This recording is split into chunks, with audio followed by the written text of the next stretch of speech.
Hello and a very warm welcome to the National Tennis Centre in southwest London and to week 4 of the LTA British Tour Return to Elite competition. The sun is out today. We're not expecting any problems, hopefully, on that front ahead of what is an important opportunity for British players to compete in a safe environment and to earn prize money as we head towards international tennis tournaments returning. We have men's and women's singles today in this final leg of the LTA British Tour. Abigail Johnson, I'm very pleased to say, is alongside me. This has become something of a second home to you, hasn't it? It has, yeah. I've been loving being here at NTC and seeing all these players having the opportunity to get back on court and to really face a good standard of opposition. It's great to see the depth of tennis in this country, which means events like this are possible. And the LTA have done a fantastic job of staging this in a safe environment. So looking forward to more of the same today. This is Lily Miyazaki, and she is the top seed. She'll be playing Arabella Moen. Let's have a look at the order of play for today. This is centre court at the National Tennis Centre, where we will see our action on this main digital channel, on the BBC's digital channels and the LTA's social media as well. Miyazaki against Arabella Moen, the 17-year-old who came in late last night as a replacement. And then they'll be followed by the women's second seed, Victoria Allen. She's up against 16-year-old Jessica Dawson, as Abigail just saying. Lots of interesting strength and depth that we'll be seeing in the matches today. Our third match on centre court sees two players who've competed quite a lot in the last few weeks. The men's top seed, Lloyd Glasspool, against Isaac Stout. And young Max Basing takes on the number 2 seed, Aidan McHugh, who got to the semi-finals in week 2 of the LTA British Tour. And finally, we will see the men's third seed, David Fox. He's on court with singles matches against Barnaby Smith, who is another late replacement to come into this draw. And we do have plenty of other matches going on, individually fenced courts with singles matches. We'll keep you up to date with all of those. And Abigail, you've been watching an awful lot of the tennis down here at the National Tennis Centre, and partly what you were saying there, seeing the different standards, some of the players getting a chance to work out where they are at the moment as we return to international tennis and the tours returning. Exactly, and I think this is why this particular matchup will be such an interesting one, because Lily Miyazaki, she was in terrific form prior to the break because of coronavirus. She just hit a career high ranking. She won the last ITF tournament that she played. So for her, you know, it's a case of trying to carry on momentum and really sustain the level that she had before. But for Arabella Moen, this is really a unique situation for her. She's still at college. She's studying at Eastbourne College, 6th form. She's school tennis captain there. So this is a real look at what the pro circuit could be like for her, a great experience. And Miyazaki is probably a level of opponent that at the moment she's not really used to taking on. So that could benefit her because she could feel a bit less pressure and feel, you know, she can swing a bit and go for a bit more. But she just needs to make sure that she takes it in a positive way and looks at the opportunity here as opposed to kind of let the situation overawe her a little bit. So hopefully she, you know, takes it on and steps up and gives it a bit of a swing. Miyazaki in our picture there at the moment, the top seed here. She played in week 1 and week 2 on this LTA return to elite competition. And as you mentioned, she was having a great run of form just before lockdown happened, which we will come on to with many of the other players as well. How difficult has it been for them in this interim period, and how important is it now to be able to compete again? Yeah, I think in the early weeks, what would have been most difficult for the players is the uncertainty and not knowing when things would come back. You know, events like this hadn't started yet. The return of the international tours, you know, was a distant thing. So that having the motivation to keep training and knowing when they could even get back on court, that was a difficult thing to deal with. But for Miyazaki, you know, give her credit because she came to British Tour and she got winning straight away. Her last couple of losses here have come after she won a 6-love first set. So what she's got to focus on here, you know, is staying in the moment, staying focused, and making sure that she carries on the momentum after sets as well. And yeah, it's just a great opportunity for the players to continue the match play. I think all of them now will have had at least a couple of weeks or so back on court and have shaken off some of the rust that would definitely have built up over the first few weeks of lockdown and in the first few months as well. So yeah, hopefully they've shaken off a bit of that rust and they're back into swinging form right now. A lot of this will be a new experience for Arabella Moen, who you can see now. even just coming out onto the court. Potentially, she came out a little bit later. Everything is new. She kept the top seed waiting, didn't she? She did, yes. Yeah, always good to take that little bit of extra time if you need it. And she, you know, we'll tell from, I think, the first couple of games kind of how she's feeling in relation to this match and how up for it she is. She does need, I think, probably to have a quick start just to kind of impose herself and show that she's here to play. So it would be good, you know, if she's landing her first serves early on. I would think from what I've seen of her previously, you know, she doesn't have the biggest ground stroke game, so she's wanting to get those big first serves in so that she's got a little bit of a safety net. I think that, you know, she should probably look to mix it up a bit as well with the backhand slice, changing the pace, and just see what she can do out here today. Our umpire today, Scott Noble, there in the chair. He'll be overseeing this first round match in the women's singles. Lili Miyazaki against Arabella Moen. And the competition has been really well enjoyed by the players so far. I think around 40 have been involved in this tournament. There's been more going on at St George's Hill. As you were saying, the LTA, and also we've had Jamie Murray and the British Battle of the Brits, which we've got more of with tennis next week, team tennis next week. It's all made a big difference to them to be able to just get out there onto a court, because some of the players, particularly Moen, were saying that they don't have a tennis court to practice on. Yeah, exactly. That's been the thing for a lot of players. Depending upon where you live, you know, sometimes there isn't that access. You know, there are different rules in different places. There are some areas that could get back to hitting more quickly than others. And, you know, some of these players won't have the standard, the caliber of opposition to practice against that they have at these tournaments. So it's a massive deal for them to be able to come here to NTC where they know they're in a safe, protected environment, and, you know, they've got the best players in the country to go up against, and I think that's really beneficial for the youngest and the oldest players that are in competition. Even Joanna Konta, the British #1, was saying that she hadn't hit a tennis ball on a court for a long time. She didn't have a gym, obviously. She didn't have much access to weights, etc. So it has been very difficult for players of all standards, even the top players. And we are watching the LTA British Tour return to elite competition. First match of today, the final leg of this section of the tour. Lili Miyazaki will be playing Arabella Moen.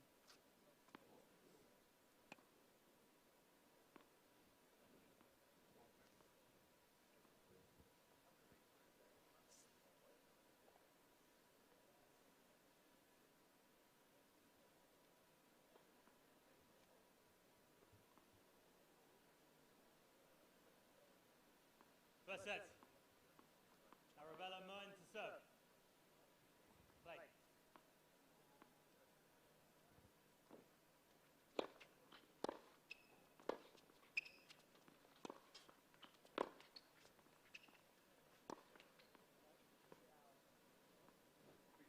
Love 15.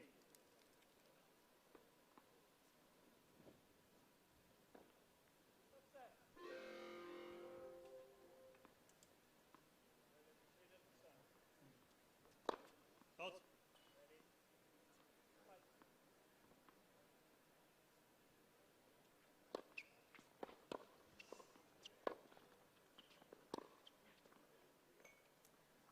You can see in those first couple of points, Miyazaki right inside that baseline, getting on top of the ball, and it just shows again the importance of Moen landing that first serve to stop her capitalizing from the first ball. As we said, all a new experience for Moen, getting used to this. 15 all.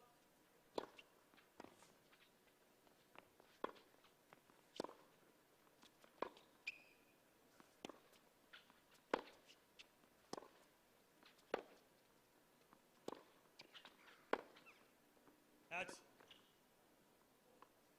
Love 40.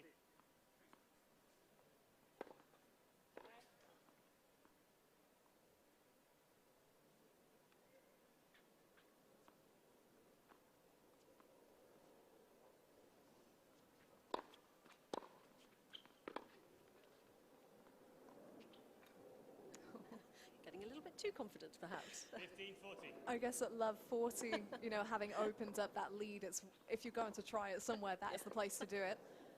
Yeah, not quite enough height on the drop shot, but given the depth she got on the return, not a bad shot to go for, really.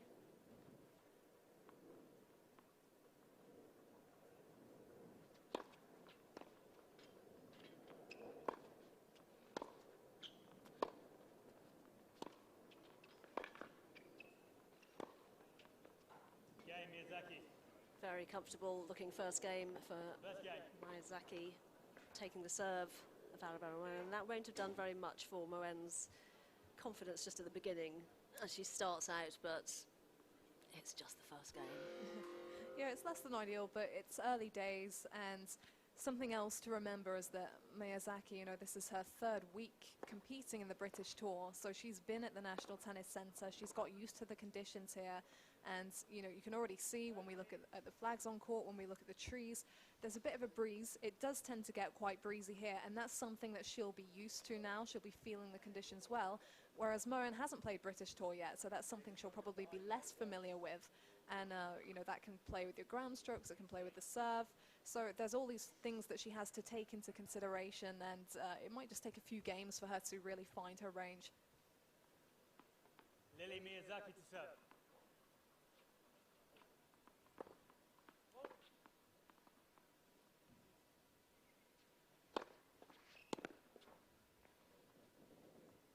Love.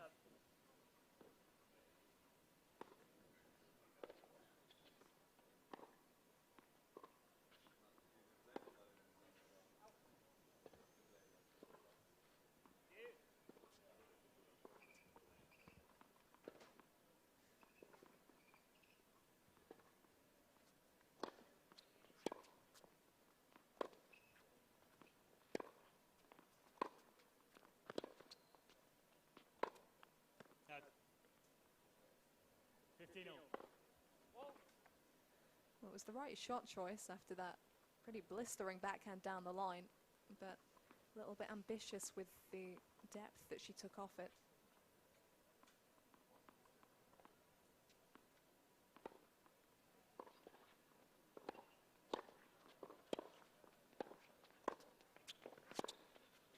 Out.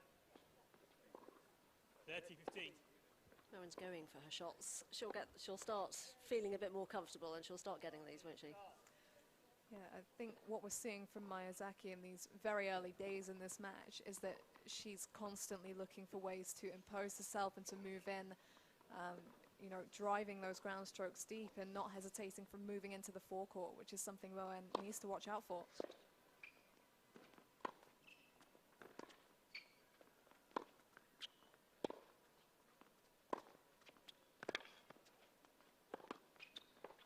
Out. 30 all. Nice to see that slice from Moen. You know, she's not the biggest hitter, she's young, she's inexperienced, so I don't think she's going to out-hit Miyazaki from the baseline here. She needs to kind of look at the options in her game and not let Miyazaki get a rhythm or get too comfortable. Lads, first serve. No ball boys or ball girls here, so the players fetching the balls themselves. A few of the changes that we've got as we return to tennis.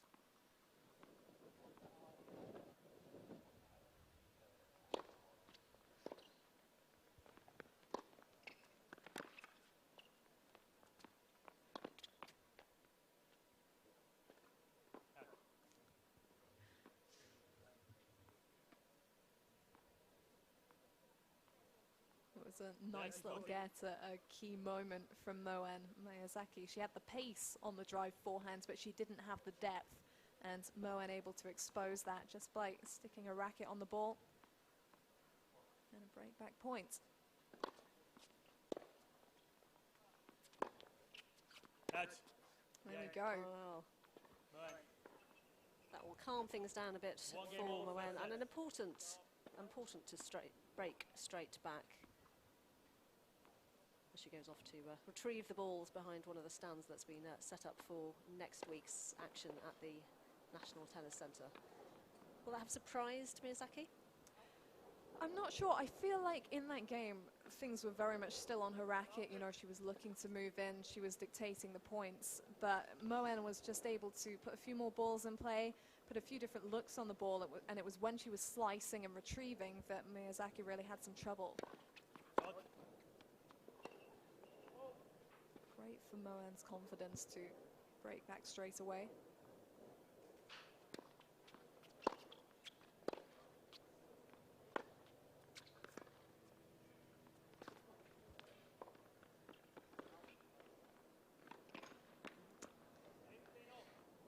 15 love.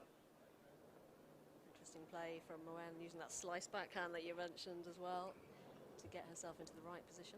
Yeah, it was a lovely touch, and nice how she responded to the drop shot as well. She ran up to it nicely, so it would have been probably tempting to take a bit of a whack at that ball, but she, you know, kept it nice and gentle, and it paid off.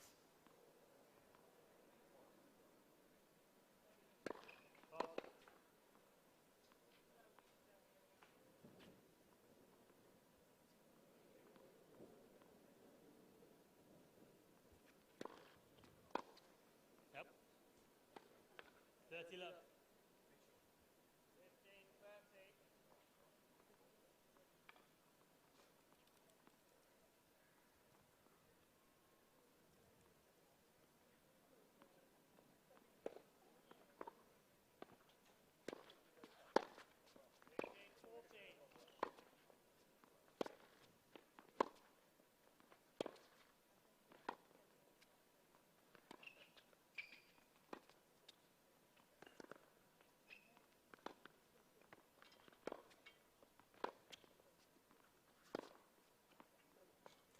Moen settling down nicely now and getting those ground strokes with some good depth on them. Yeah, exactly. It's a beautifully constructed point, that one, and the key was getting that ball so close to the baseline and being willing to go for her shots. She's really showing her confidence now in these very early stages.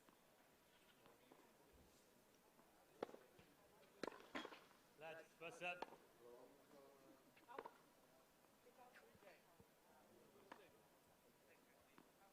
One game all, first set.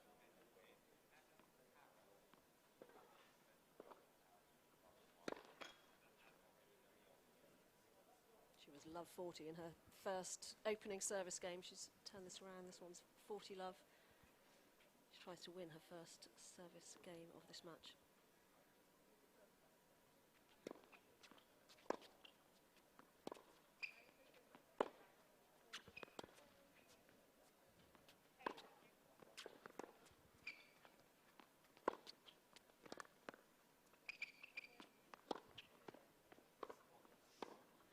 C15. A little bit of hustle there from Miyazaki.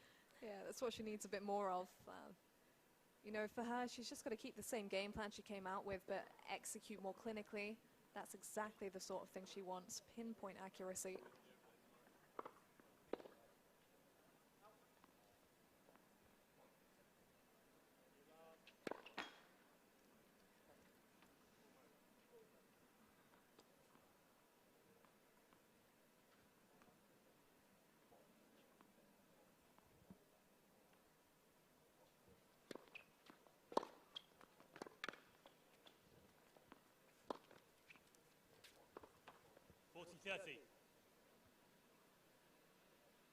Yeah, Moen needs to make sure that Miyazaki can't control those points, doesn't she?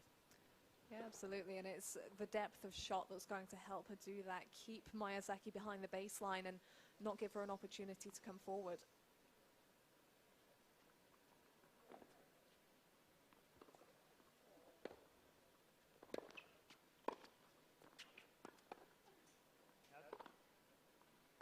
Juice. That's disappointing for Moen from love 40, from 40 love, sorry, to deuce. A little bit flustered maybe in that point. Miyazaki had two dominant winners to get to 40-30, and Moen in recent points has done really well at making her play the points out. Doesn't want to be giving her any gifts like that.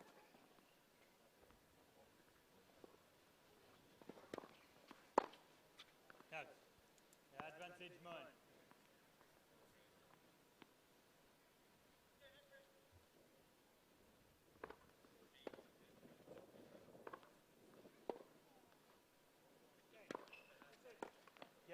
Nice first serve, confidence. That's the first hold of serve that we've had in this first match on centre court at the LTA British Tour. Return to elite competition, week 4, and the 17-year-old has the lead for the first time.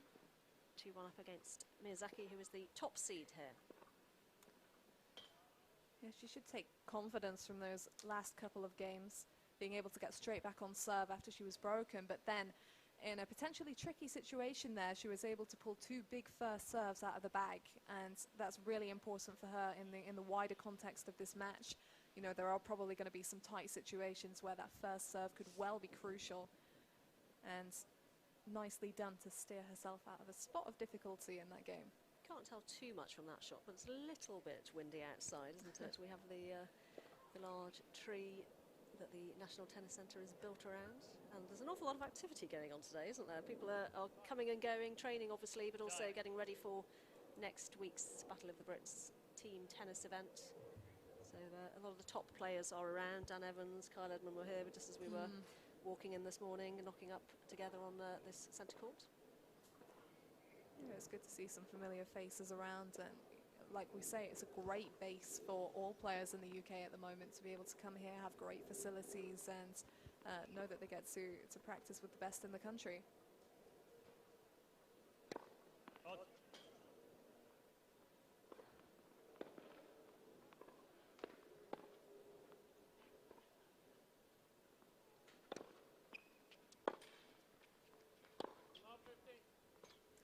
There she is again, inside that baseline, on top of that ball. And it's important for the players at this level to see Edmund and Evans and to interact with them and to be able to ask questions as well, isn't it? Which is another part of what this competition is about. Yeah, it's great, particularly, you know, for the younger players like Arabella Moen, who, you know, she's still at school. She's not usually around the top level pros, so to be mixing with that kind of player at this event is great for her and great for those younger players, you know, who aren't as familiar with the higher profile tennis scene.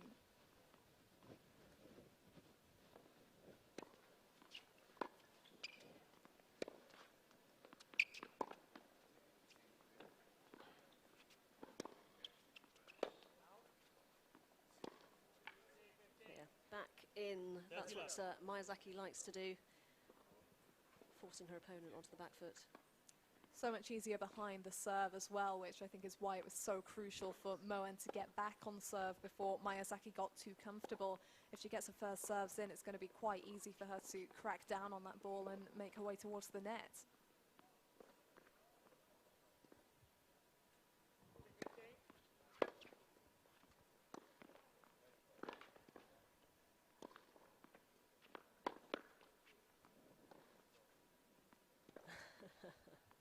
Nicely recovered.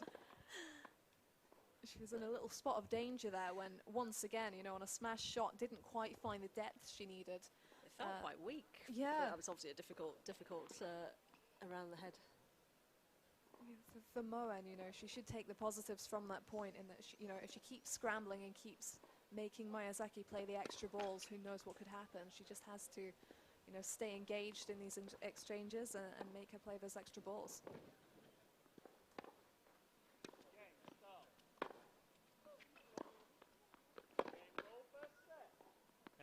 Game Miyazaki. Easier said than done when Miyazaki is approaching with, with that potency. They've held serve each once, but Moen will take some confidence from the fact that she broke Miyazaki at the beginning of this set. So 2 games all. As the players get used to returning to competition, as you mentioned, Miyazaki's played week 1 and week 2 of the return to elite competition. But for Moen, it's just getting used to all of these new experiences around the competition here at the National Tennis Centre. God.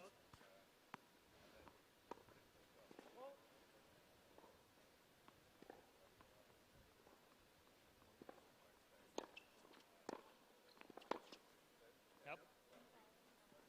Love 15. She was basically stood on the service line to take that second serve return. A statement in itself, her positioning on the court. Putting all the pressure on the 17-year-old as she serves.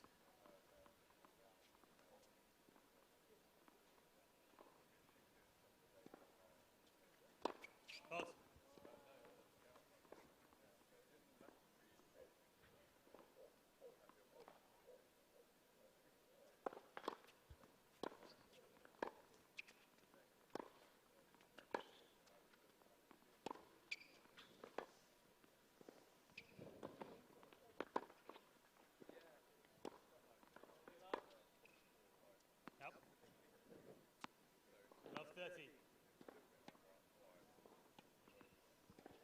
At this level, I presume it doesn't make too much of a difference having to call the lines and send the balls back. It's not too far away, well, for Arabella particularly, for Moen particularly. Well, we have seen, you know, one or two players, you know, really painting those lines, which makes it a lot more difficult. Oh dear, she didn't need that. But in this particular match, you know, neither of them have been hitting too close to those lines to make it a really difficult job for the umpire, because, I mean, with just the one umpire in the chair, it has been a really tough task at times over the past few weeks. The players themselves calling the lines, the umpires staying out of it mostly.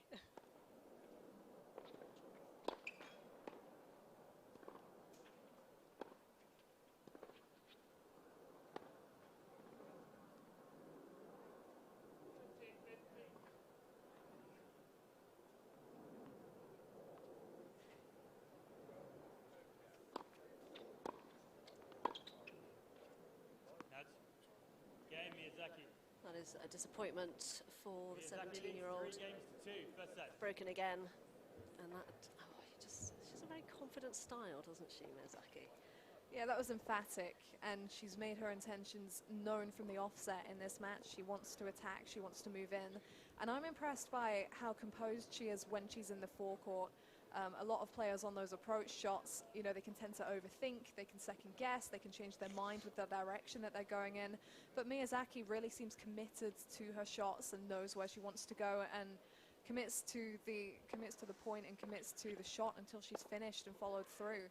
And it's really paying off here. That was quite the break to love, and Moen will be hoping, I think, to break straight back here, because if not, I see Miyazaki definitely gathering momentum from here. Yeah, Moen knows at least that she has done that already before.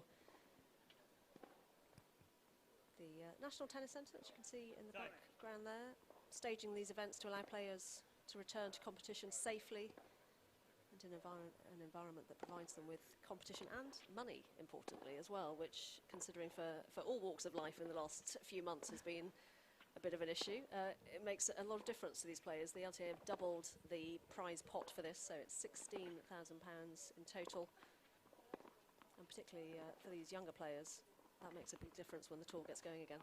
Huge difference. This is, you know, yeah, a really great opportunity for them on all fronts. Help. 15 love.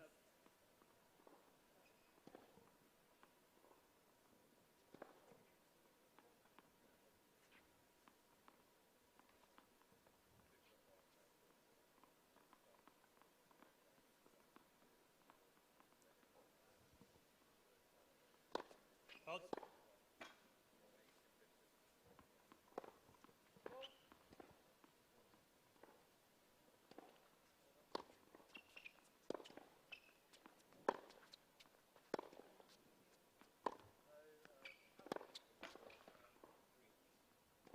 Love.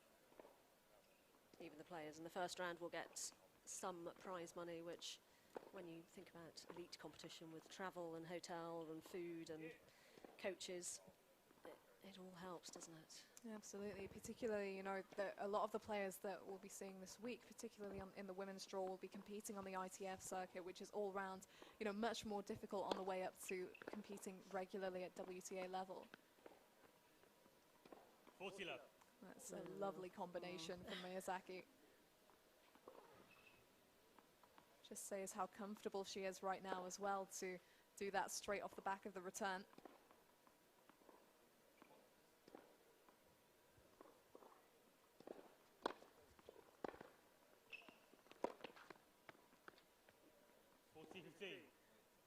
Well, Miyazaki, as you mentioned, had won that ITF tournament, her first one just before lockdown, which she was really pleased with. So lockdown couldn't have come at a worse time for her, but hoping that some of the ITF tournaments are back in August potentially.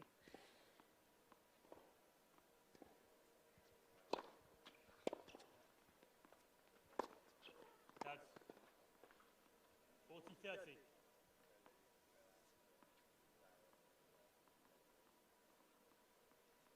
Moen doesn't despair. She does seem to keep battling away. Well, it's early days, you know.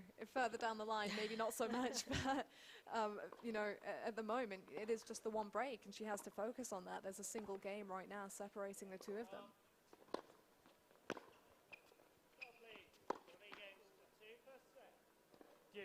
Well, this is a game where we have seen a few loose shots from Miyazaki. Perhaps relaxing into her game a bit more as well.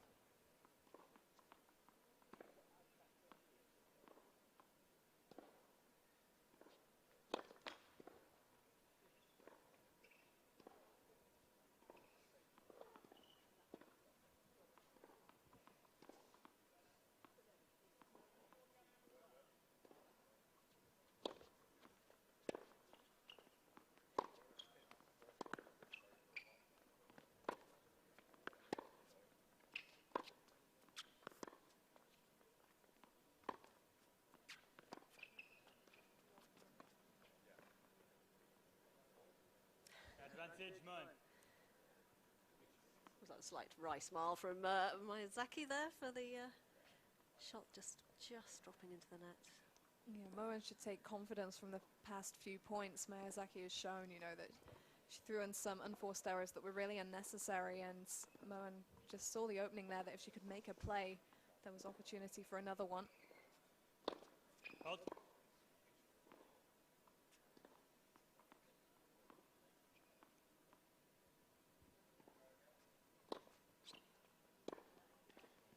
Out. Deuce. Oh, that's a shame. It was close. She's been very careful on her returns, just giving herself a bit more time and trying to get the depth on them. Very close on that sideline.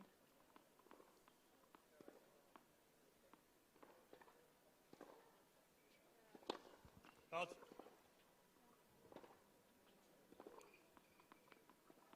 Repeat.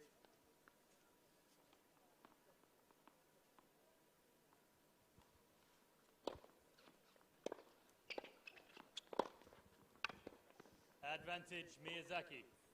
She gets that forehand going.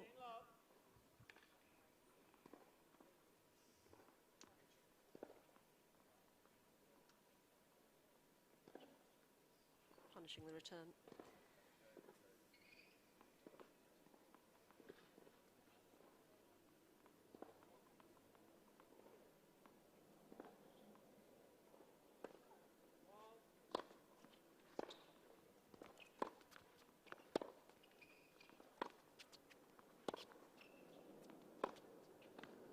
Game, Miyazaki. Only just. Miyazaki leads 4-2, first set.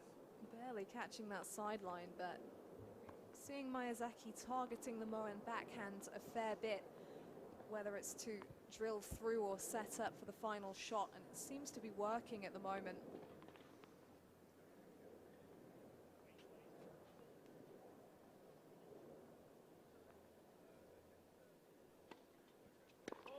Hold.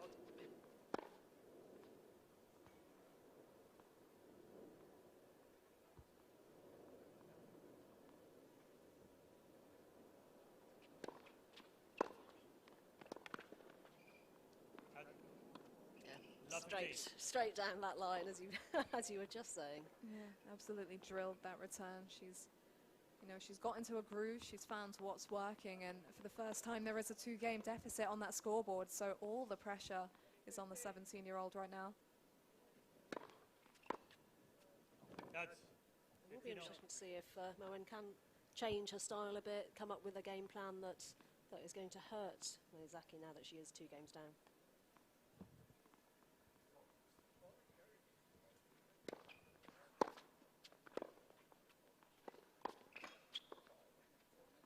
And that was a good 30-15. pickup. I think, you know, she's not the strongest player. She doesn't have the most powerful ground strokes, so a good move for Moen might be to look to take that ball a bit earlier and just use some of the pace that Miyazaki is sending her way. Out. 14-15. Will be really positive if she can get this game on the board with all the pressure that's on her side of the net right now.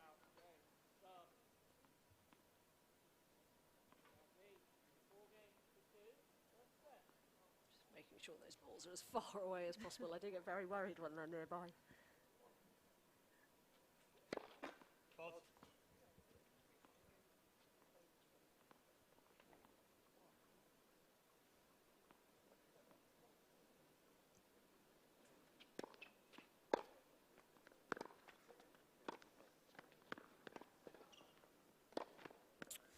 Game Dear on. me.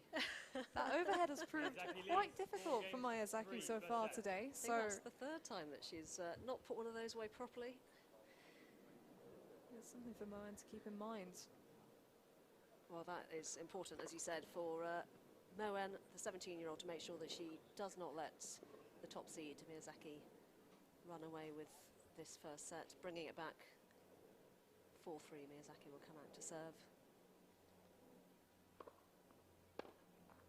And it has been, it's fairly local for Miyazaki. She lives in Surrey, she's nearby, she knows this area very well, so she will feel quite comfortable with it, with everything that's going on, particularly having played in previous weeks here.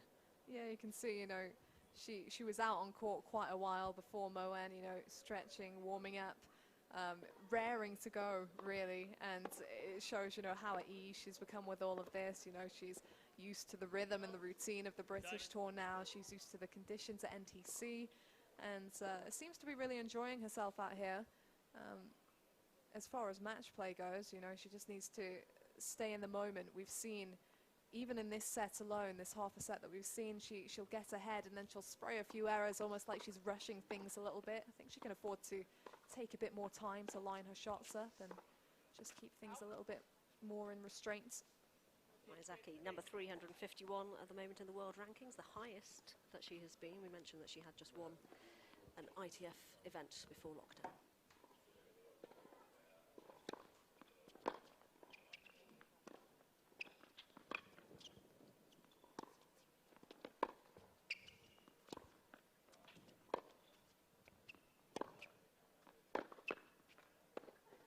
Love.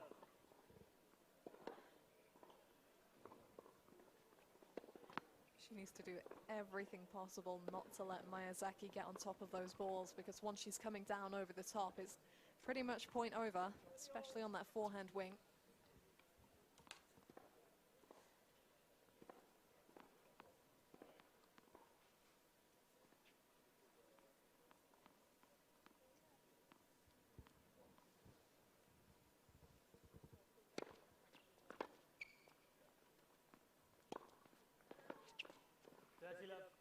Yeah, taking her time, shuffling those feet, making sure she's in exactly the right position. She felt like she had so much time on that shot, didn't she, Miyazaki? Yeah, the positioning is great. The way she gets around the ball on the forehand, you don't know if she's going for the off forehand or if she's driving down the line until it's almost too late.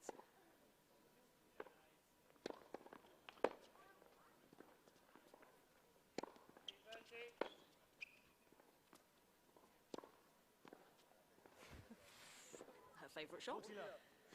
Smack on the line, and certainly finding her comfort zone out here, Miyazaki. She had a lot of time on that one as well. She did well to get it on the sweet spot of the racket, time the drop. That was a lovely shot.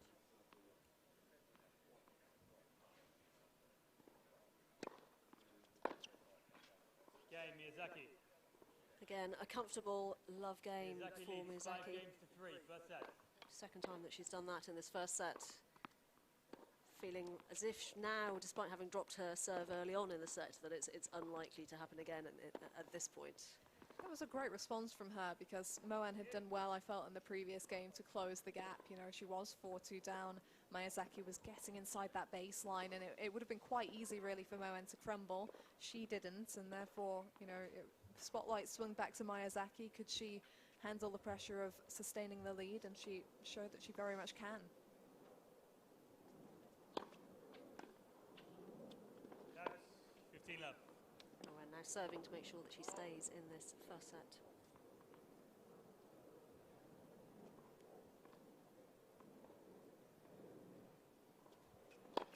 Fault.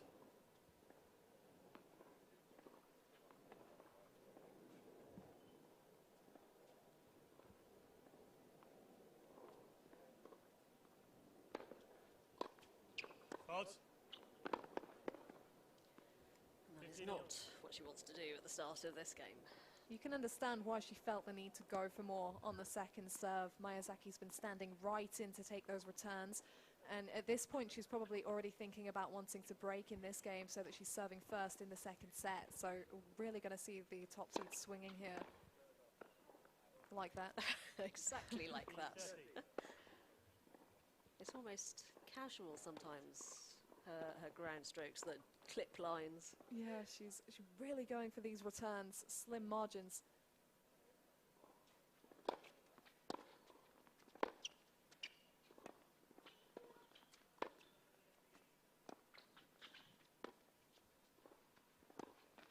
Oh.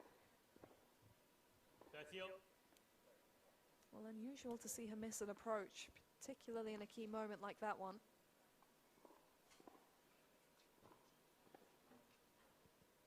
Opportunities now that Moen needs to take. A good first serve here would be good for her confidence.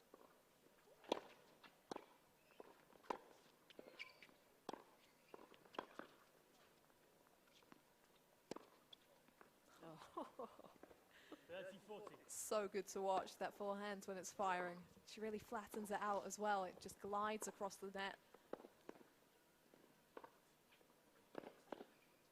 Yeah, Moen at the back there, you could tell, just not quite sure which way to go. Fault. She's got the pressure of a set point here.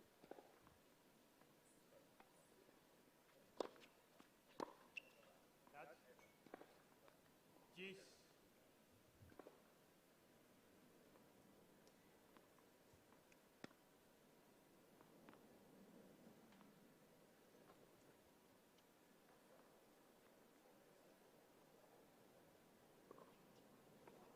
Just taking a little bit longer, which is probably not a bad idea at this point. Yeah, Having saved one set point.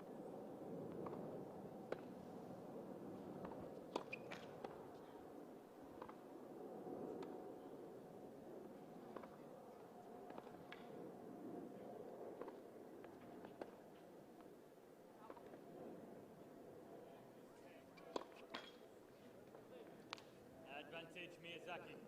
See the disappointment. the pressure telling there, I think. And it's a shame because Miyazaki's return on the previous set point was a little bit of a gift. Should be hoping for another one here, Moen, I think. Second set point for the top seed, Miyazaki.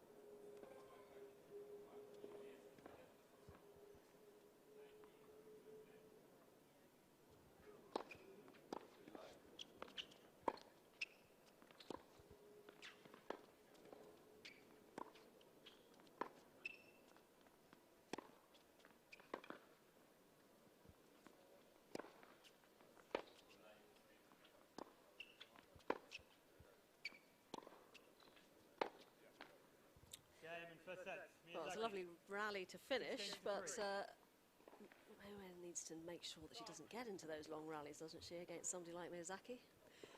It's an interesting one because at times it looks like that's exactly what she needs to do, work her until she falters, but then at other times Miyazaki just really ramps up the consistency, and it seems like she's a difficult player to come up against because she doesn't necessarily give you much of a rhythm. You never really know what's coming, and I think all that Moen knows for sure at the moment is that she needs to avoid that forehand, because that forehand is a little bit of a horror to come up against. You don't know whether it's going cross-court or down the line, and she's having to do a lot of anticipation on that front, and it's not been so successful so far. Moen, still 17 years old, has 8 A and A stars for GCSEs, so juggling a lot with the schoolwork and now doing her A-levels, economics, maths and politics, with exams coming up next year for her A-levels, and deciding what to do and possibly taking this university route, which a lot of the players are doing now, going to the US college system, which is a huge help financially and in terms of getting a degree at the same time. Yeah, absolutely. Not just in the US, but in the UK. You know, there are players here who, you know, Uni of Stirling and others that, you know, providing great opportunities for the players to continue to develop tennis-wise in a competitive environment, but also, you know, get that degree and get those studies as a fallback. And also, I think it's helpful for some of the players to have something else to focus on so that it's not all tennis and they don't burn themselves out. You know, when players are on the road and they pick up tough losses, it can be helpful to have something so that they don't kind of go too mad over it and aren't completely eaten up by frustration. You know, they can balance their life out a little bit. And I think that's why the university college route is proving so popular right now. That's love 15. A lot of players doing it at the moment, aren't they? Cam Norrie has been particularly successful from the British players, having come back onto the tour.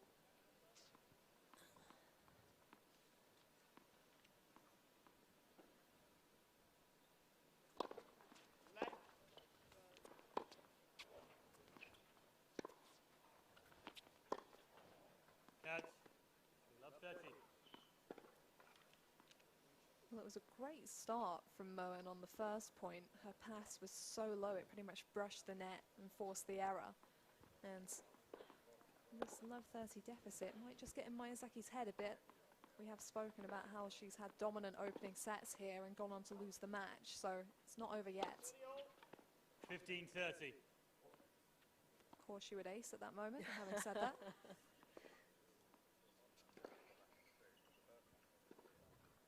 We haven't discussed yet the format, which we'll come on to in a moment.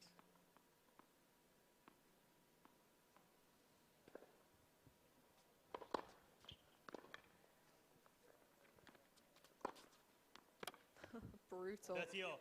Right from the top of that bounce, even as deep as the return came, found a way to get around it.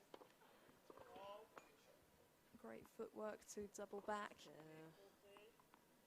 Power on those. Match tiebreak situation, which would come into effect in the third set, which could change the mentality, I think, of some of the players with these matches. Yeah, absolutely. I think it's a key thing for Moen because she's not looking at having to win 2 full sets to come back and claim this victory. She just knows that if she levels up, it is a first to 10-point tiebreak, and you know, that's a shootout that would give her a lot of opportunity. Miyazaki's not had a tremendous amount of success in those match tiebreaks so far during British Tour. Game Miyazaki. Well, First making game, sure that she second set. comes through that first game. Miyazaki holding on to her serve. But I think, as you mentioned, for Moen, it is a slight change in mentality because it just doesn't seem quite that out of reach when you've dropped the first set to get through 3 sets or to get through that third set match tiebreak. So I think for maybe some of the younger players, it doesn't seem as quite as daunting a prospect. Yeah, I would think so. I think, you know, when you're the player on the scoreboard who's not in the lead, it's a lot harder to put the scoreboard out of your mind. And knowing that, you know, she doesn't have to win so many games to come back and come out on top is probably helpful. But right now, you know, she shouldn't be thinking about the scoreboard at all. She has to stay in the moment, and she is playing catch-up, you know. It's not ideal. She's serving seconds, and if she drops serve, that deficit on the scoreboard is probably going to look bigger than it actually is. You can see the wind really picking up a bit now. Definitely has, and Miyazaki's been very good on that first serve. Points one, as we just saw on the graphic there.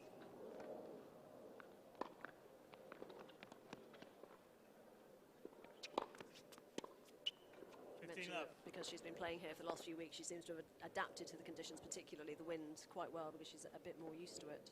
Yeah, I think time on court is just really helpful on that front. The wind is a pesky thing. It changes direction. You know, it's never the same way twice. But yeah, she seems to have settled down into the conditions, which is good. Let's for serve.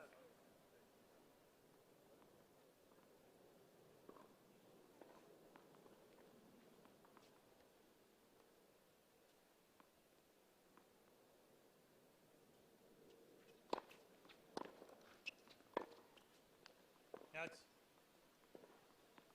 15 all.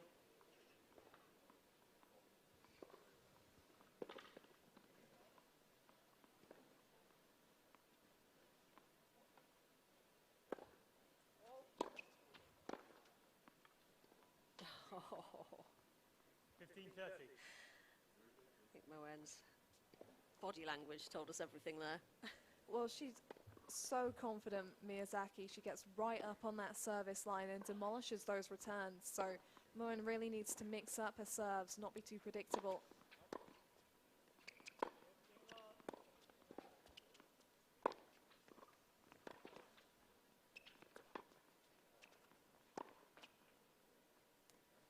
If she had her coach on court with her for the second set, what do you think Moen's coach would be telling her right now? I think first and foremost, you know, stay in the moment, take each point as it comes. I think as far as the serve goes, you know, maybe not just mix up the placement of the serve, but the variation of serve she's using, you know, put a bit of kick on it maybe when she's going out wide, so it's harder for Miyazaki to get on top of it. And that had a nice bit of kick on it there. 40-30. Maybe she can hear you. Oh, maybe I'll yell a bit louder. We're not that far away from the court. Yeah, the wind maybe carried it down. Pass.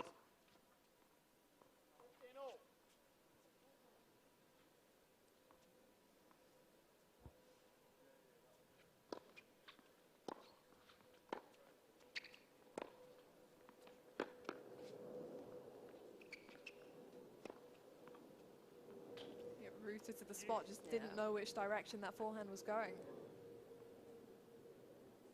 Yeah, she does have to be careful with giving Miyazaki just so many options. That second serve as well, it just sits in the middle of the service box. There's not really enough on it, so she knows she's in trouble when she has to land that one.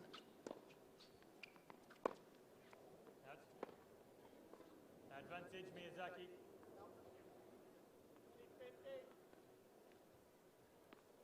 She really does want to hold on at the start of this second set, Moen.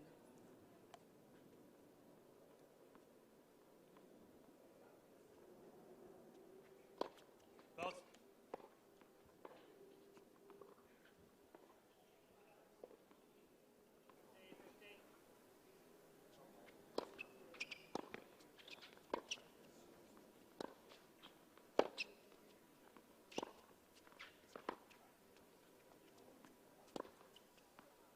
Okay, Miyazaki. New balls. Oh, that's old Miyazaki leads backhand 2 games down to the love, line. second set. Yeah, beautifully and effortlessly guided. She's got great feel off both wings, Miyazaki, and ramping up the consistency now as well. So difficult for Moen to see options, but you know the route in that game was the serve. It was just too easy for Miyazaki to get on top of regularly. Didn't have as many first serves as she would have liked, and now there's the advantage for the top seed. So I think she'll be hoping to get her racket on a few second serves herself, just have the opportunity to impose herself earlier in the rallies, Moen, and try and announce herself really in the second set, because it would be all too easy now for Miyazaki to get on a roll and gather momentum and run away with the victory. Yeah, a set up and 2 love up the top seed, Lili Miyazaki. Pass.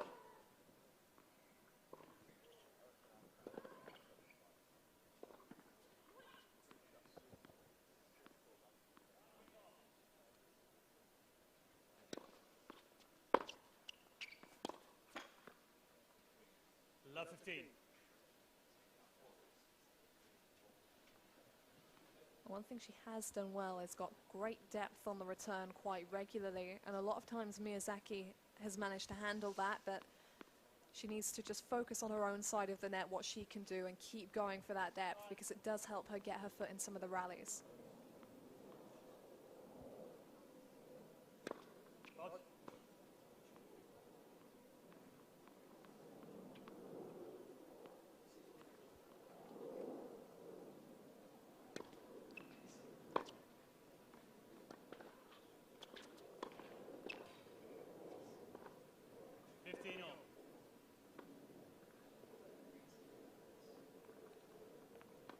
Misses like that at this stage, it's going to be difficult for her not to get frustrated by that, because she'd timed to return nicely, it was well placed, and then a really costly unforced error with the backhand slice that I don't think she'd have missed earlier in this match. Pass.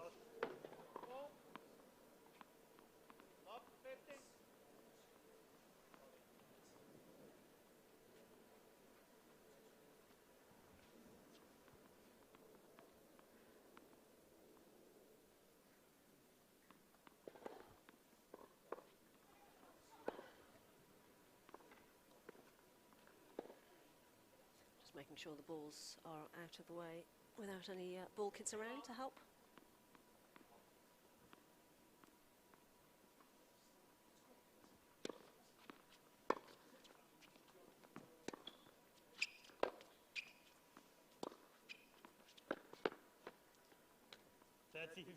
Such a penetrating shot, that double-handed, that backhand that she has there, Miyazaki. I thought she did well in that point because it was a good use of the body serve, but the way Moen got her racket on it, it kind of drifted back to the baseline and pushed Miyazaki back, and I think a lot of players would have struggled to handle that, but she just got straight back to business.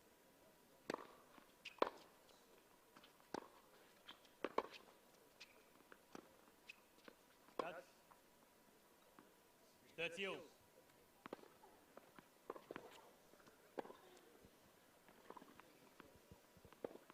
It's just the single break, but it will be huge for Moen to break back here because 3-love looks like a bigger deficit than it is. 40-30.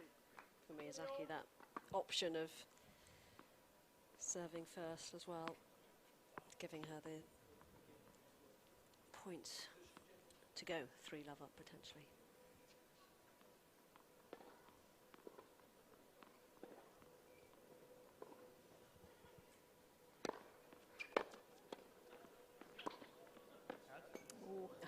Ran through that.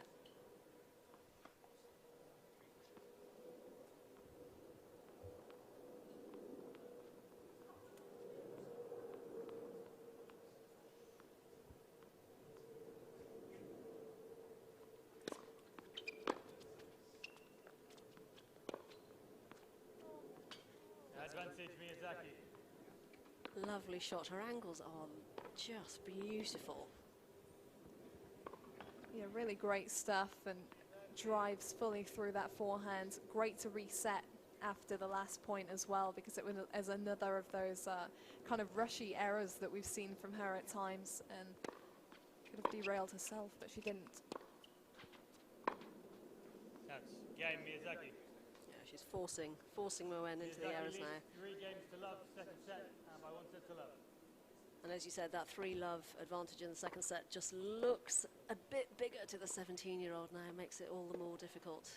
Exactly, and when she knows she has to come out and serve next as well, usually that should be a confidence boost because technically it's on your racket, you can start dictating, but she hasn't been having a lot of success behind her serve, and I think Miyazaki's just kind of been exposing some of the weakness, particularly in the second serve. You know, it drops so short and it allows the top seed to really come and stand up behind the service line and get on top of the ball. And she hasn't had much, well, any access to a tennis court during lockdown, Arabella Moen. She's been playing just on the road with her father, which it does take a bit of time to get used to all of the dynamics of a tennis court again and the tactics, presumably, when you're not doing that for such a long period of time. Not the usual off period, although being 17, she hasn't really done the season properly, but 10 weeks, 15 weeks, much longer than a usual off season. Yeah, absolutely, it's tough, and I think that people can kind of fail to appreciate how difficult that is because it's tough enough going just from match practice to full-on match play. You know, the mentality makes it so different with the tightness and you feel it more just because of the stress of a match situation. And so to go from, you know, hitting on the roads to coming into a competitive match situation, that's a big deal. And all things considered, you know, Moen's giving a good showing of herself. She's competing with the top seed, but, you know, needs to put a little bit more on the serve. I'd like to see her use a bit more spin when she's going wide, just to drag Miyazaki off balance a little bit more.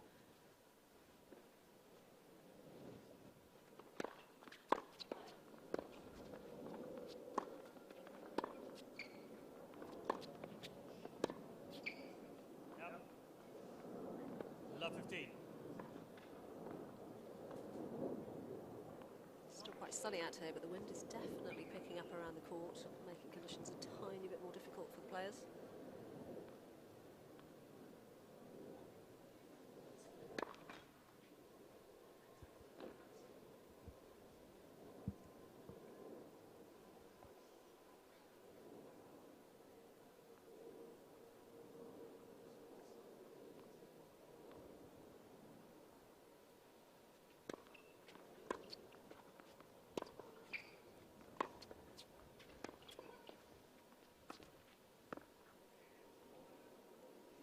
Played Love a few 30. of those drop shots that have gone rather well, Miyazaki. Yeah, nice little change up of the pace. And you can see Moen really wasn't expecting that. She expected her to tee off the slice. It was well disguised.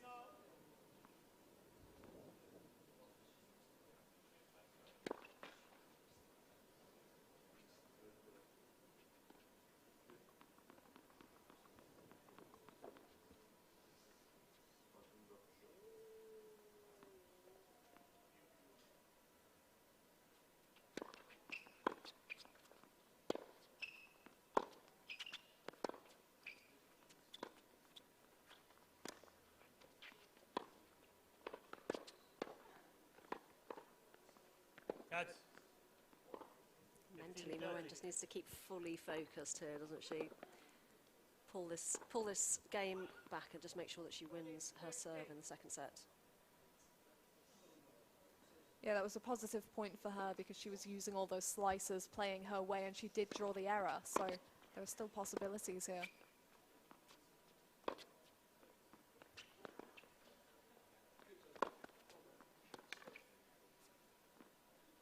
Miyazaki just 15-40. dragging her out.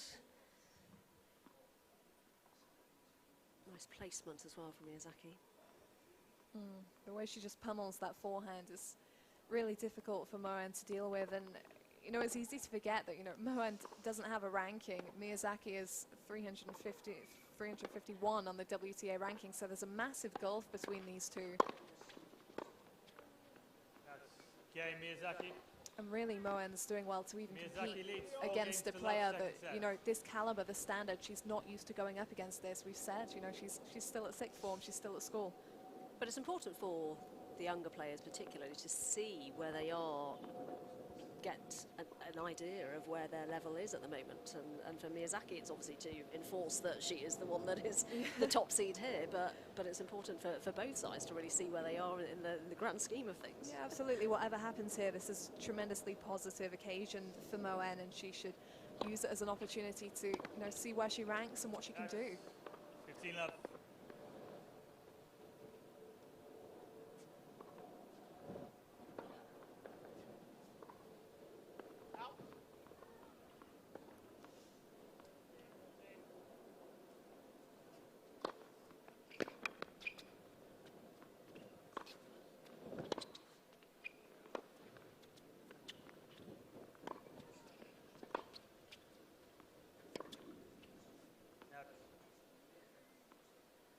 I think the wind made things really difficult for Moen on that backhand. You could see it kind of took the ball a bit and the timing was off.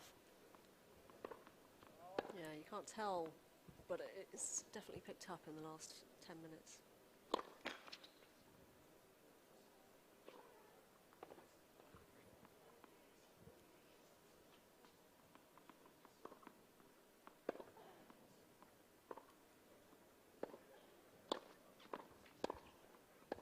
That's 40 love. Frustration creeping in for Moen.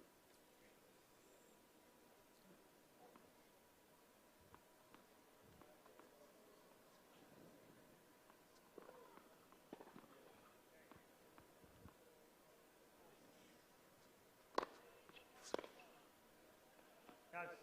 Game Miyazaki. Miyazaki leads 5 games to love, second set, and 1 set to love. Well, Miyazaki storming through the second set here, the top seed at this event, 24 years old. And she is ranked, as Abigail just mentioned, 351 in the world, which is a bit of a leap from where Moen is at the moment. Yeah, a little bit, but, you know, this will be a tremendous experience for her to kind of look at the standard of players of that ranking. You know, what are they doing differently? How is their ball feeling? Where are they putting the balls? How are they positioning themselves? You know, it's a great learning experience. You know, that nothing beats doing in order to learn. And, you know, on this court with a player who regularly competes on the ITF circuit, who's climbing towards WTA level, this is one of the best tennis lessons she's going to get, I think, at the moment. And, yeah, a great learning curve for her. You know, in this next game, I think she needs to concentrate on just, you know, playing every ball, playing every point, just make the task as difficult for Miyazaki as possible, because she is steamrolling towards the finish line here, but Moen can try and slow her down, and if she slows her down, there is the opportunity for the top seed to potentially overthink a bit, so I think that's her opportunity here. Yeah, just make sure that you win the service game here. That's what Moen has to do. First round match of the LTA British Tour return to elite competition. This is week 4. Does seem to have gone quite quickly. Flown by.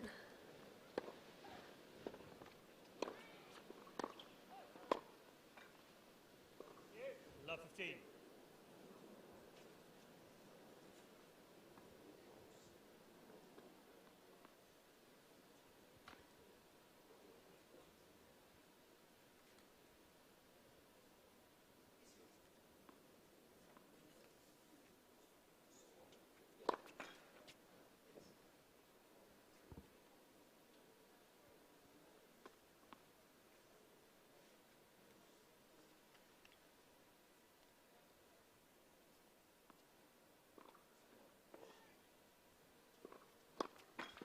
Let's, second set.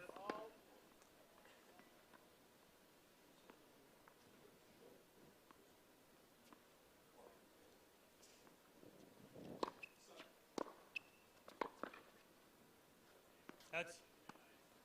Such depth on that return from Miyazaki. Yeah, it's devastating. I'm sure Moen is just wondering how to get herself back into this match. I do think she could reach up more on her serve. She's not reaching up to connect to the toss quite as much as she could do. And Love 14. Miyazaki forcing the match points, 3 of them.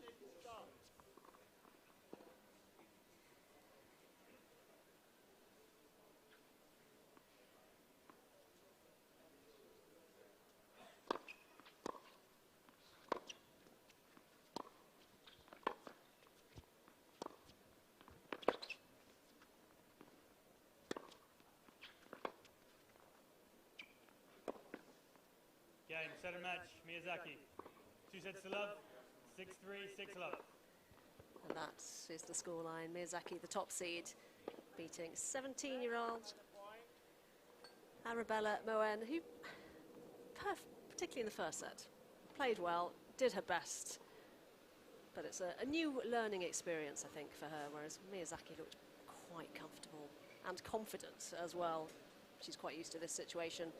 So she goes through to the quarterfinals. Lily Miyazaki, the top seed, 6-3, 6 love.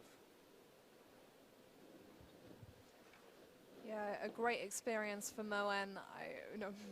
It would have taken a confident person to say that she was going to get the upset here. I think, it was very much about coming out here, seeing where she was at, taking the opportunity. She was a late alternate into this draw, and she did well in that first set after getting broken in the first game to fight back and make her presence known. But Lily Miyazaki has been playing here for a good few weeks now. She's very much used to the conditions here at the National Tennis Centre in Roehampton, and all in all looking pretty comfortable moving into the quarterfinals, where she will face the winner of the clash between Danielle Daly and Annalie Olivel. The latter is actually one game away from taking the win, up 6-1, 5-1 on Danielle Daly.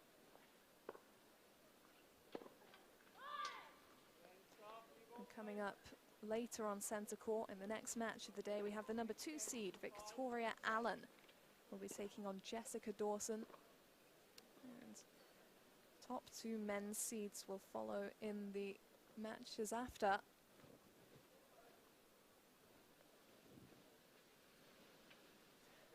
And very shortly, we will be hearing from the winner of that match, the top seed, Lily Miyazaki.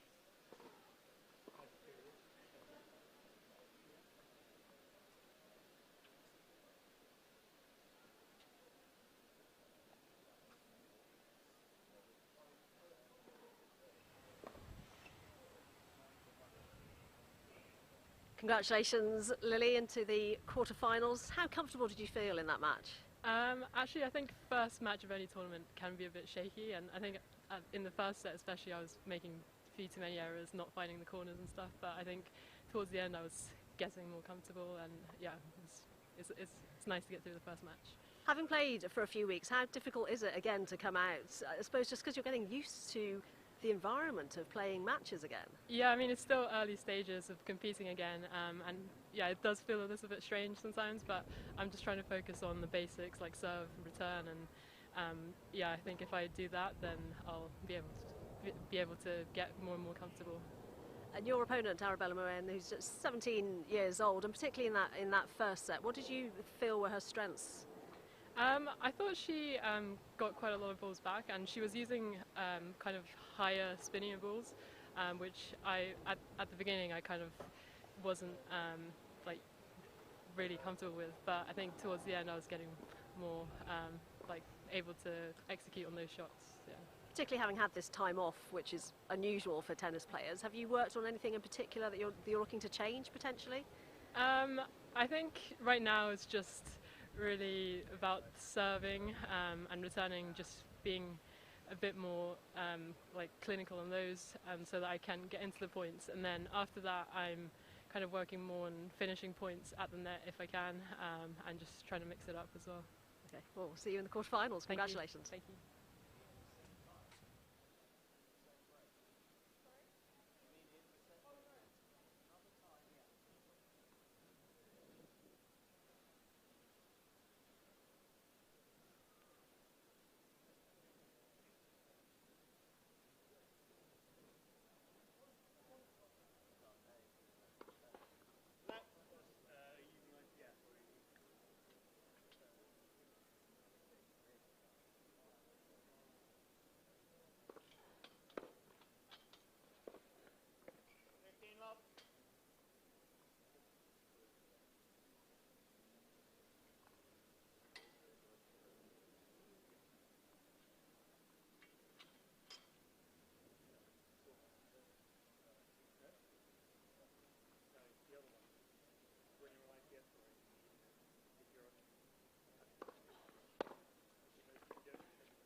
Well, welcome back, and time for our second match on week 4 of this LTA British Tour Return to Elite Competition event.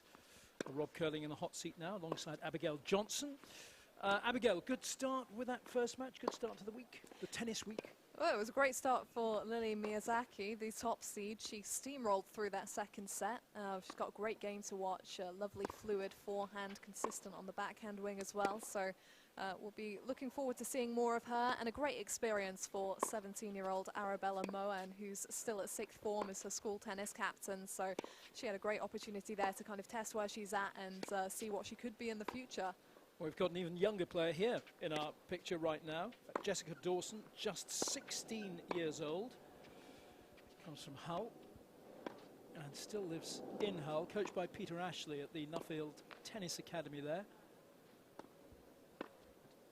Don't have any ranking information for her at the moment. I don't think she's played a huge amount of tennis, certainly not professionally at this age in recent times, but managed to win a few titles back in 2017.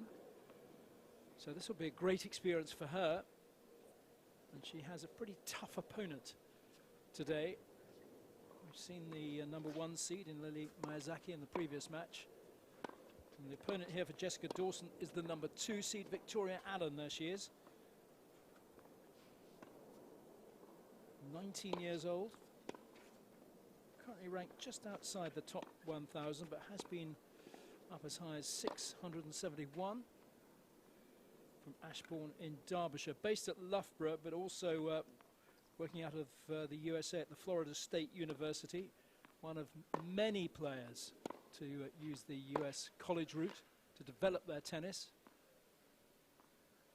Career high ranking of 671. And Abigail, you think this could be a good week for Victoria Allen? Yeah, I've followed Victoria for a little while actually, since the beginning of last year. I was at a W60 ITF event. I'd never heard of her prior to that. I think she was 17 at the time, and she was playing former top 100 player Valeria Savanik. And just the way she went for such slim margin under pressure was so impressive. It was a really tight match that she was able to come through. She's got a sharp forehand, she hits a heavy ball. And you could see the potential just with her composure. I think that's a huge thing, particularly for the younger players. You know, they can all hit a good ball, but who has the focus and who has the mentality? And I think that there were really promising signs for Allen. I've seen her since, you know, she's been developing, and then obviously having taken the move to go across and play college tennis, that was a big thing because she'd already got a WTA ranking. She'd had a career high of number 671, so there was opportunity for her to go fully pro. But I think she's thriving on the team atmosphere and environment of the college tennis over in the States, and playing for other people as well as yourself, which provides its own pressure to deal with. Yes, indeed. Richard Haig, recognisable, I'm sure, to many of you who watch a lot of tennis. He's our chair umpire for this event. And just to remind you, no line judges, no Hawkeye. So the umpires have the duty of calling all the lines. Quite often the players would call lines if there aren't line judges LTA around. British Certainly Tour, in juniors. First round match. Then have a 2 tiebreak sets with a 10-point match tiebreak, if needed, at 1 set all. To the right of the chair from Great Britain, Victoria Allen. To the left of the chair, also from Great Britain, Jessica Dawson. So Richard Haig just announcing this match. Yes, it's all on the Allen umpires. won the It's toss, quite a task, particularly if you're trying to see the very far corner from your chair. 1 minute. They'll be forgiven for getting it wrong. They never do, of course. Never get it wrong. No, well, I mean, there are winners and unforced errors, right, from the players, so I think they should accept a few from the umpires as well. It's a tough job. But, you know, I think he might have a hard time in the chair for this match because, you know, Allen, when she's lined up, she likes to be aggressive. And Jessica Dawson, you know, she's not as well known on these stages, but by all accounts, she's been teeing off recently. This is her second time at the British Tour. She was here for week 2. She beat Anna Popescu, this week's number 3 seed, in the first round pretty dominantly. And while she lost to the eventual champion, Maya Lumsden, in the quarterfinals, she was really going for her shots and being very aggressive in that match. So I think we might see a bit of line painting in this match, but we'll have to wait and see. The umpire will be hoping not. No, exactly. So here we are under the shade of the London plane tree, much discussed in week 2. Your favourite tree, well, Rob. it was just our failure between us all to identify what sort of tree it was. We had to ask the tournament referee. That took about 2 or 3 days to but it's a very popular tree in London, the London plane tree. Beautiful, beautiful thing. So it really is a great setting here at the NTC in Roehampton in southwest London, 3 or 4 miles from Wimbledon, and literally a stone's throw from where the qualifying tournament takes place on the Bank of England Sports Ground, right slap bang next door to the LTA National Tennis Centre. So we're just about ready to get this second match underway then in week 4 of the LTA British Tour. Victoria Allen to serve. As you hear, it's Victoria Allen, the number 2 seed, Play. who will be getting things underway.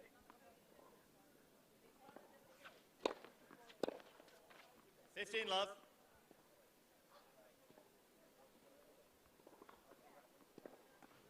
Sun just peeping through. There's still a bit of a breeze here. I think it's the windiest place I've ever been to. I live on top of a hill and that's always windy, but Roehampton seems to, you know, pretty much give it a run for its money.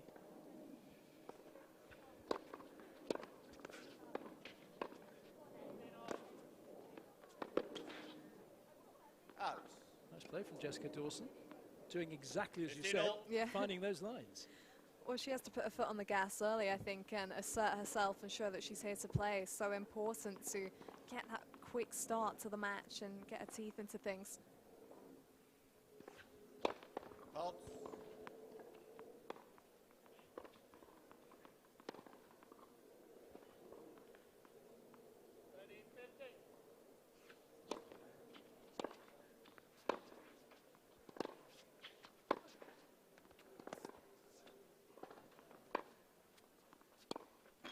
Oof. 15-30. That was a fortunate net cord. I think the top spin just drops that over the other side. Unfortunate for Allen.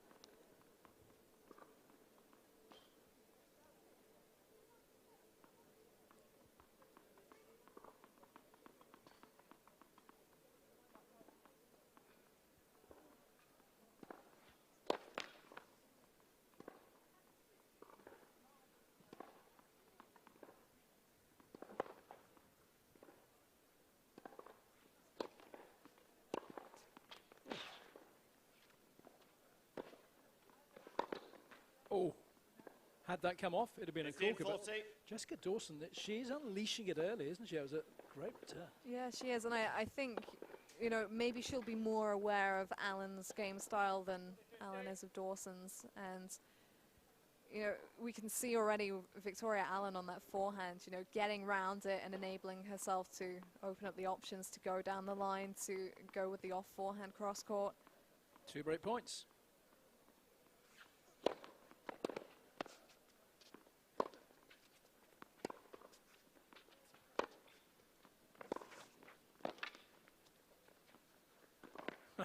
Game. Dawson. Beautifully done by First game. Dawson, and what a confident start for the 16-year-old. Emphatic, really impressive stuff, and this is clearly how she likes to play, driving from the first ball, and really nicely handled on the put away. She'd done a great cross-court backhand where Allen was kind of pulled off balance, had to half volley it back, and it would have been quite tempting to overhit or think too much about the final put away, but she just handled it nicely, Dawson. Pressed it into the open space, and she Jessica has Dawson to serve. more than earned this early advantage. See if she can back it up. Yeah, it's never really a break, is it, until you've held on your following service game. So here's Jessica Dawson setting out to do just that. Left for serve.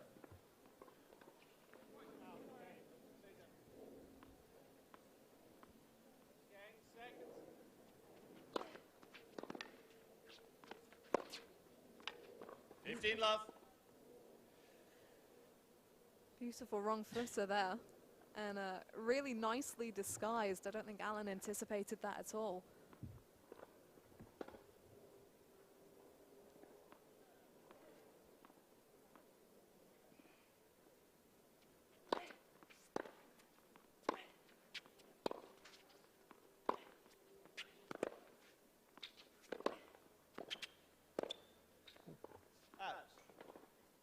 Dawson 30 love. let off the hook a little bit there.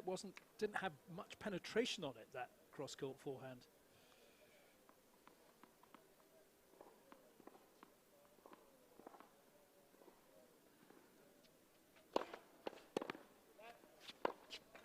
$30-15. Yeah, that depth from Allen is so key, just to keep Dawson back and not let her get on top of these balls, because she's made her intentions very clear out here. She wants to drive and dictate.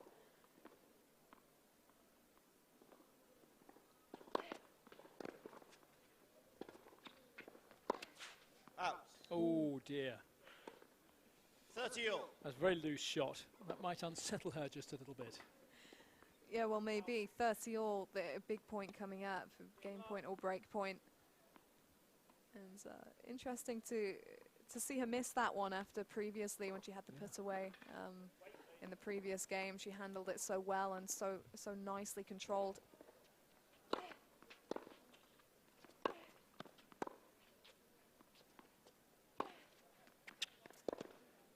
Out. 40-30. Yeah, that's the thing with the power game. You know, when it hits the mark, it's fantastic. But there is the danger of letting the pace carry you away. So she has to be really careful that she keeps her hand on the leash, as it were, and keeps the dictation. Oh, that's a Game super Dawson. shot from Dawson. Dawson leads by 2 games to love. That's a terrific start for the 16-year-old from Hull.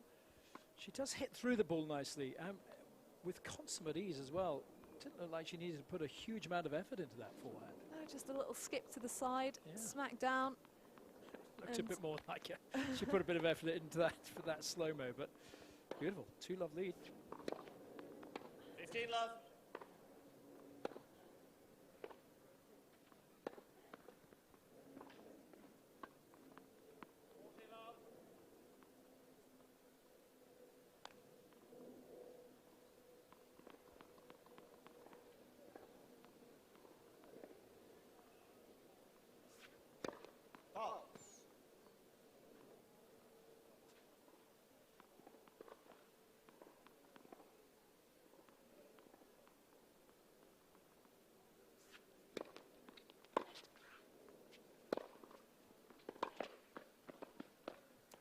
Ooh. 15 all.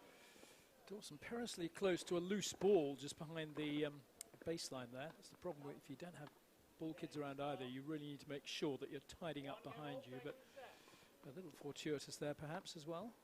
Yeah, it was a shame for Allen because she had the depth to come up behind, you know, and if she'd have got that volley in play, it would have been a confidence boost for her, and that's the kind of play to go for at the moment. Dawson is all over things from the baseline. She needs to mix it up a bit and give her something else to think about. Out. 30-15. I wonder if Dawson is surprised at what's facing her over the other side of the net, the confidence that Dawson has come out with.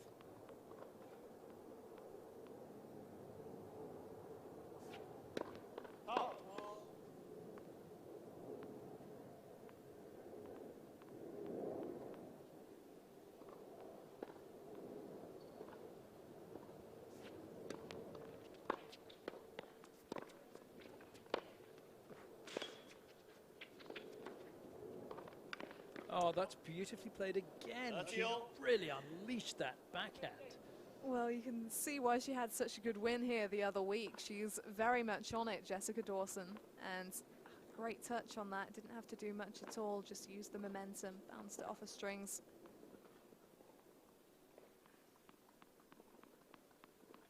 All.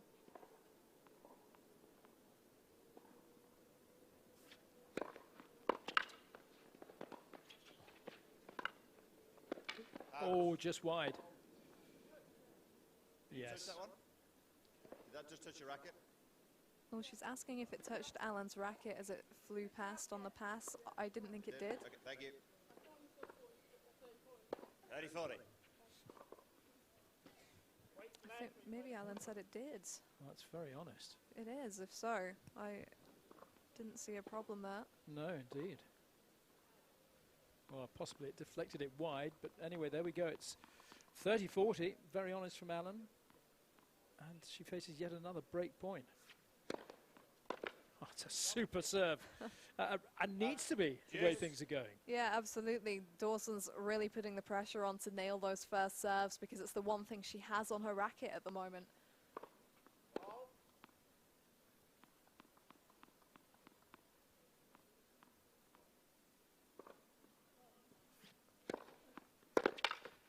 And another Advantage, terrific Alan. serve.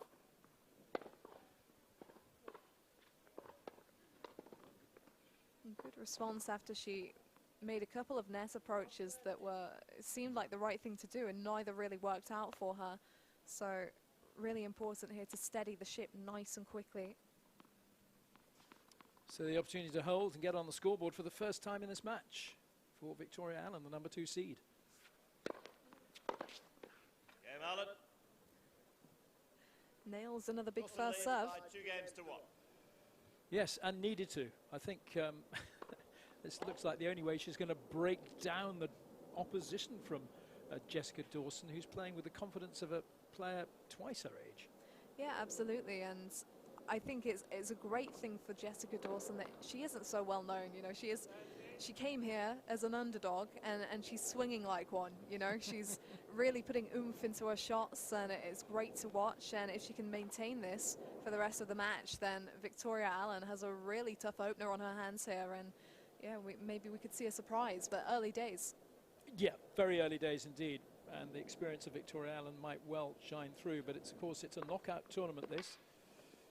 It's 2 tie-break sets and then a match tie-break should it come to it at the end of it all to decide it.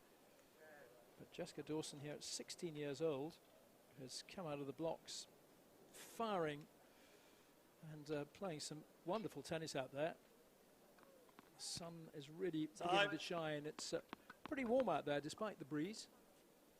Beautiful summer's day for tennis. Yeah, lovely. It's like July finally arrived.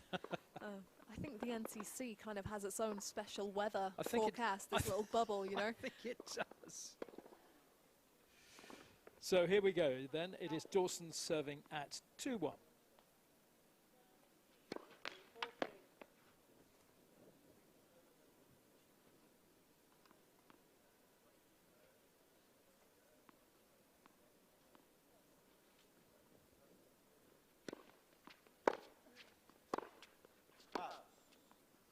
Love 15.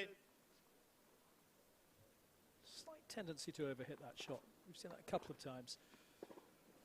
Yeah, a little over-ambitious, overly enthusiastic, and like I was saying before, you know, that's where she needs to just rein it in a little bit and take a bit more time. Out. 15-all.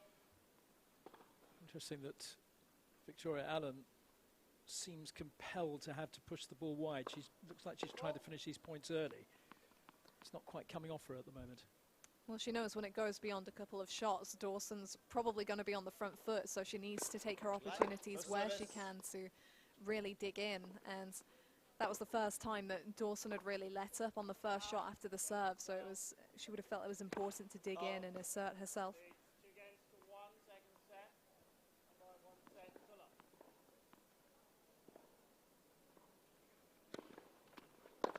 Oh dear. Out. 30-50. Wild from Victoria Allen. Needs to really, talking of rein in these errors now.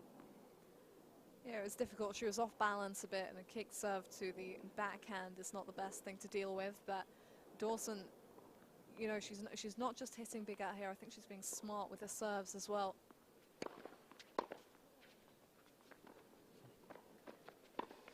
No, not the best of drop shots. It was really an invitation to come and have a go at this, wasn't it? Yeah, it was more of a short lob, that one. I think Yeah. it had a lot of height on it. Yeah, it sure did. Allen nicely on top of that.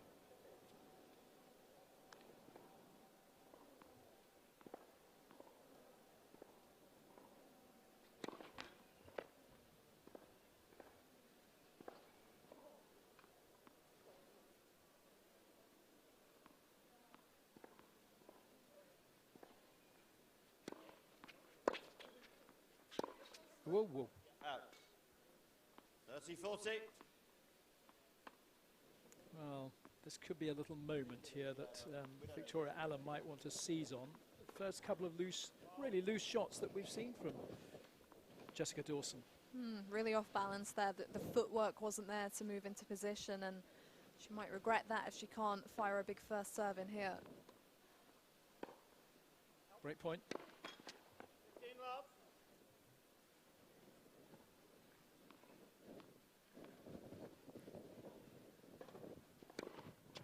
Ooh. Game. Allen. And that's how quickly things can change. She looked well in control in the driver's seat, Jessica Dawson, but a couple of errors and there you go, back on serve. Yeah, absolutely, and Victoria Allen will want to seize on this opportunity now after a slightly shaky start. I think just predominantly slightly surprised about what she's been facing. So Allen to serve now at 2-2.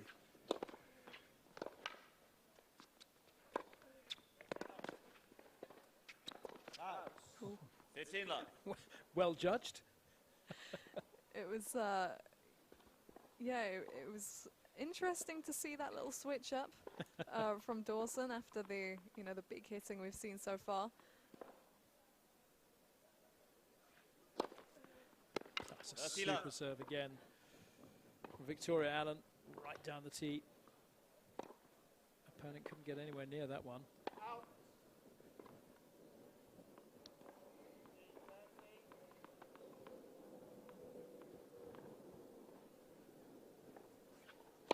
Oh.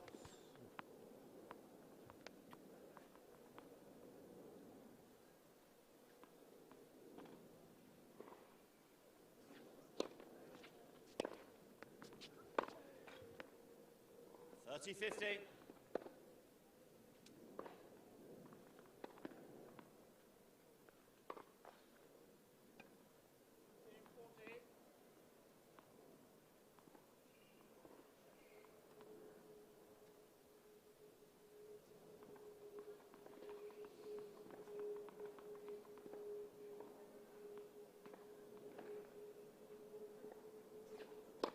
Pulse.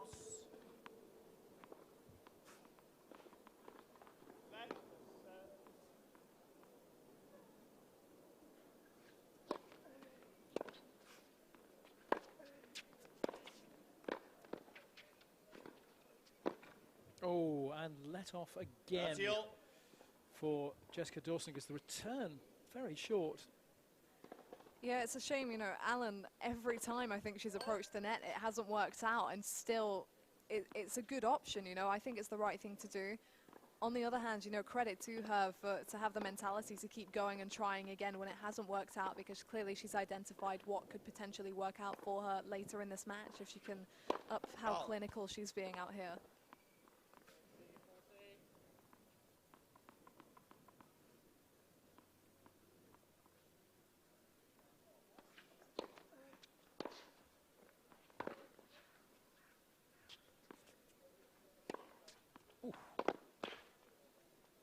Out.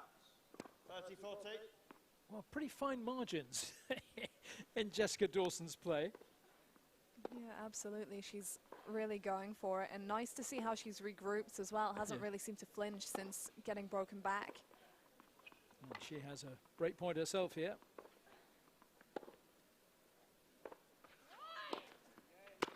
Yes. What a great serve. Applauded as well by Dawson right down that centre line. And it's the serve that it really is sort of getting Victoria Allen out of jail on occasion in this match so far. Absolutely, and behind that, the mentality that puts her in the position to be able to nail those marks when she needs them.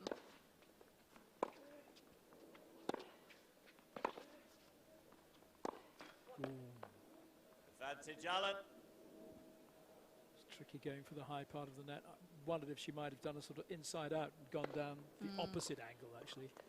I suspect she might have wondered the same herself. Well, this is the thing, on those kinds of shots, you really have to be committed to your shot choice, or it's just not going to work out. Yeah, Allen. It's another super serve. Allen leads by 3 games to 2. And takes the lead for the first time in this match, the number 2 seed. It's been a very tough start for Victoria Allen. She hasn't looked consistent in her play. I think maybe just slightly rattled by what her opponent has come out with and shown her just what she can do. Absolutely. She didn't know Jessica Dawson before this match. They'd never played each other before, so it was really going to be a surprise when she stepped out on court, and it was going to take a few games to kind of work out what her opponent likes to do and how she's going about things. I think she's worked it out by now. I think it's been pretty obvious. So, yeah, it will be interesting over the next few games to see what Vic does, you know, on the return, how she's going to play things in that respect, because if Jessica Dawson can nail her first serves and get a dominant first strike behind it, then her tennis on the back foot is going to have to be sharp to stay with Dawson, because she's playing all-out tennis out here. Yeah, and I think Jessica Dawson's probably been gifted a few points by Victoria Allen, particularly, as you pointed out, those volleys at the net, which I'm sure on another day she would acquit herself pretty well. So Jessica Dawson might not get everything her own way from here on in, one senses. Yeah, I think for the rest of the set, you know, this could be pretty close. There's been no real kind of feeling of momentum every time Dawson's looked to be pulling ahead. You know, she's made a couple of unforced errors, or Victoria Allen's come up with some big first serves. So it's been pretty 50-50, all things considered. Fault. Dawson serving at 2-3. First time she's been behind in the match. Let second serve.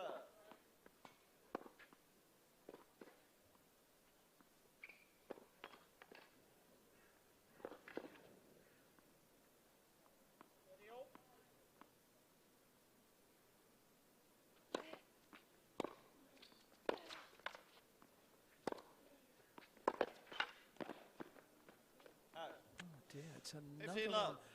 So she's still trying the net shot, but it's still not working. Exactly, you know, she knows it's the thing to do. I mean, maybe she's not the most comfortable player in the world at the net, but it's a shame because that was a great approach, you know, jammed into the corner. She came up, had a nice amount of time, but the positioning on the volley, her racket head was too low, the face was too open, and she needs to, you know, short, sharp and punchy, you know, at the top. That's what it needs to be. And yeah, I don't know if she was trying to chop it a bit or slice it, but it didn't have to be that clever.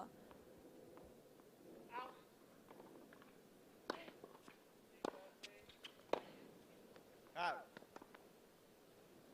15 all. Sense perhaps with the Jessica Dawson serve that there isn't much of a weapon there in something that Victoria Allen clearly can use. That if Dawson's serve starts to falter, that might be an issue for her.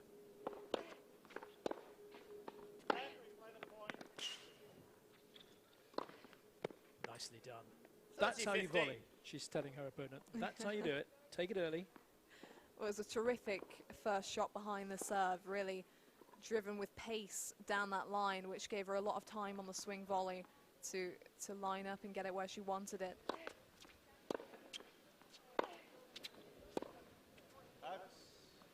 40-15. And just getting in Allen's head a bit, forcing her to overthink, go for more. Such a mental game.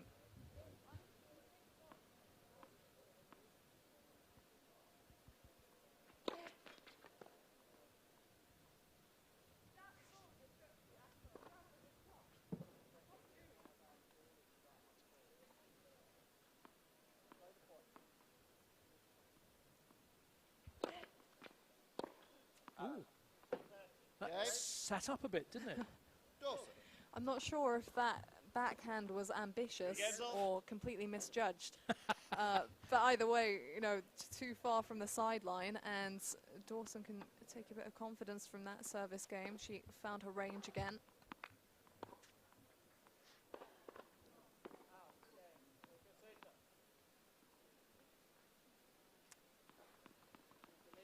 So Victoria Allen then serving at 3-3.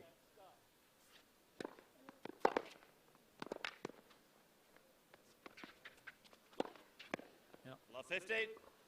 Very confident from Jessica Dawson. Super return.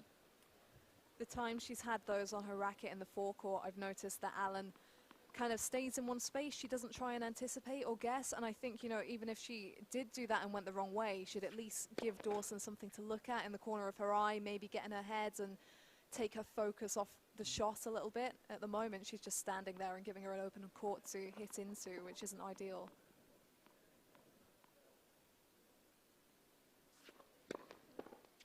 Oh. 15-all. I mean, she does that serve to perfection, pretty much. Yeah, it's a best serve, brutal down the tee. Yeah. And swinging away. Yeah, absolutely. And it shows how good it is that it keeps coming and Dawson's not anticipating it, not even able to get her racket on it. It's so pinpoint accurate.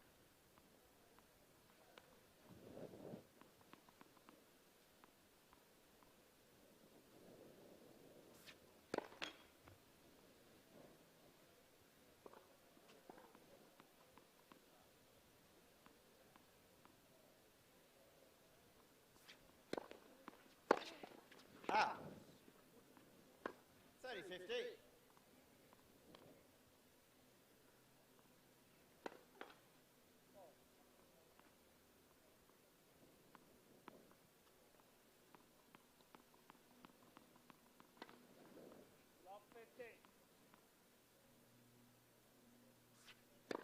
Fouls.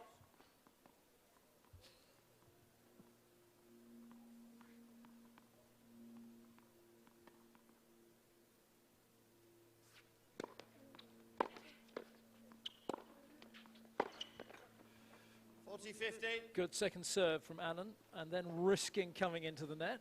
Didn't need to play a shot that time. Yeah, it was nicely done. I think because she was thinking about moving forwards, the backhand was nice and deep and nice and flat. It kind of helped propel that deeper into the court. And her ability to hit the reset button is really showing through. She's had a number of points where it's gone to pieces a little bit, but she's been straight back to business in the ensuing points.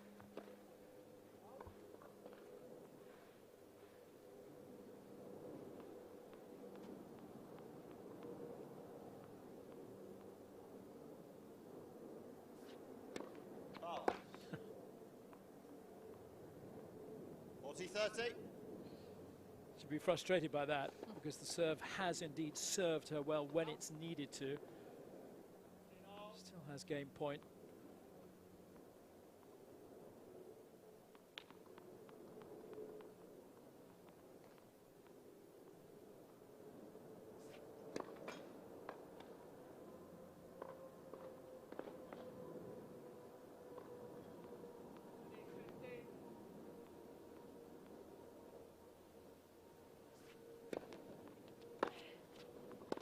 Oh dear. We've seen that a few times. What's happening? Is she just taking it too far back? Is she hitting it just too late? I think she's trying to overhit, and that's messing up her timing a little bit. I mean, we saw on that serve, it went in a little bit slower, so Dawson was able to attack the return more, and therefore Allen, you know, she wants to seize back control and get herself on the front foot, and I think she can afford to, you know, just take a little bit of the pace off and get the timing right instead. Ever since we've praised her serve, hasn't gone terribly well. They call it the commentator's curse. Yes. Advantage Dawson. Should we shush for a moment about her serve? We'll turn this off. Oh dear. Well, that's poor, I have to say, from Victoria Allen, and she's gifted her opponent another break point, and there was really no need for that. She was in control of this game. Foul. Oh dear. Really struggling to find any rhythm on the serve right now.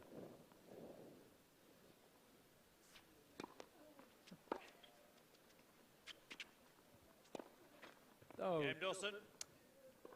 well, Dawson leads 4 games to 3.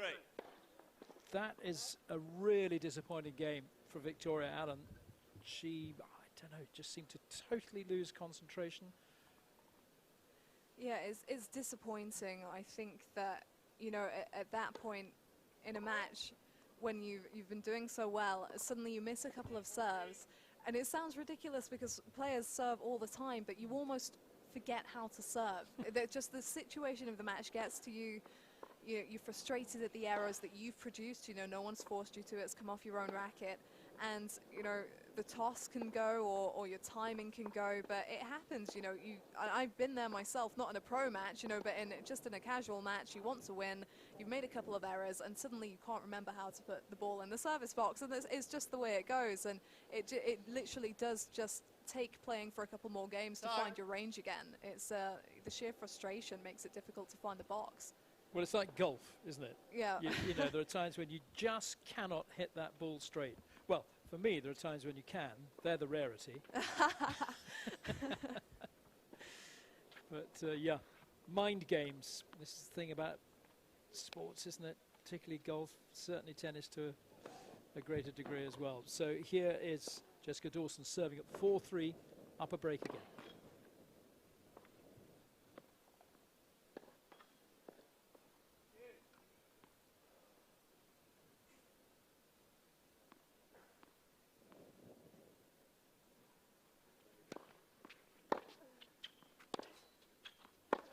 Ooh. 15 love.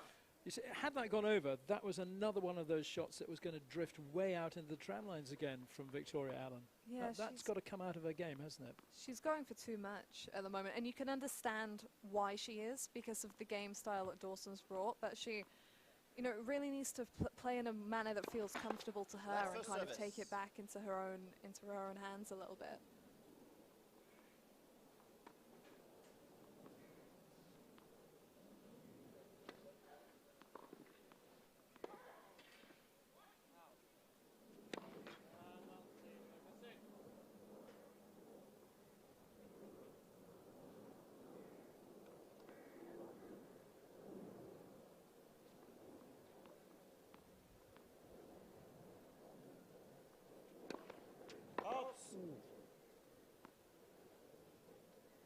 Bit ambitious for a second serve, perhaps. It wasn't a bad effort. I mean, I think both of us quite admire the way Jessica Dawson goes for shots, goes for her serves.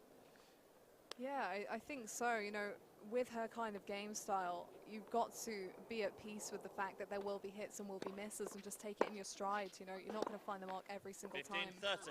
It's the nature of the game style. And that shot looked just a little bit lazy from Dawson. Didn't move her feet. Got a little bit caught up in that one.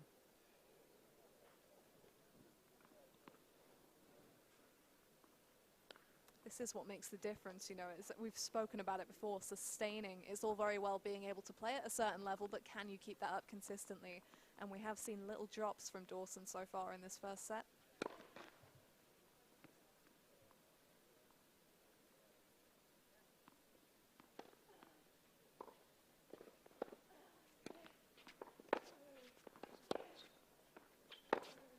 Oh, that's more like it. 40. That's a super backhand from Victoria Allen. Yeah, that's what she wants. Got nicely on top of that and kept it a bit shorter as well to get it on the sideline. Hopefully we'll give her just a little more confidence, just to settle into her own game a bit more now. Yeah, definitely.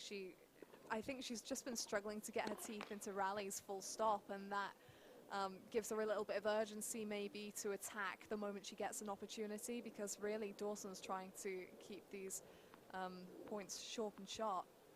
Short and sharp. Wow, okay, tongue twister there for you. Have a go. Short and sharp.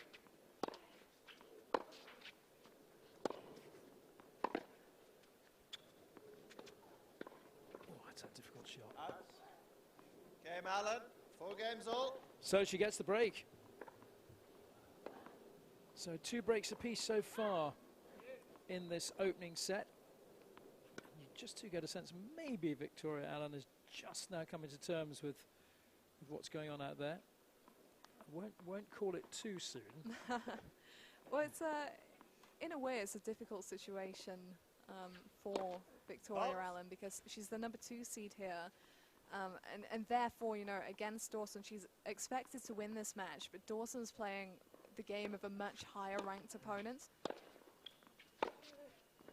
15 love. And so mentally, you know, she comes out here, she's, you know, by far the higher ranked, she's expected to come through, and suddenly the opponent is playing as if she seeded herself, and it's like, well, how do I deal with this? Yeah. You know, it's a big mental battle.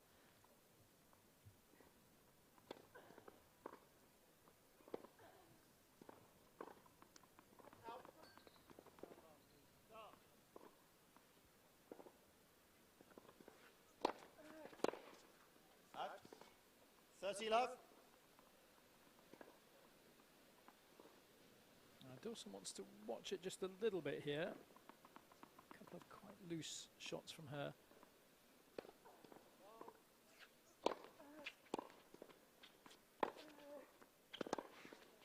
Ah, 40 love.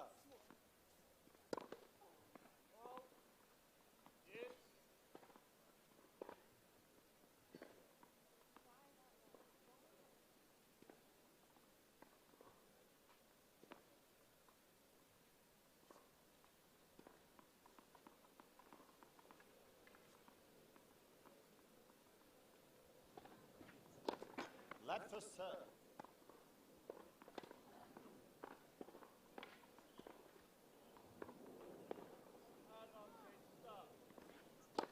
Pot. Not by much.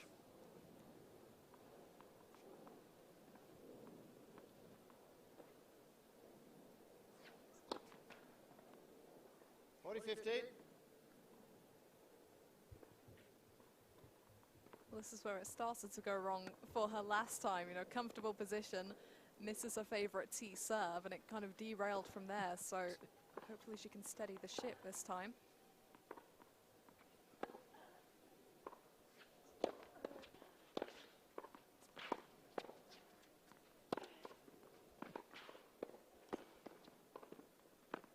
That's Nice. 40-30.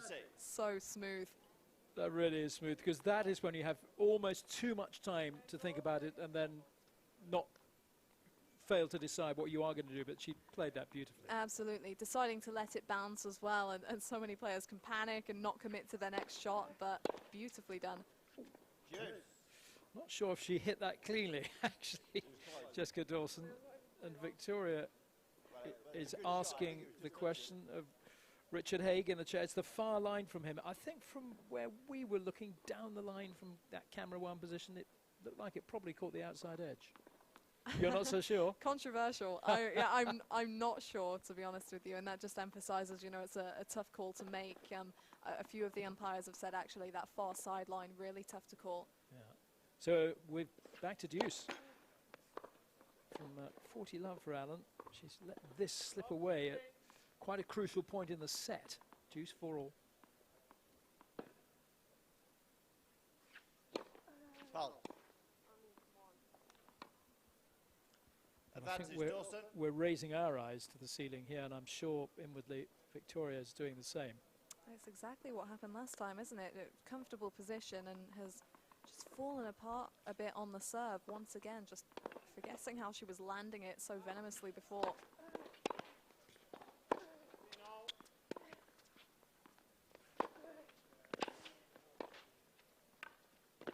Oh, that's a good rally. That's a really super rally from both girls. And at last, Dawson is finding the way to play these balls at the net. Little low down to her feet, but she got away with it. Yeah, it's good that she finally got one on her racket, you know, at the net, and was able to pull that one off. She came in behind the backhand. I think the backhand's looking a bit more solid for Allen at the moment. She's maybe not as potent as the forehand, but is more solid and easier to come in behind, I think. Advantage Allen.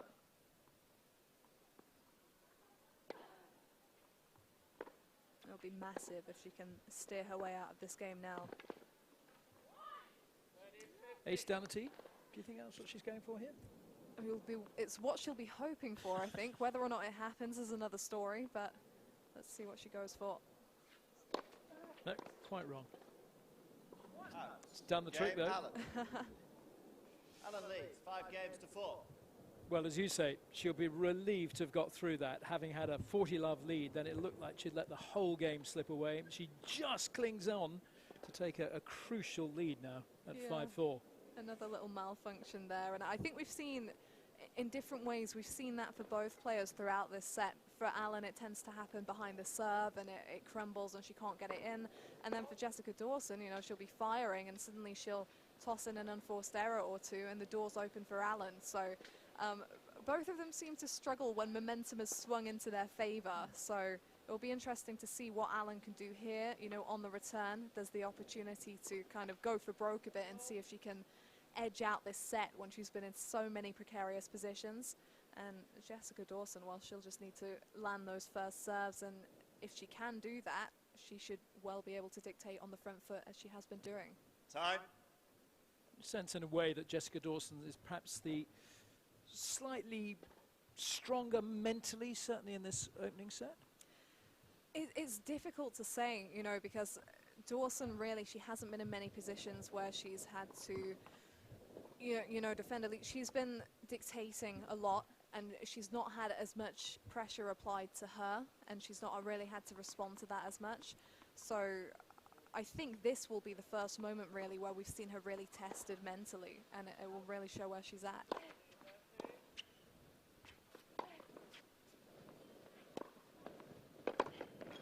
Love 15. Dawson serving up 5-4. Lovely play, though, from Victoria Allen. I mean, to play that little skip shot, you've got to have a bit of confidence. Yeah, absolutely. And once again, the backhand providing the way for her to move in nice and flat, and just being careful with it, not going for too much as she was previously on the forehands, and it's paying off. I think Dawson perhaps having a little problem with the sun there.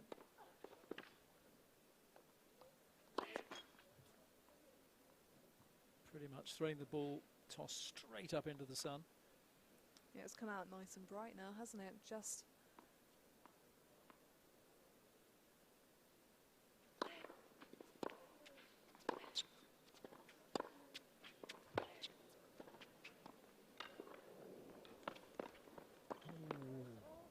Love 30. I think from both sides of the net, we've seen the wrong option taken, haven't we, at the net a couple of times? Or am I being unkind on that one? I'm just talking about Jessica Dawson there. yeah, I think on Victoria Allen's part, it was fantastic. You know, she'd got the deep, flat backhands and then changed it up with the drop shot after she'd seen that she'd forced Jessica Dawson back. It really took that point into her control. Love 40. So the set creeping away now from Jessica Dawson, who was going very nicely early on, but she's now 3 break points down, and with it 3 set points down.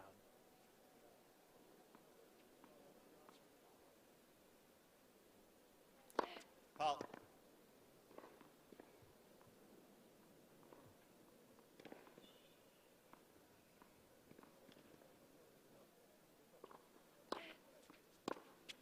Out. 15, 40. Saves one of them with a little help from her opponent. I'm liking Allen's body language though here. She's walking with confidence. You know, I feel like she can sense that the finish line is right there. If only she can, you know, land a deep return and get on top of the ball. Oh, overhit. Game first set, Allen. 6 games to 4.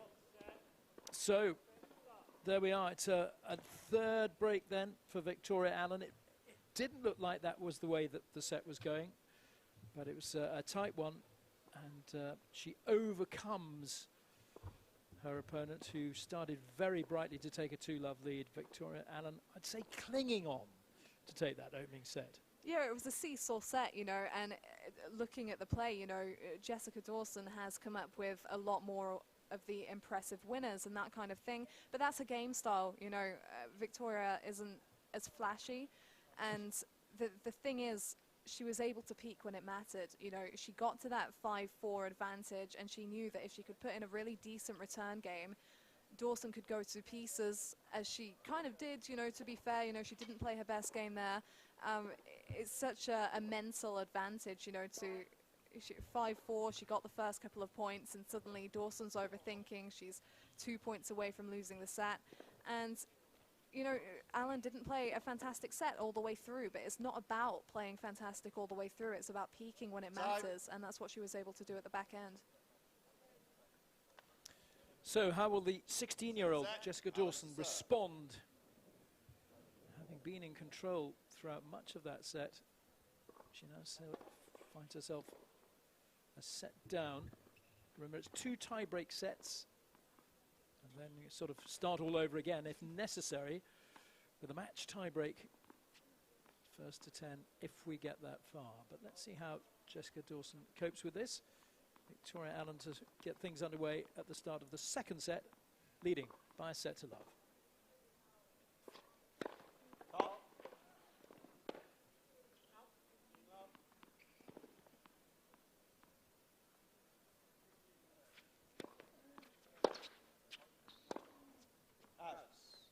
Love 15. Nice idea. Yeah, it was a good pickup off a really nicely deep return. Very nearly paid off.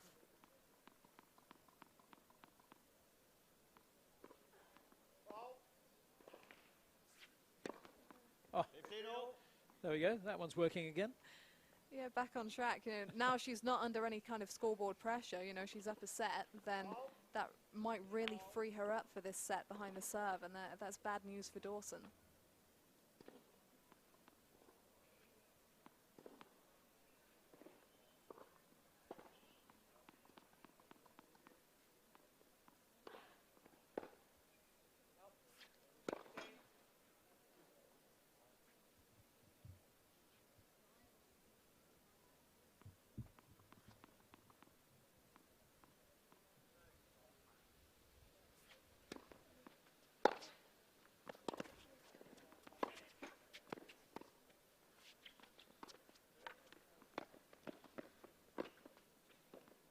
Oh, Just catching the line. I think, 15-30. yeah, it just Yeah. dropped inside. Again, she did balloon that drop shot a little bit. Oh, yeah, well in. Yeah. It's never going to be perfect, you know, but the most important thing is that she was ready for the follow-up shot. You know, Allen looked well on her way to getting that one back, and she was ready to take the volley on, and she made it. And, you know, it's not about how you start, it's about how you finish, and she finished well.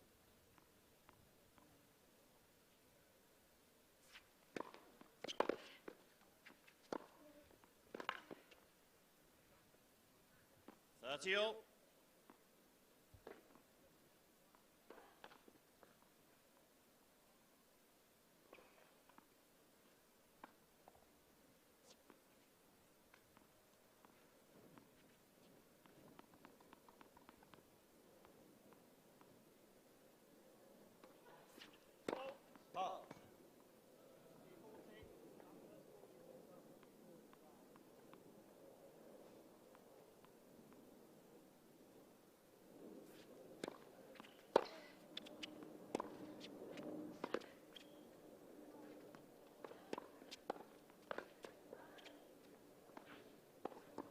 Oh, now talk to me 30-40. about this, Abigail, because I thought Allen looked very hesitant in coming up to the net for that one.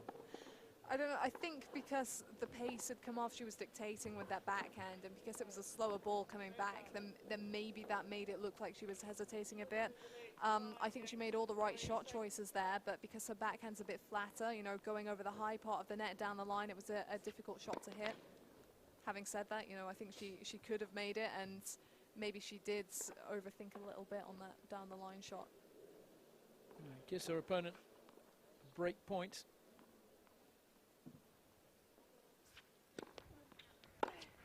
Oh, Juice. knew what she wanted to do there.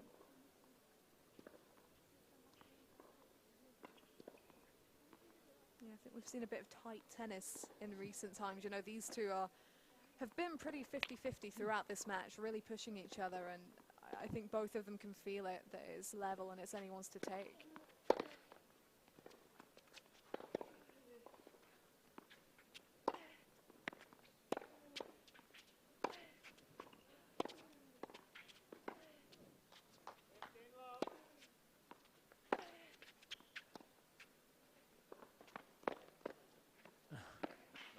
That's well played.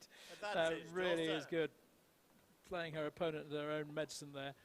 Beautiful drop shot that time from Jessica Dawson. Yeah, nicely done. I don't think it was the right shot choice from Allen. I think the rally had reached a point where she was just like, oh, I've got to finish this somehow. Try the drop shot. It didn't work out because Dawson wasn't far enough behind the baseline. She was well on top of that. Nice touch. Second break point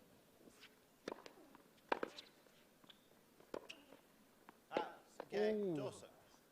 That was First game, second set. You roll. unlucky or careless. I just think it's interesting to see the backhand up the line letting her down, because as I was saying, back end of that first set, the backhand was a safe shot. And, you know, with the shots Dawson's getting to, maybe she's just putting the pressure on to go for a bit more. But I don't know, she almost didn't seem to finish her follow through there. She seemed to have almost pulled out of the shot before she finished it. And that's never going to end well. So close, but not close enough from Victoria Allen. And I guess she'll be hoping to break straight back before Dawson gathers any kind of momentum. Yep, gathering the balls for new balls now. Richard Haig comes down from his chair to oversee that. Well, this is the final tournament of an initial 4-week swing of LTA British Tour events that have been taking place here at the NDC throughout this month. For both women and men, we've got a men's singles coming up, in fact, after this match. But there's equal prize money across the board as well for the men and women. And a terrific opportunity not only for these players to get back to competition, but also to earn some much needed prize money to help them on their way. So it is Dawson to serve then, up a break at 1-love. Love 15.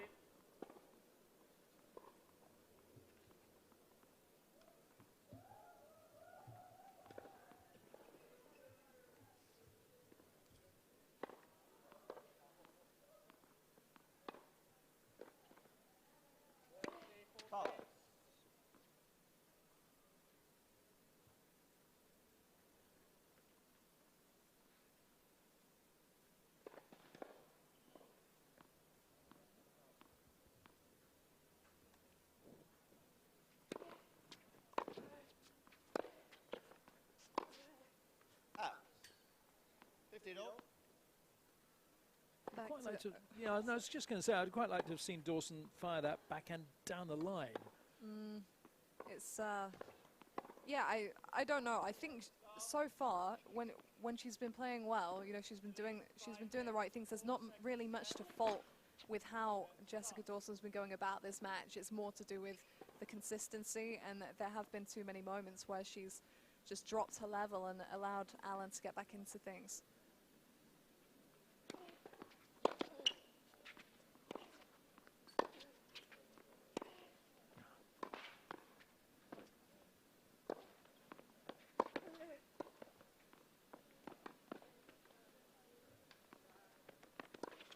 Oh, that's a shame. She played with so much 15, composure 30. early on, that beautiful inside-out driving forehand. And then it just started to go a little bit wrong. It was all good until she came to the net, and then the pace off the drive and the Yeah. volley was completely gone, and you come to the net to finish. That's why you're there, and she didn't play finishing shots. So unfortunately, she kind of asked for that.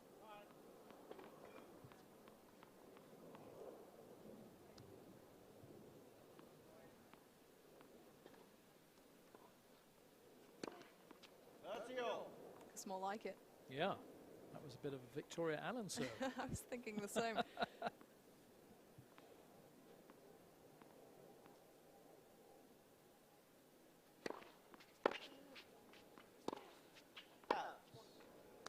Thirty, 40. There have been a lot of loose 1-2 punches from Jessica Dawson. A few too many, you would think, and she can't find a big first serve here. That could be costly. Good indeed. It's break point then to Victoria Allen.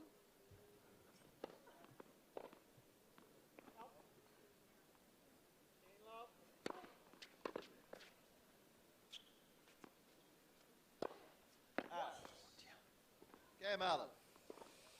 One game all. Yeah, a couple of really loose shots there from Jessica Dawson. And that really was a loose one. Yeah, it's something for her to take away from this match, whichever way it goes. Hopefully she can cotton on to the fact that that's really where it's going wrong for her. You know, her ball striking could live with the very top players here at this event, but you know, those drops in form and yeah, the just being unable to sustain the momentum, that's something she really needs to look into in order to climb up the rankings.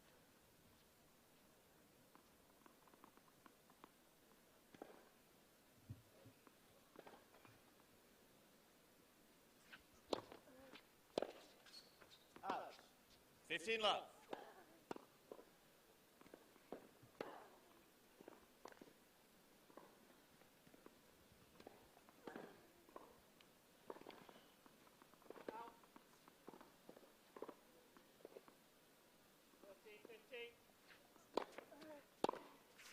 Out. 30 love. Yeah, just giving herself a little talking to, Jessica Dawson. A few loose moments here of the last few points we've seen.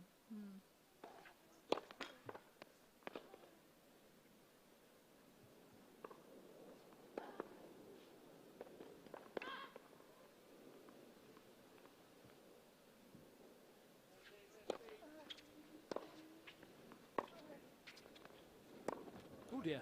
Out. Now, 40 love. what was that about? Off balance? Yeah, she's not moving her feet, I don't think. You know, so many players, they thrive so much because they take all the little steps, they stay on their toes, you know, they position around the ball. And a few times when Dawson's almost fallen out of a shot, she's just not done the footwork to get herself in the right position, and I think she was lacking there.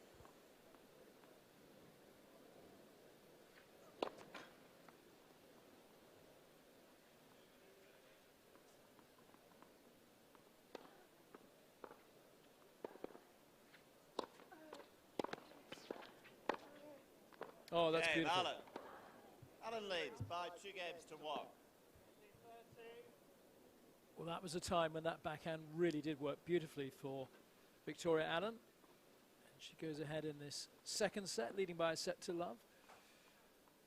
The LTA, in fact, announcing today a further 3 Tier 1 British Tour men's and women's events coming up between the 21st of August and 6th of September.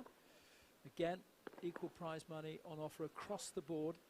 It's been the centre of the tennis world here, hasn't it, Roehampton, and over the past few weeks with all the tournaments, starting off with the Jamie Murray Best of the Brits, which was fantastic indoor tournament. He's now staging another tournament next week, Battle of the Brits team tennis. In fact, the teams were announced today. There's a great lineup, Conter and Andy, Time. both playing in that. So that is taking place from next Monday, I think it is, 27th. Yeah, that's correct. On Monday, we've seen the stands actually on this court, the centre court, out ready for that next week. So much to look forward to. Yeah,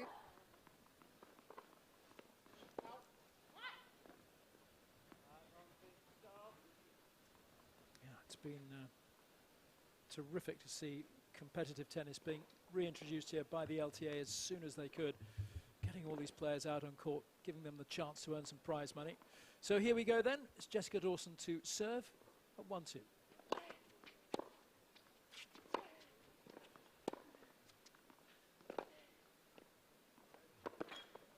Love. Ran through it again, as she should have stopped herself there, I think. But you know, on the run with the momentum carrying you, it's difficult. Easier said than done.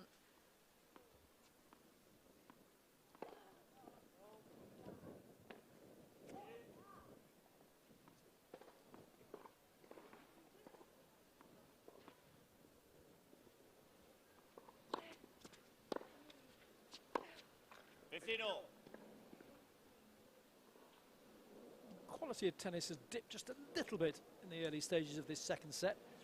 We have seen some glorious shots from both players, but they seem to have just come off the boil momentarily.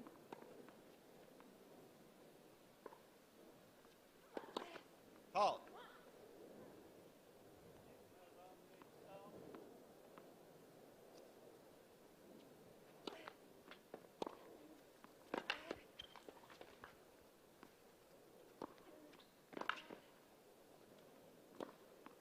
Well played.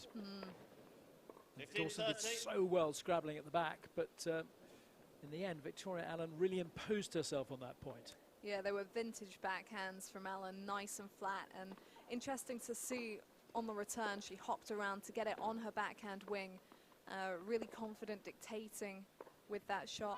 and no trouble with the overhead smash. Hot.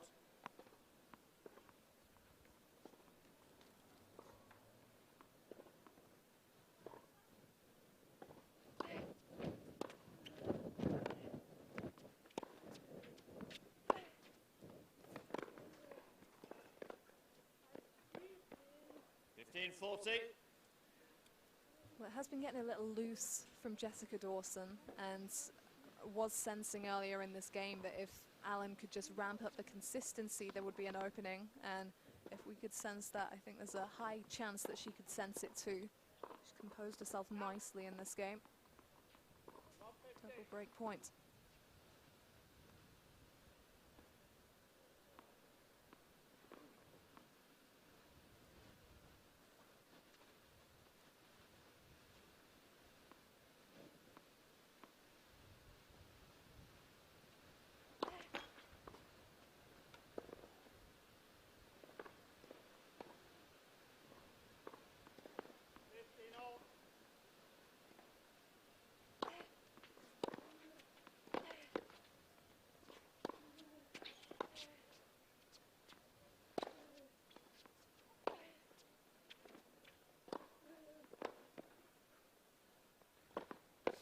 Game, Alan. Well, that was a gift for Alan Alan to leads by put that 3 away games to 1. and take an early break in this second set. I liked what she did in that point. You know, she didn't try and be too flashy or impressive. She knew the backhand was the more solid option, so she went with it. Didn't try and go for too slim a margin. She just got it on the sweet spot, sent it as hard as possible, and drew the softer ball for the put away, and went her way. Hot.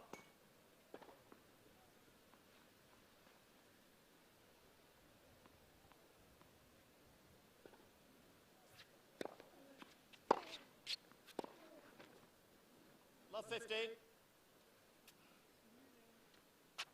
Well, she's got a bit of breathing space to play with now, with this early break at 3-1. Second break of the set, in fact.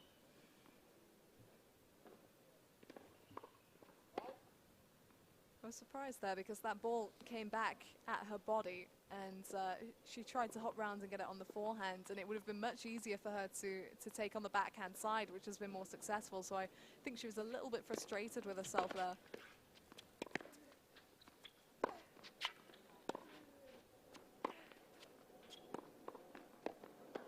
Love 30.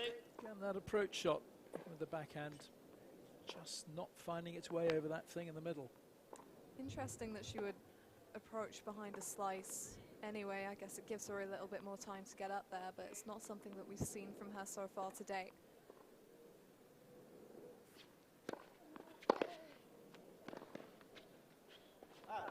It's a good return. 40. Came back pretty swiftly. Great angle as well from Jessica Dawson. 3 break points for her then, and she needs this if she's going to stop this second set, and with it the match slipping away.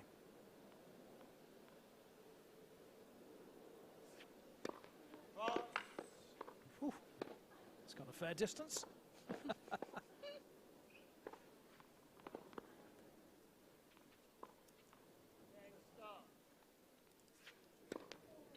Oh, as is that. Game.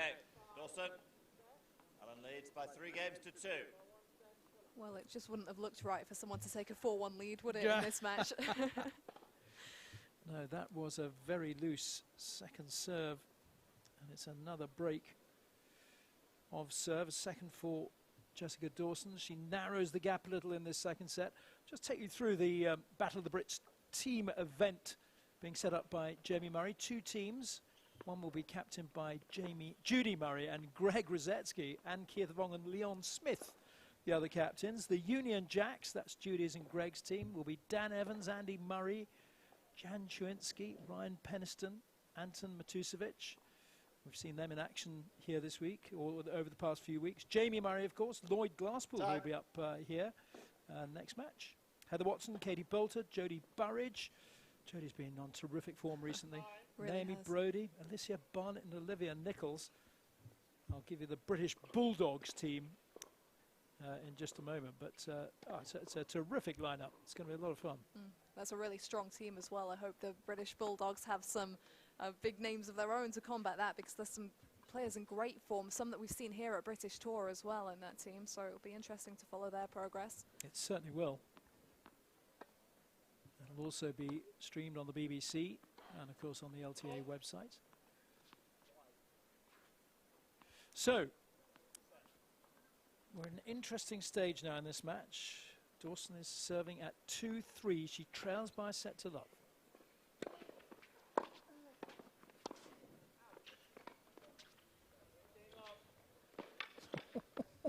Love.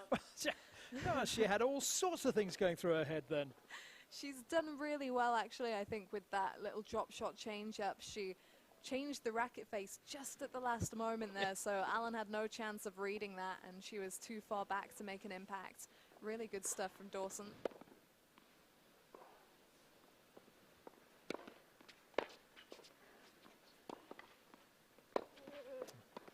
Ooh. 15-all.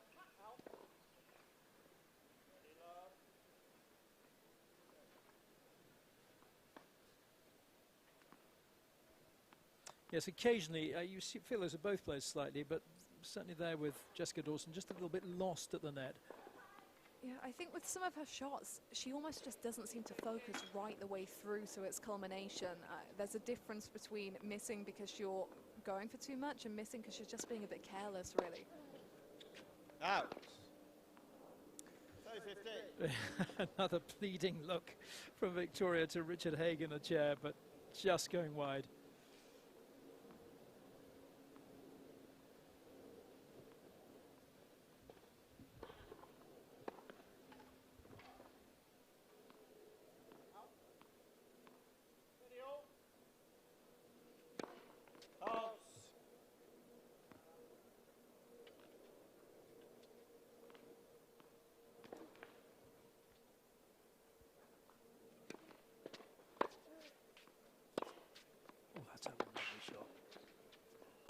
Oh, that isn't.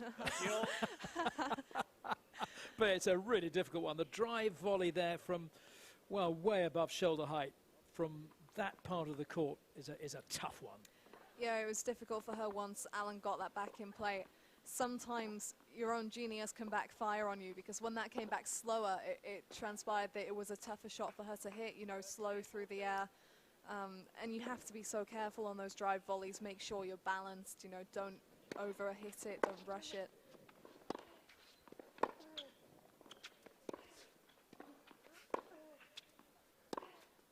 Oh. 30-40. She needs to hit with a little more topspin, perhaps, Dawson. There's a lot of these shots seem to just be floating out of the back of the court. I think she just needs to hit with a little more control. To be honest with you, she just, you know, relax it a bit. Don't let, you know, the pace run away with you. Great point.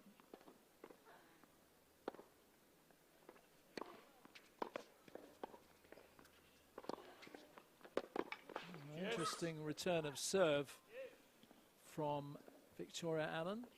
Not sure quite what she was hoping to achieve.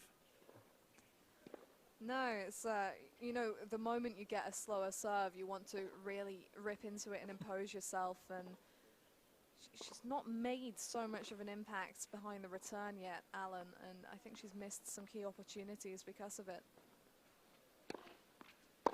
Ooh. But then again, you know, if you try it and you go for too much, you misjudge it, you know, there a bit of kick in that serve that she wasn't able to control. It's a fine line between going for too much, you know, and not going for enough.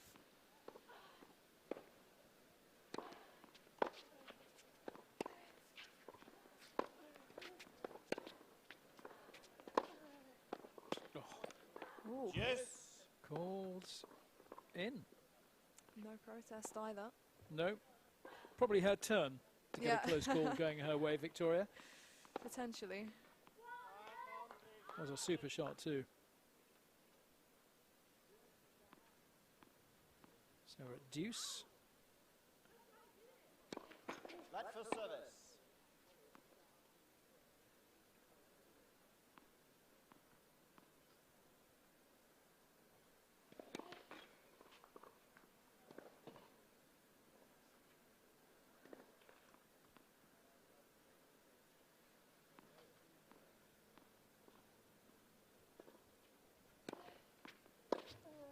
Out.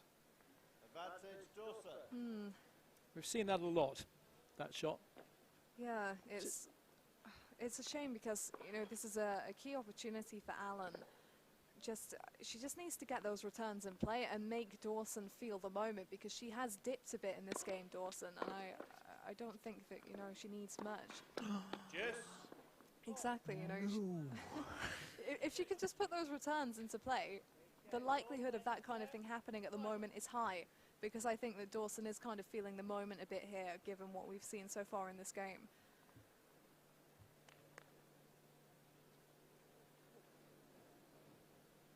Back to deuce. It really could go either way this game, stating the obvious, but you know what I mean.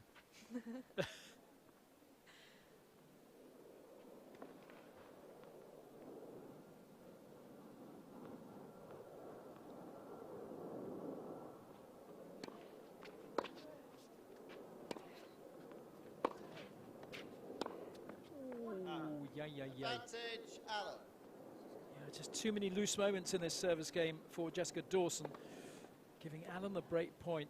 That would be a 4-2 lead, and that's quite a gap set to the good as well. And you can feel the frustration building for Dawson, so if she does lose this game and she sees that deficit on the scoreboard, being down a set already as well, that's not good for her in terms of the mind game.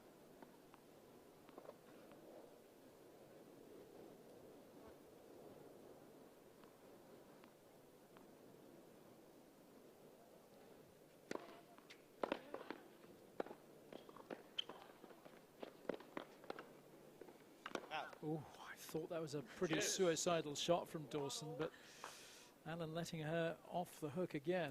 Yeah, it's been a saving grace a bit, that little drop shot that she once again, you know, changes up at the last moment. You can't tell it's coming, and I think just enough surprise to catch Allen off guard there.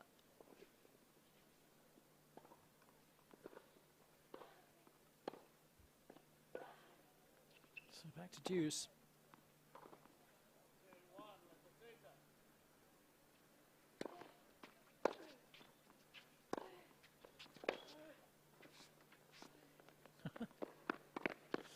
Oh, Advantage Allen. These margins are becoming incredibly slim. what would you have rather have seen Jessica Dawson do there? You know, I think she had a fair shout for going for the shot that she did. She'd driven the ground strokes deep. She had the depth to go for what she wanted to do. Oh, dear. Allen. Just let it go. Allen leads by 4 games to 2. So Victoria Allen with another break, and that could be very useful indeed if Victoria Allen can now just get the serve on song, being something that she can rely on. She could be putting herself well on the way to victory here.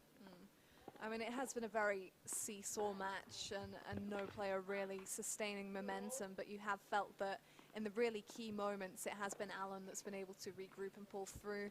I'm thinking particularly back end of the previous set. You know, she hadn't played her best tennis throughout the opener, but she was mentally primed to break through and get the game that she needed. And once again here, you know, she was able to put enough balls in play in that previous game. Oh, it was a lovely return from Dawson, but a loose approach shot again. Yeah, and this is the moment, you know, she's down a set and a break. There's the deficit on the scoreboard, and suddenly, you know, she does have something to lose. And she's getting close to the brink here and probably feeling it.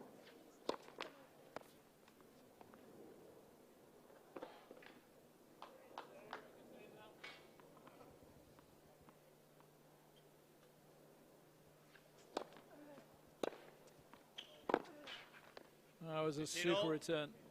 Really aggressive, right down the line. She was looking straight down the line too as she played it. Yeah, she needs those short points right now, Dawson, because the longer the rally becomes, the more likely she's going to get carried away and overhit, or, you know, equally get frustrated and go for too much.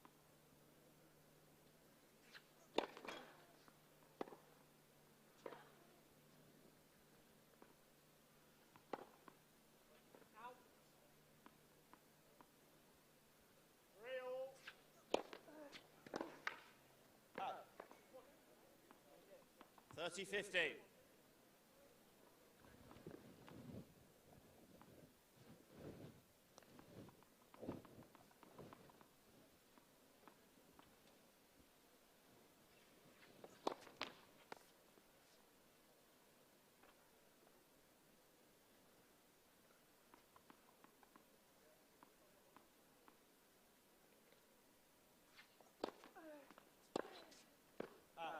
Oh. 40-15. That was pretty close. Now that is a shot that was worth going for. That was a shot that an unforced error that was more under her control, if you know what I mean. She'd stepped around, she'd got in position, and she was just fractionally wide. There was nothing loose or unhinged about that shot. Fault.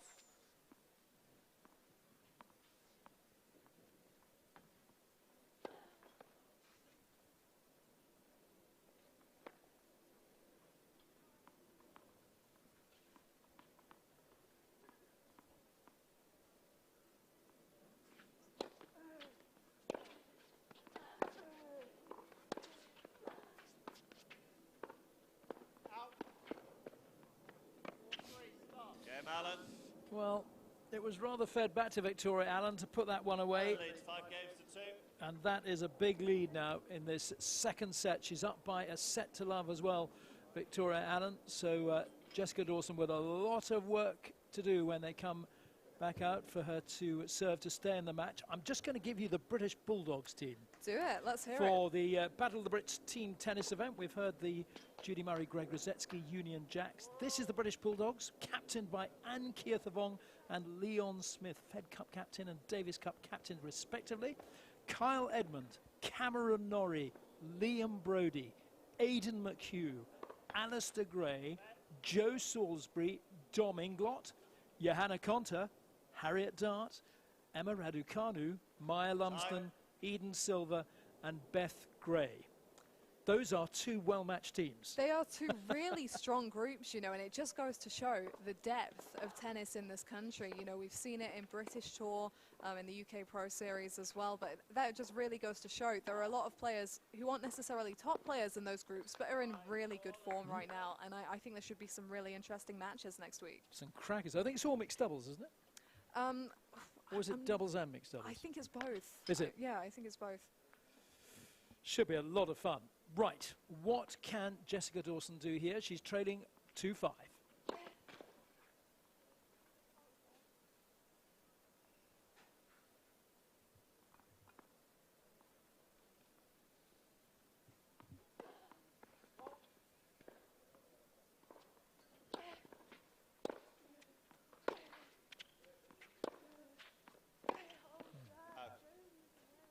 Love 15. Just felt over the last couple of games, Victoria Allen has got really comfortable. And she hasn't been all the way through the match. I think she's just been kind of grabbing her moments. But she seems a lot more assured about her position in this contest. And I think the finish line might be approaching.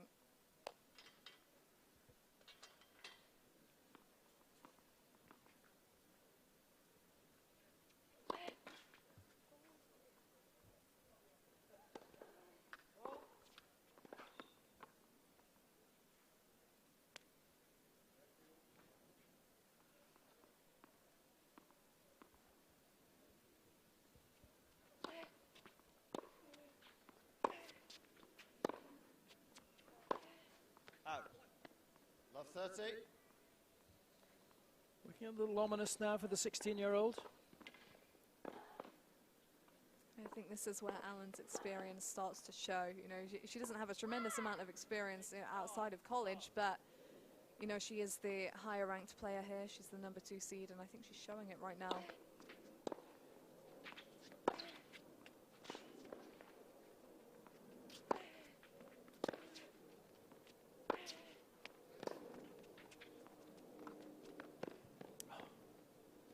Love 40. Well, it had to be the right shot to go for that time, and it's fine margins again, as you rightly say. Yeah, she'd really moved Allen around well there, but as well, I think, you know, Allen is more at ease now. She's less tight. She was moving well, scrambling well, and, you know, there weren't many options for Dawson, I think, in that situation. So it sets up 3 match points.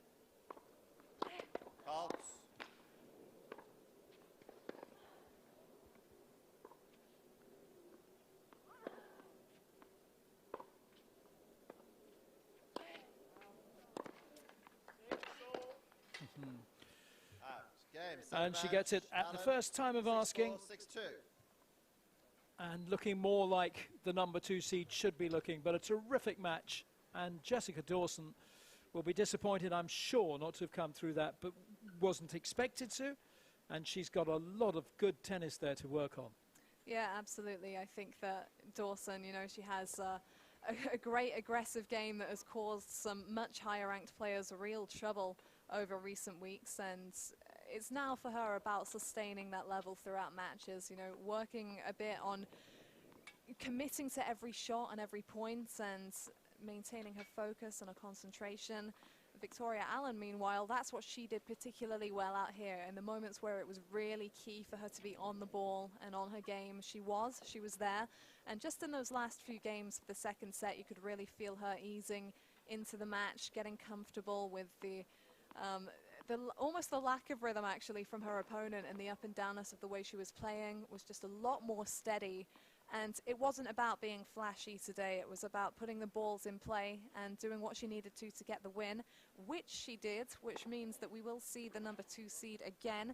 She moves into the quarterfinals where she will take on Grace Piper, who has been quite a regular presence at the British Tour over the past few weeks and came past Charlotte Russell earlier today, 6-love, 6-2. So pretty dominant fashion, and Allen might get another bit of a test there, but shortly we'll be hearing her thoughts on the match as she speaks to our own Rob Curling, who's headed down to court now.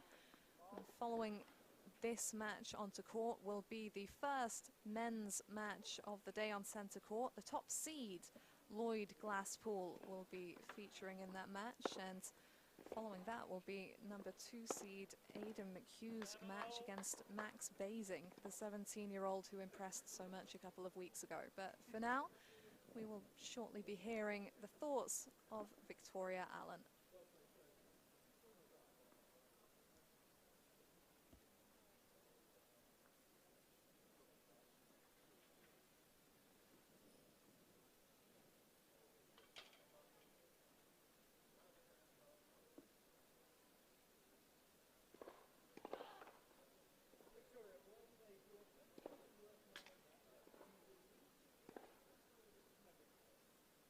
You never know. I mean, everyone here is a good player, so always going to be a tough match, but she was a very good player.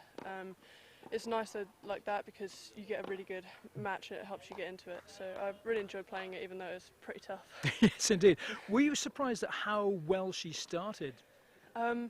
Yeah, I did think, obviously, with maybe the seeding, that sometimes people come out swinging a bit. So I thought, well, she's starting well, let's just ride this wave, and then yeah, I thought maybe she wouldn't be able to keep it up, but I thought if she did, then I'd have to try and do something different then, but managed to get into it and my level improved, and yeah.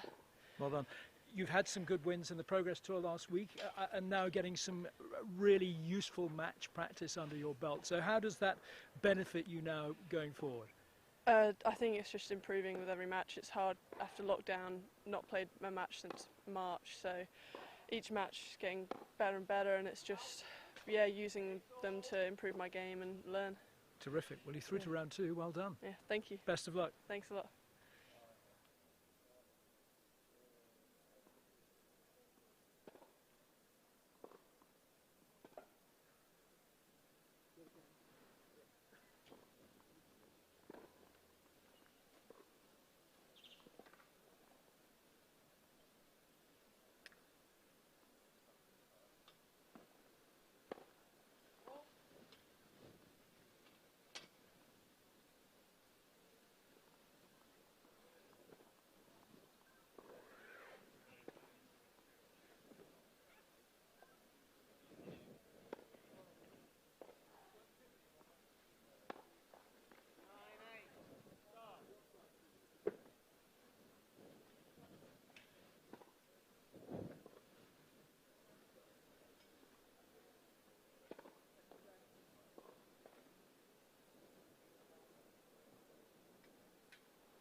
So, welcome back to the action and match 3 of day 1 of week 4 of the LTA British Tour. The return to elite competition, the first men's match to appear on centre court today with Isaac Stout and Lloyd Glasspool. We're here at Roehampton National Tennis Centre, not a million miles away from London's Heathrow Airport. Rob Curling here alongside Karthi Gnanasegaram. Karthi, what a pleasure, for one of us at least. For both of us. Well, looking forward to spending a bit of time with you this afternoon. Well, likewise. Isn't it terrific that we've got all this live tennis back now? It's there for people to see at home on the BBC and on the LTA websites as well, as we just take a look at Lloyd Glasspool here. Very impressive player. But live competitive tennis, we'll come on to that in just a second, Karthi. Just go through Lloyd's stats. 26 years old, ranked at 455 in the world, has been a good deal higher at 282. Right-hander from Birmingham. Has won quite a few titles down the years as well on the ITF Futures circuits. So can expect great things from Lloyd Glasspool. Certainly in this match, he is the #1 seed here in this competition. And I'm sure will be showing us just why that is in a match against a player who is a good deal less experienced than Lloyd Glasspool. Isaac Stout, 24 years old. He's just outside the top 1,000 now. Has been at 813 in the singles. Plays on the Futures Tour. Reached a couple of quarterfinals in the singles that he played last year. He'll probably tell you he prefers the doubles game. He's had a fair bit of success with that. Confirmation of some of those figures I gave you there. Lives in Brighton, a lovely place to be. Born in London. Always good to be down by the seaside, isn't it? Bit of fresh air. Particularly at the moment. Gives you something to do. It's the place to be. So yeah, all this competition now, this is the 4th consecutive week, not including the Battle of the Brits first week that Jamie Murray set up. Of course, we've got his next competition coming out here next week, but just great to have all this tennis. And to just walk into the National Tennis Centre and to see the players that are around, to see live sport, everyone training on the outside indoor courts. Kyle, Edmund, Dan Evans were here, knocking up before the first match started out here. People that are involved in that Battle of the Brits team events, which I think is singles, doubles and mixed doubles format. So almost Ryder Cup style with a mixed format, the men's and the women's teams joining up in that, which is fantastic. And this just great for different levels of players. This particularly Isaac Stout, as you mentioned, he doesn't play that much on the single side, but it gives them competition in a safe environment. And it gives them money, which is really important for so many people, not just tennis players. Every industry at the moment struggling, really, and for tennis players to just get a bit of money in their pockets if they can, even in the first round of this tournament for the LTA, makes a massive difference to them. Yeah, I mean, at this level in particular, if you're talking challenger level or futures level, and the equivalents in the women's game, there is not a lot of money floating about, and it's a very expensive business when you start putting in travelling costs, which as a player you have to look after yourself. If you're paying for a coach, again, these are all huge expenses. So any prize money that's coming your way is hugely welcome, and as I say, everyone, as Karthi was saying, no matter how far down the draw they make it, will receive some degree of prize money here. The money is a boost for those that are potentially thinking about returning to the ITF tour, particularly, which might start again in August. They're still discussing that at the moment, looking at a few tournaments, but it's going to be difficult for all players because there'll be fewer events, so fewer opportunities for each of these players to then get into tournaments and to earn that money. Yeah, they're going to be crowded, aren't they? Those applicants, those lists. It is going to be difficult for people to get in. Maybe it's going to be a case of playing more matches here, and as I mentioned in the previous match, there is going to be another series of these British Tour events coming up in August into September. 3 more events. So that'll be great for the players, great for tennis fans who can watch these matches streamed across the BBC and the LTA websites. There'll be matches here and also a UK Pro Series at St George's Hill, which is privately run, which a lot of players have been taking part in, as well as this tournament. So over the last 4 or 5 weeks, there has been plenty of tennis for the British players to compete in and to compete against each other, which is another important point because they don't do that that often. I think that's why everyone really enjoyed watching the Battle of the Brits at the start of all of this, because you suddenly saw the top 8 players, on the men's side at least, competing against each other. And as we saw during the matchups, not many of them have actually played each other because they don't get to that point and they don't play the same tournaments all the time. You're absolutely right. And the other thing that I found over the past 3 weeks is the amount of players who I probably wouldn't necessarily have got to see in action. And as you alluded to there, Carthy, there seems to be a lot of good tennis talent coming up through the ranks here in British tennis right now.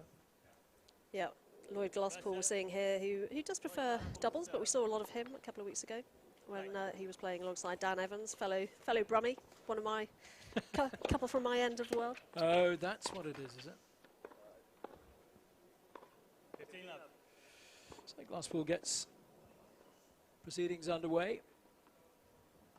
I'm sure for Isaac Stout there'll be a little bit of nervousness here.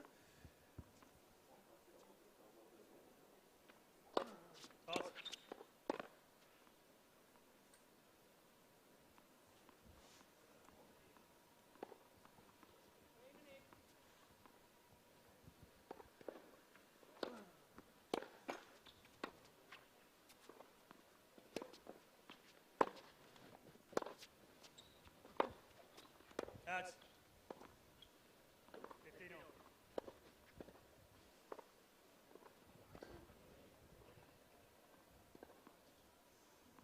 Trains in South Croydon, Isaac Stout with David Lovejoy. Predominantly left-handed, but plays tennis right-handed. Completely the opposite to Rafa.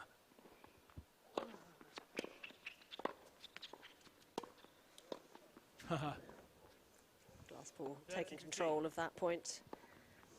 He will look to come forward as much as he can.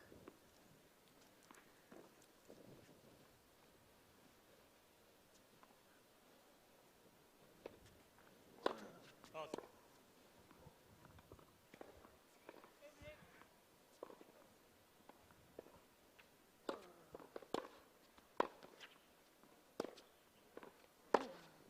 Out.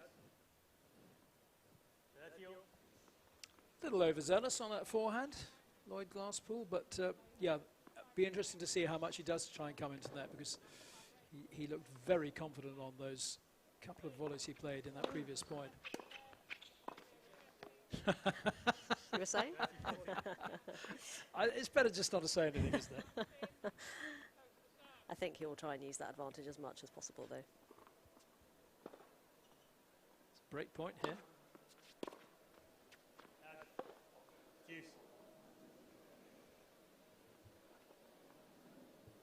This will be quite a comforting first game for Stout. It's not Glasspool bombarding through his first service game. Pause.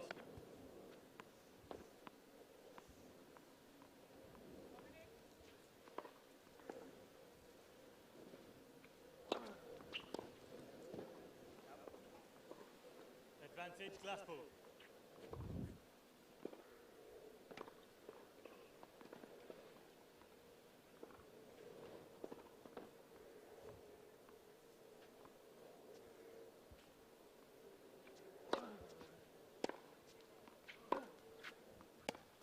Whoa, Game Glasspool. that had a nasty little First game. something going on when that bounce came up and caused the miss hit from Isaac Stout. So Glasspool then with the hold, perhaps not quite as straightforward as he might have thought it was going to be. I think perhaps not.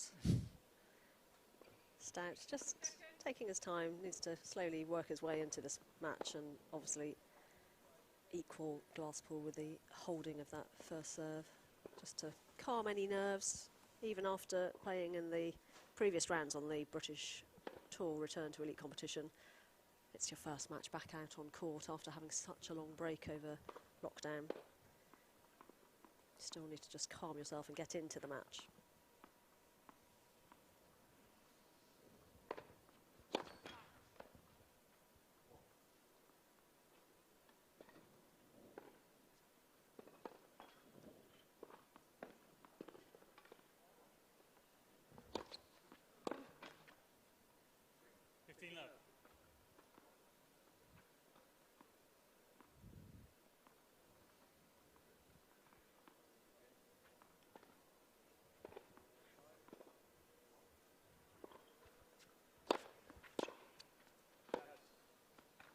Love.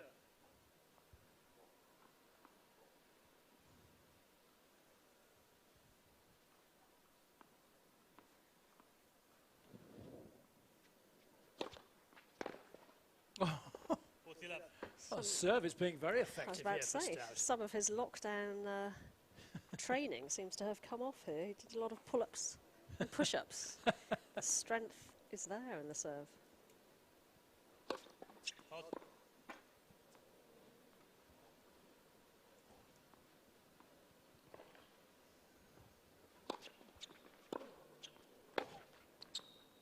That's a super return from Glasspool.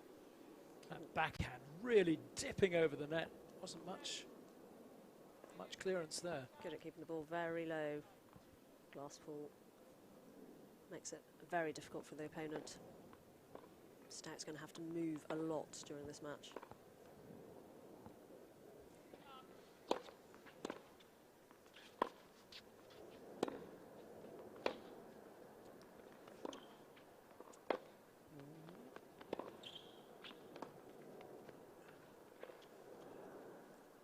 Well, I might have called one of those shots out, but I'm not the umpire.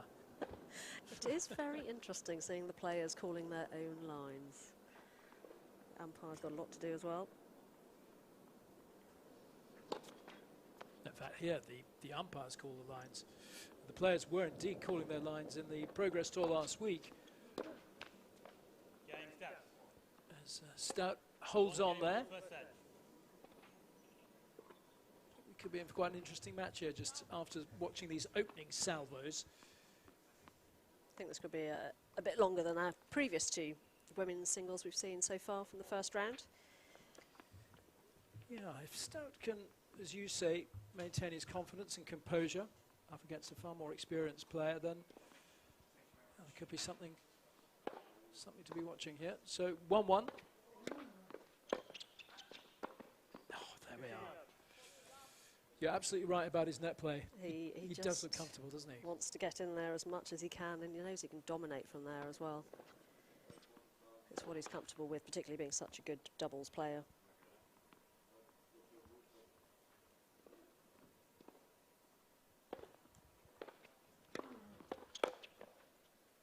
Yes, most of his titles have come in doubles. I think 13 titles in total. The bulk of those have been in doubles. 8 of those have been doubles titles. He's got 5 singles titles as well, but it's, I think, his time at the University of Texas that probably will have given him a lot of experience. Oh, It's such a big part of the university lifestyle out there, and the doubles tennis is a big part of how they play their matches, going out and doing the doubles matches first, so he'll have had a very good experience from doing that.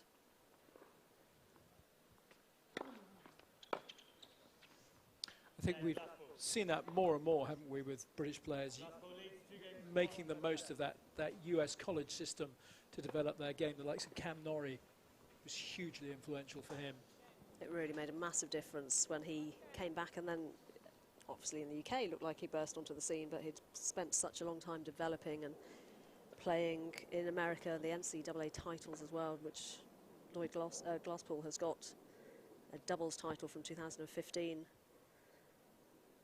It all boosts confidence, and the sport is taken so seriously over there during the university system. Yes, I'm amazed by how many of the younger British players are now doing that, men and women.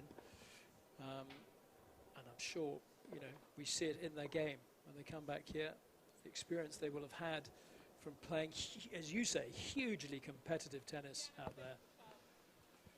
It's also quite fun for the British tour that we're seeing those players who have come back to stay with parents playing, which again we wouldn't necessarily see during these years of their career necessarily, or see them play against each other. Indeed. So it's Stout serving then at 1-2. 15 up.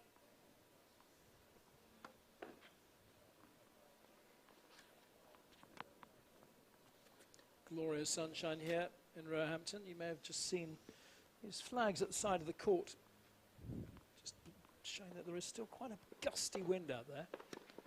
Foul.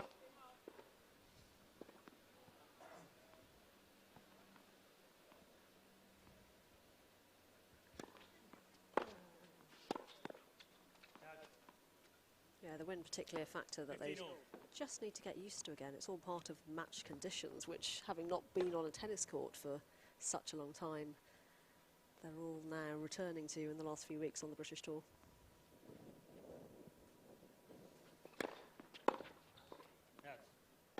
Yes, some of the practice regimes have been quite interesting, I think, over the few months where players haven't been able to get out onto the court.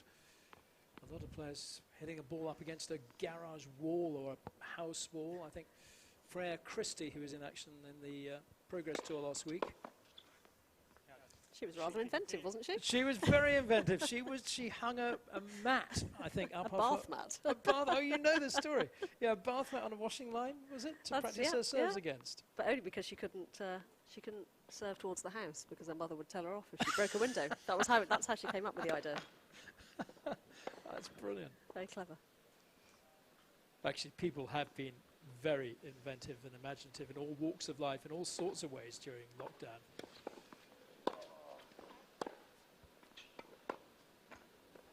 Yeah, Stout.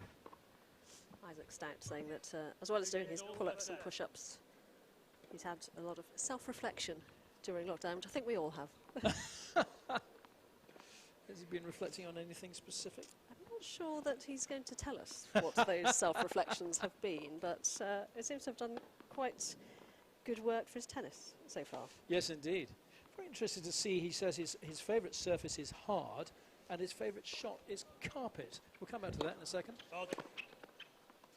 Just not far away. Glasspool serving at 2-2.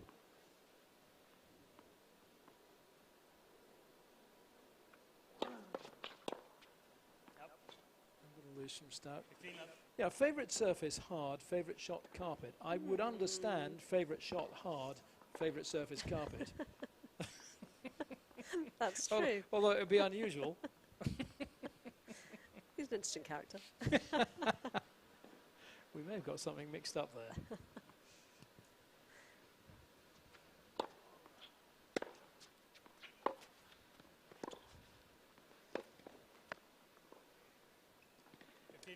No real rhythm to this match just yet.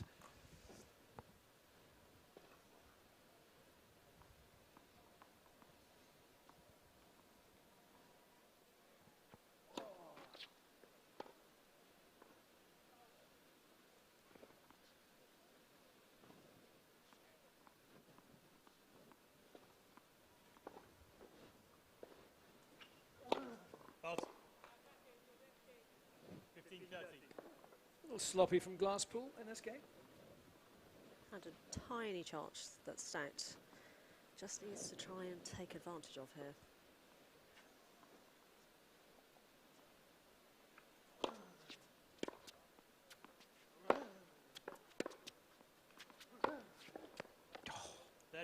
He unleashes that two-handed backhand. He really does, with stinging effect, Glasspool.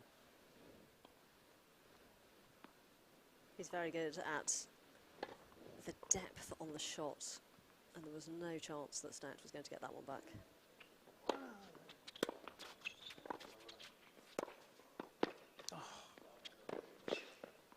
Oh! Well, what a shot from Stout to set up break point. I thought that might have just crept long, but that was a supreme piece of play.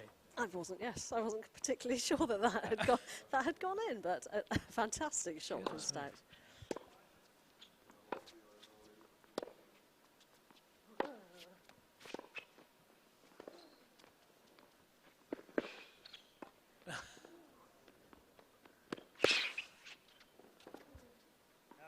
Well, he did supremely well to retrieve that, but just going long. But what a terrific rally. And Stout is looking like he's going to cause Lloyd Glasspool a few problems out here this afternoon. I think he's worked out that he just needs to run every single shot down. Advantage Stout. What That a was a lovely return. Lovely return off a slightly shorter first serve from Glasspool. Pinpoint accuracy there with that return, as you say, Karthik. To set up another break point for Stout.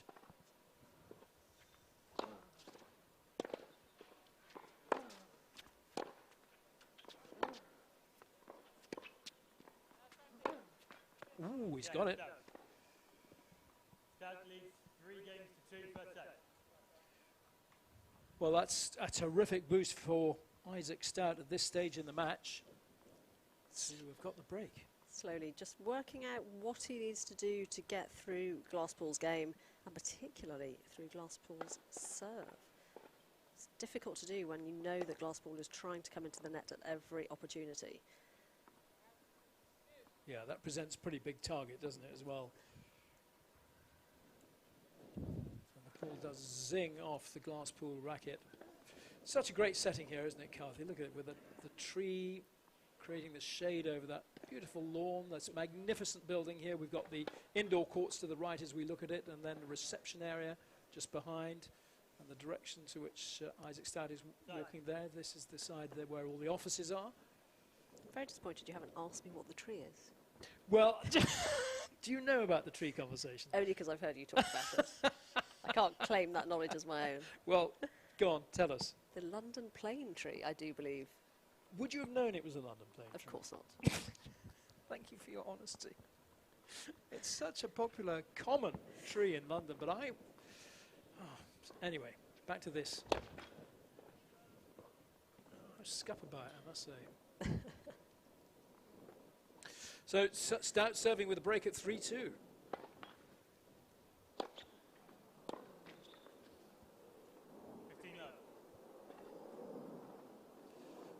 Just bounced a little bit higher than Glasspool was expecting. Thought it had caused him too many problems. Out.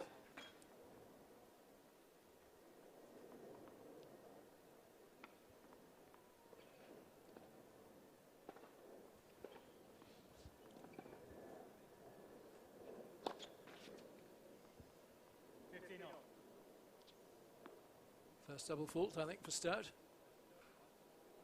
Glasspool, the top seed, won't be too rattled by dropping that service game, but he will want to make sure that he claims this one straight away to get back onto level terms.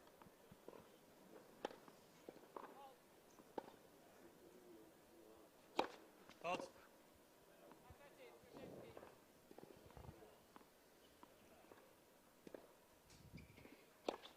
Out. Oh, 15-30. that is really loose. 2 consecutive double faults from Isaac Stout. He put himself in such a good position with that break of serve. Doesn't want to let things slip away here. I wonder if he's overthinking this a little bit at the moment. He's got the break in the first serve, he just needs to continue playing the way he has done.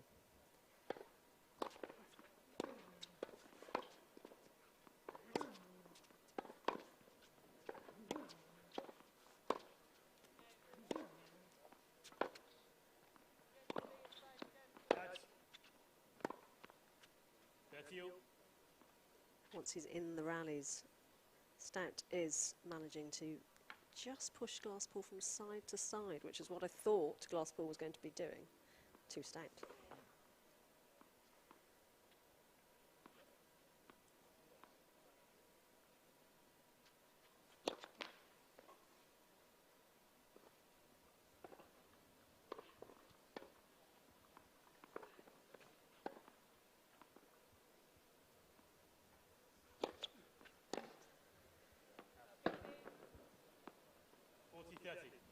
Has he broken a string? There was a there, slight Glasspool? ping there. There was a bit of a ping, wasn't there?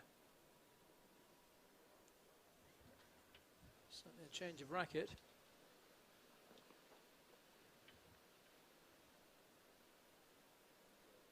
you able to do that when you're on court and your racket string breaks? Just walk over and get another from your bag of I've 6, 10, multiple 12 multiple rackets? that are in there.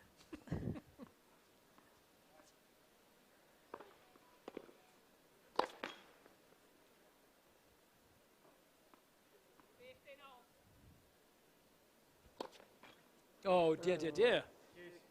That's a third double fault in this game for Stout. He's looking to consolidate that break. He's not going to do it by serving double faults. Very disappointing as well, following the break of the Glasspool serve previously. Really wanted to press on in this game.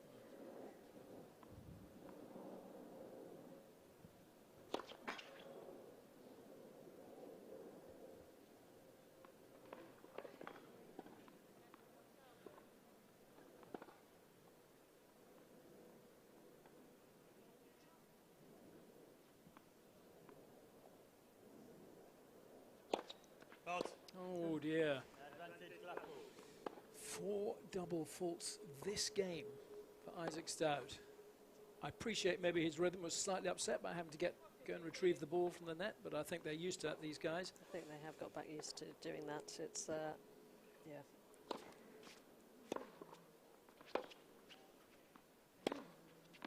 That's a super shot from Glasspool, who breaks straight back to level at 3-3, but he was gifted that really by his opponents. That's a very disappointing game from Stout. To have 4 double faults when you have just broken the top seed at this event is not what he was looking for at all.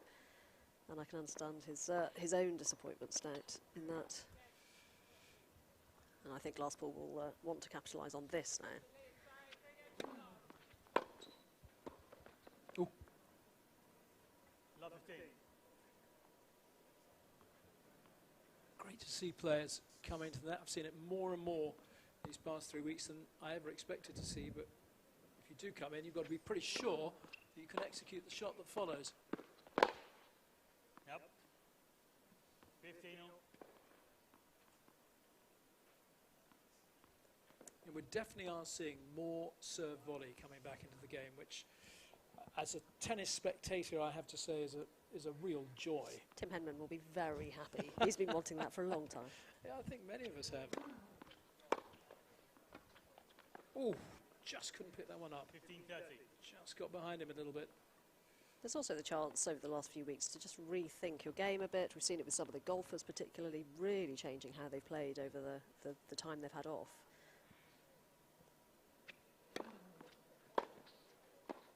Oh, it is a difficult one when it's dipping over and you're literally playing it off your toes. You are asking quite a lot of yourself if you're going to come in behind the serve, and that's what you get back.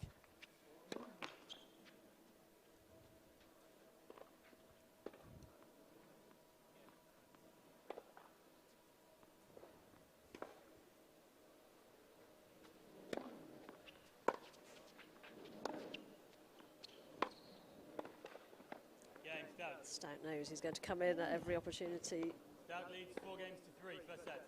and that means that Stout is just going for those angles perhaps a little bit more, knowing that Glasspool is rushing into the net. Interesting, isn't it? That's another break of serve. That's 3 consecutive service breaks in the last 3 games. And Glasspool there at the net looking rather less than convincing, having started off pretty well.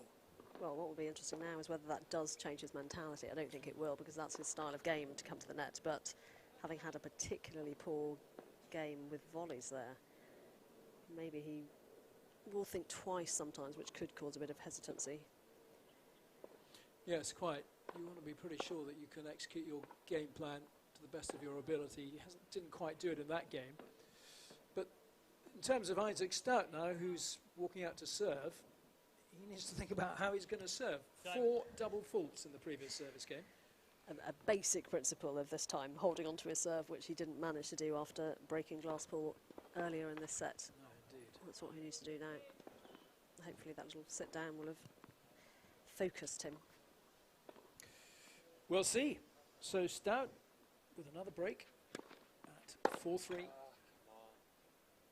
15 love. Yeah, I think Glasspool just you sense hasn't really quite been able to get going in this match. Just muttering to himself a little bit at the back of the court, just not quite where he wants to be in this game.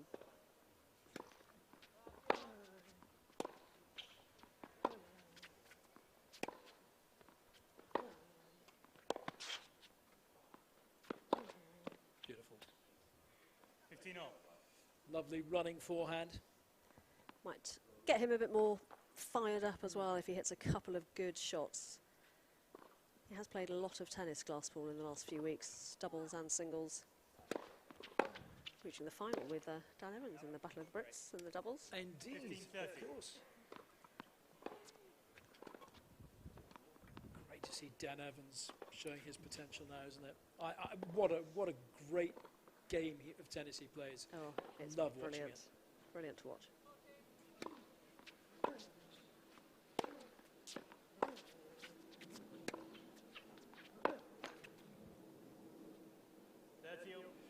I love his one-handed backhand as well.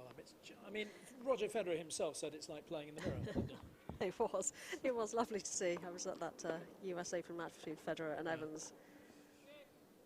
And Dan has been training with. Federer was very glowing Roger, about him isn't in the interview after Yeah. that match.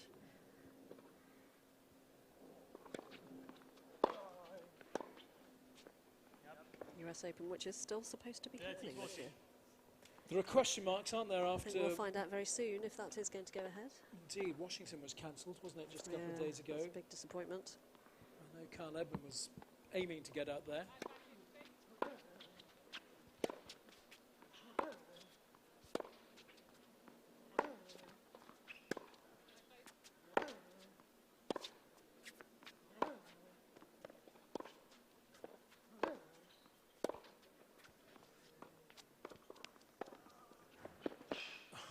Oh, well done. It called in. Well done. That was a terrific effort, because when you're hitting the ball from under the net pretty much as he had to do, to then look at that, to get that in. Definitely moving well at the moment, Stout, when he has to go from side to side, or that acceleration, deceleration. Let's first up.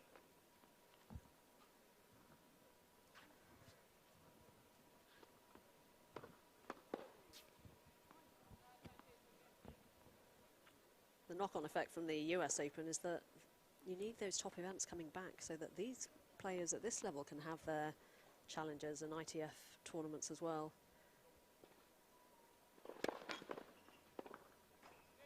The money at the top helps trickle down.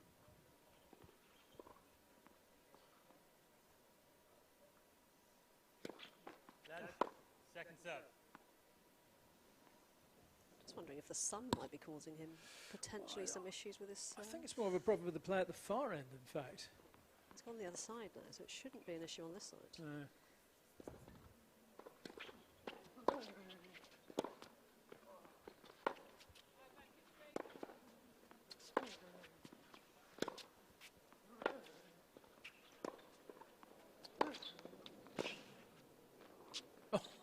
Oh, that was very Well, he's got the luck on his side as well. This could be interesting.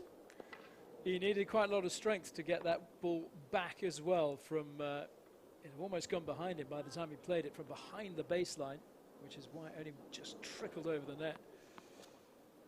But this could be interesting. If he holds here, he opens up a two-game lead at 5-3.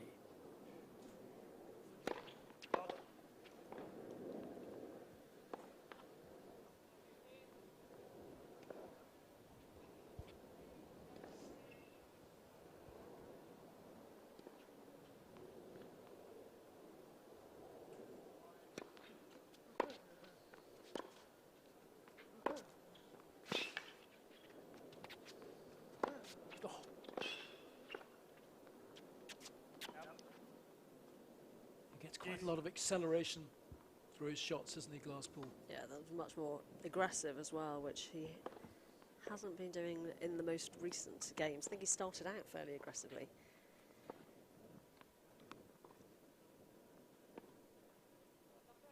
Not happy with this racket. No.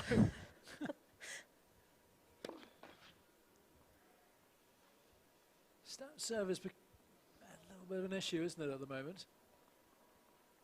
Yeah, I'm sure that double faults are slightly playing on his mind as well.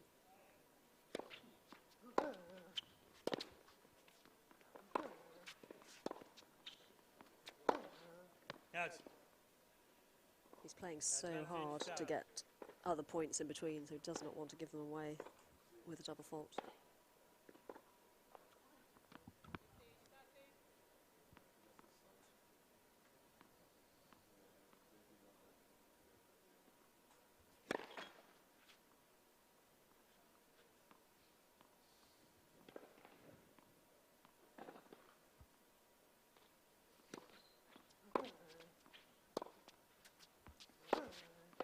Oh, Deuce.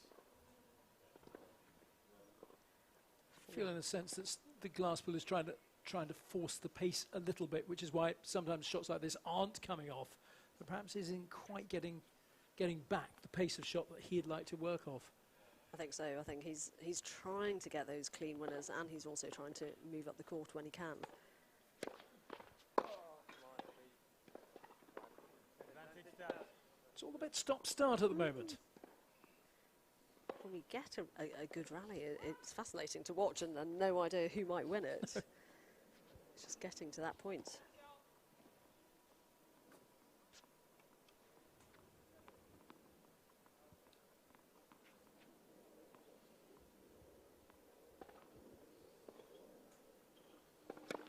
Fault. Good, please.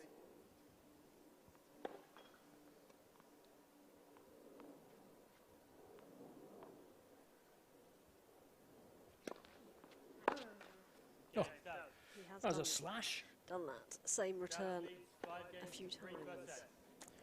Yeah, no real reason to do that. No need to do that.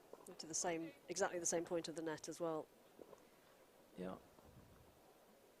That's great news for Isaac Stout, because holding serve is by no means a definite for him. So here he is then. Glasspool serving to stay in this first set. Well played. 15 love. Back to the Glasspool of the opening of this set.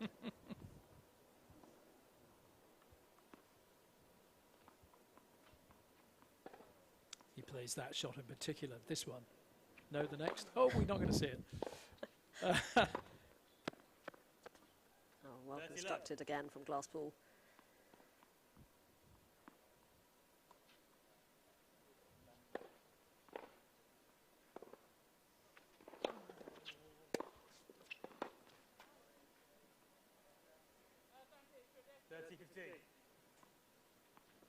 Came back pretty deep to him, I think.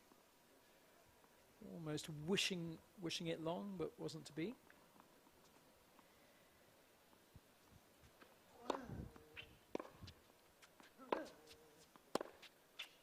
No.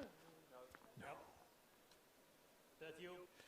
Still a few loose points from Glasspool in every game, and apart from when he started out fairly decently. Indeed. He's 2 points away from losing this opening set.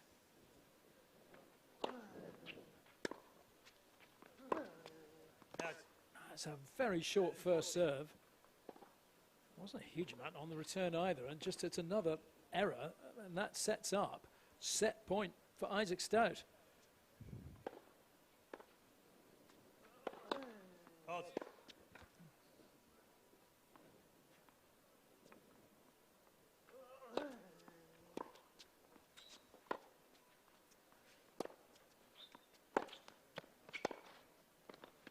No. Yeah. Game in first set. Start. 6 games to 3. Well, there we are. It's another break, and it's a terrific opening set for Isaac Stout. I don't know about you, Carthy. I just felt Lloyd Glasspool just was a little bit flat through that first set. He came out very well. I didn't think that at the start of the set, but then he just seemed to dip rather a lot, more than I would have expected him to from losing his serve in the fourth game. And then we had the run of breaks of serve, and I would imagine at that point that it would have been Glasspool that would have come out with a more aggressive game and come out to take the set, but definitely not the way around that it has been. And Glasspool will be sitting there just thinking, as the top seed at this event and expecting, or at least hoping to go through to the next round, what he has to do to break down the Stout game now in the second set. Yes, let's see if we don't have unforced errors on here, but there were way too many, to be fair, on both sides. 4 double faults from Isaac Stout. Those all came in a single service game. Stout serve is really letting him down in general. Second set, Stout to serve. Yes, so by rights, he really shouldn't be leading the match, should he? But he is. Lloyd Glasspool needs to up his game here, trailing by a set to love. Stout to serve. Let's for serve.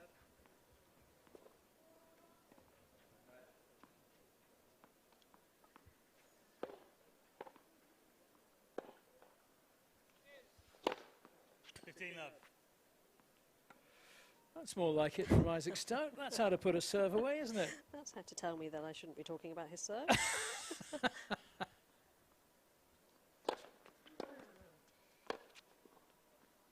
Yep. Well, it was another cracking serve from Stout, and it came looping back at him. He really wasted the opportunity there.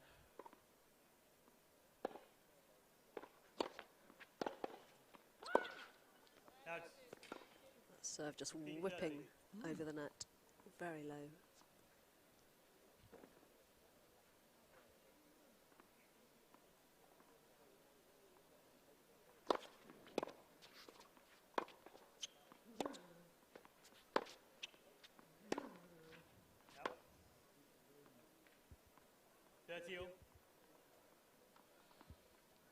Yeah, Stout should be further ahead in this this first game with some really good first serves from him. Good to see that, but he hasn't been following them up particularly well with the first shot after the serve. That's what he needs to do here.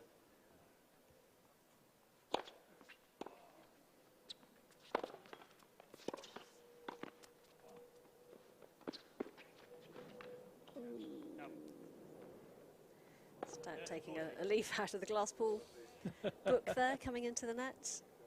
It was a decent attempt, but Glasspool was ready for that. Yeah, you sense that Stout was a little flat-footed once it had come into the net as well. Wasn't quite sure what he should do. And that sets up break point for Lloyd Glasspool.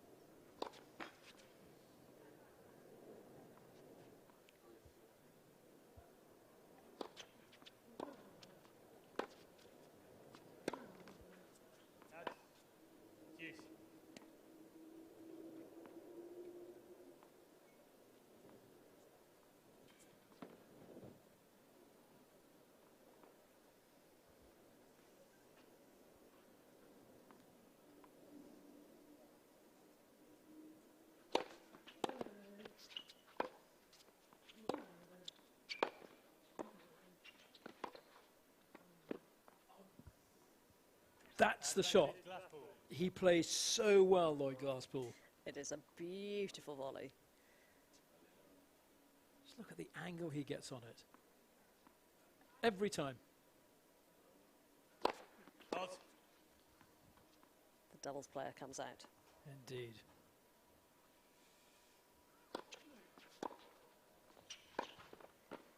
Oh, very aggressive on that second serve, Glasspool. He was practically standing on the service line when he hit it. But he, as you said this right at the beginning of the match, Carthy, he is keen to come into that net as often as he can, and it that enthusiasm really shone through there. He gets the break at the start of this second set, Lloyd Glasspool.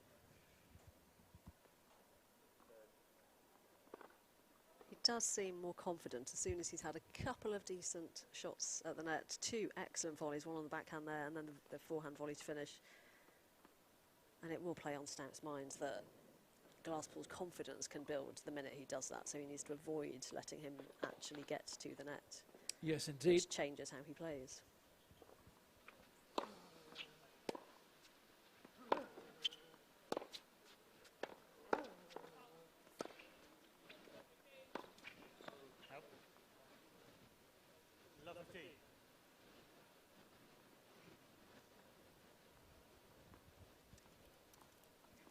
Occasionally he looks a little bit like Dan. Something facially. Yes. I'm not sure Lord Glasspool would thank me for that, but I do know what you mean. Thanks, A Kelly. little bit taller. Yes, yes.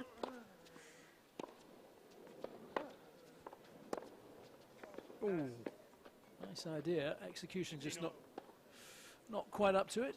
Although he looks very much like his brother, and probably shouldn't admit this, but during lockdown I've been watching soaps, which I don't normally do. So I have seen his brother in Hollyoaks. Hollyoaks, I've never seen it.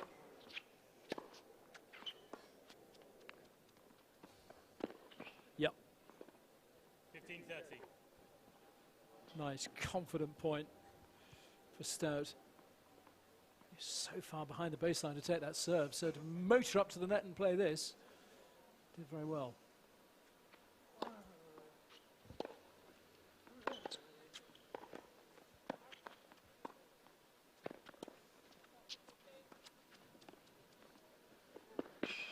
Oh, oh, that's a lovely point. Unless you're Isaac Stout, but it was lovely to watch. Well, he knows he's going to have to run around a lot, and he is doing that, and he's doing it pretty successfully as Stout, but you have to get past Glasspool at the net. That is a difficult thing to do.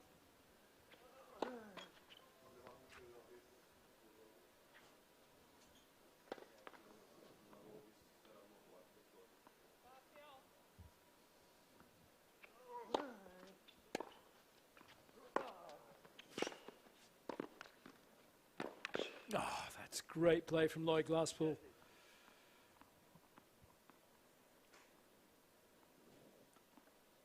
And that's when he really causes his opponent problems. As soon as Glasspool gets into the net, and he will take every opportunity to do that.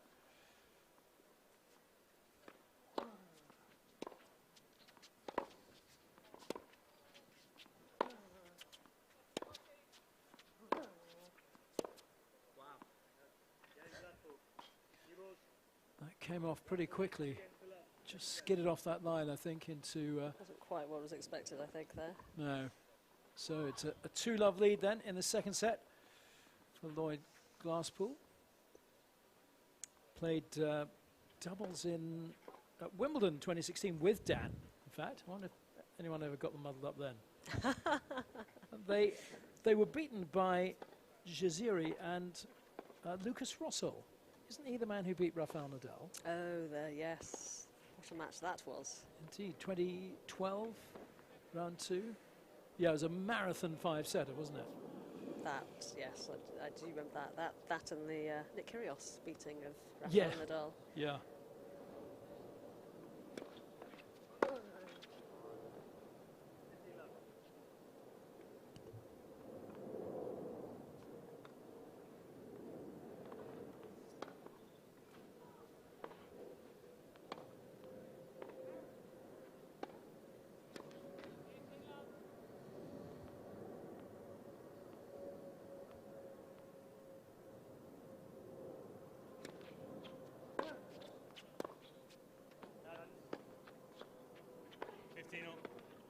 Just a bit loose occasionally, Stout. Too many of those shots going into the tram lines. And there's no real reason. No.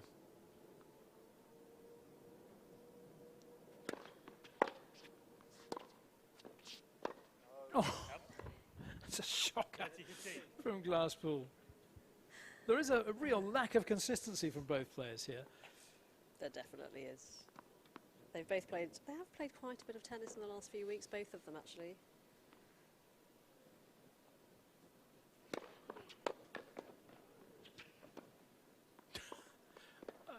Glasspool didn't even bother getting back for the second shot. I wouldn't expect even them to have heavy legs just yet, so No. maybe by Sunday if they get there.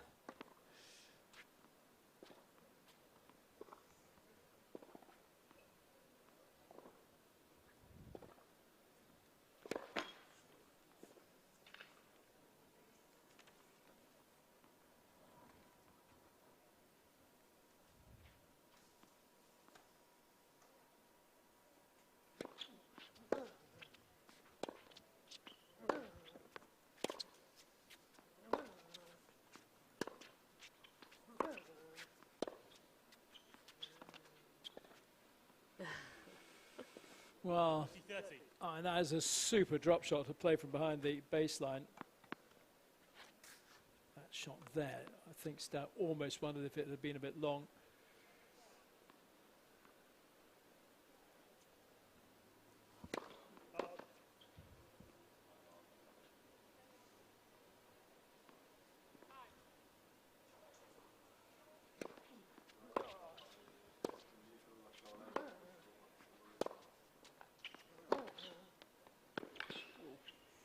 Force. Absolutely, and the angle.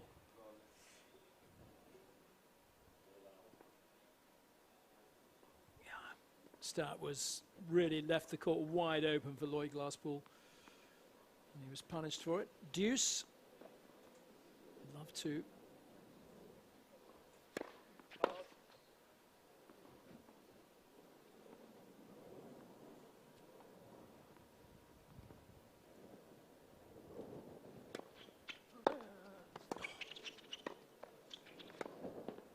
Oh, that's a super shot from Stout. I thought Glasspool was all over that point. It was also very nonchalantly played. That really is an absolute beauty. Good racket head speed, getting the top spin.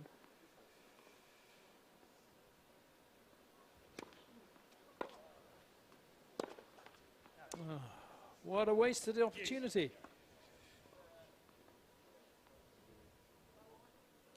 Yeah, and that's well the loose shots that are coming into his game could affect him in the three sets if it gets that far.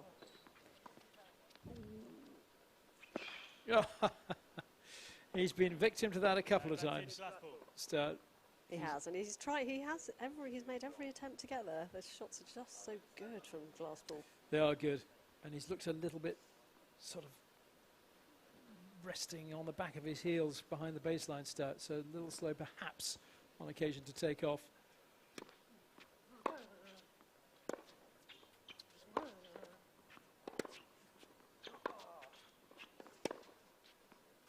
That's a shot.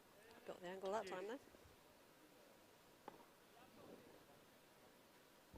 Now, he does know mentally that he's got to get this game, because 3-love down will make him already start thinking about that third set. Well, it'll be a breaker, won't it? A match tie-break, which is... Which is anybody's. Exactly. Which I do think changes the mentality of the person who loses the first set. Yes, indeed.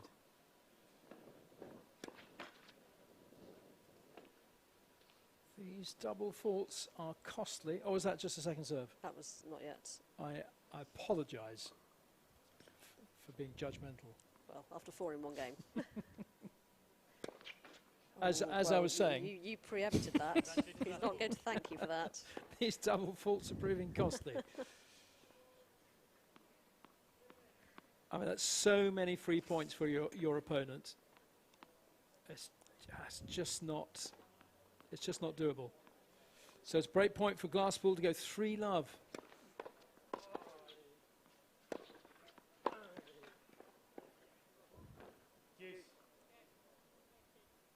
Stout just occasionally going into the net and following up some of his shots. Yeah, was that the serve to do it on, I wonder? I mean, he won the point. I wasn't expecting him to do it No. at that point.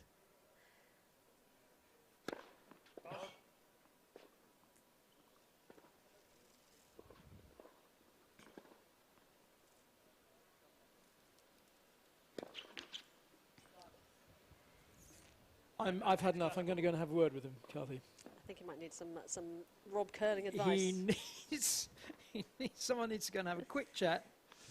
Come on. These are way too many, Isaac Stout. Come on, you're better than this. And at very important points as well, which Yeah. is the other disappointment.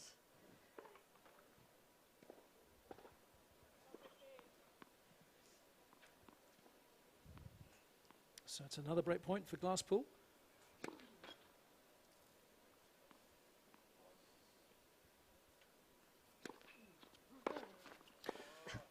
Well, slashed backhand into the net, letting Stout off the hook. But it's horrible when your serve just isn't working and you cannot get it right. Apart from the serve, I would say that the difference in their rankings is not that obvious. No. But the serve is making that difference. I think we've seen that with a lot of these matches over the past few weeks, where you've had quite a gulf in rankings between opponents. And you're right, the way the players strike the ball is in many ways pretty similar to the way they play the game. It's mentally. Advantage Glasspool. And the experience that is what often tells in the end. As Glasspool sets up a third break point. Stout struggling on the serve as well. He's taking the pace off. He's just unsure of himself now.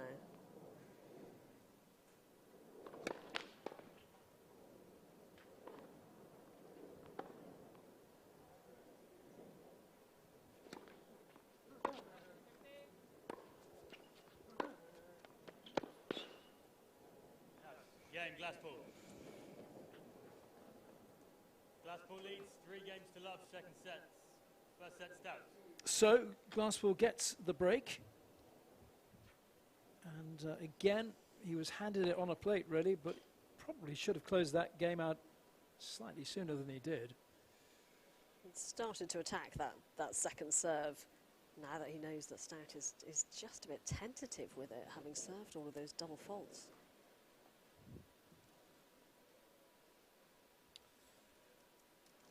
Yes, I don't think we've seen the best of Glasspool in this match yet. He may come good. Just a reminder that he is the number 1 seed here. Number 2 seed up next in Aidan McHugh. He's another player who plays with a single-handed backhand. Yes. Lefty. Very stylish. Yeah, very stylish. He plays Max Basing. Are you on that match? Because you will enjoy that match. I am on that match. I guarantee yes. that'll be a great match. I'm looking forward to that match. Now, is Glasspool going to run away with this second set? Stout has handed him far too many opportunities on his own serve, but it's Glasspool serving now at 3-love.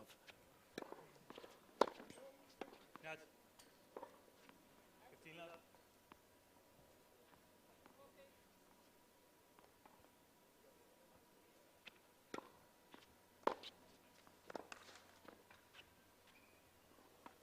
15 love.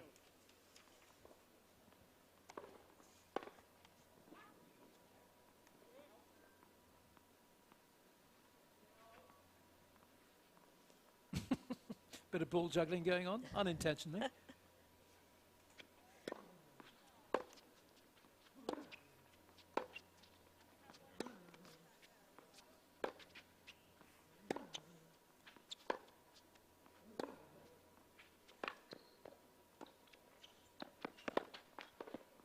Did well to pick that one up off his toes, Lloyd Glasspool, and Stout looking to pass down the line.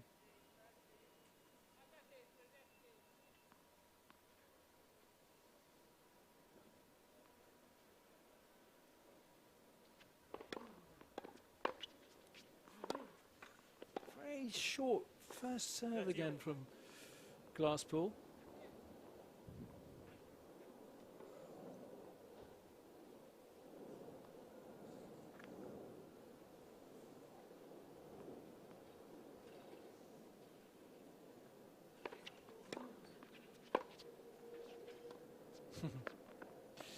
I think even Stout knew that was coming. I think we all saw that one. It's just such a cruel shot, isn't it? Still no way he was going to get there from the position he was right at the back. Oh, and if you've got that shot in your armoury and you're confident enough to play it, why not use it?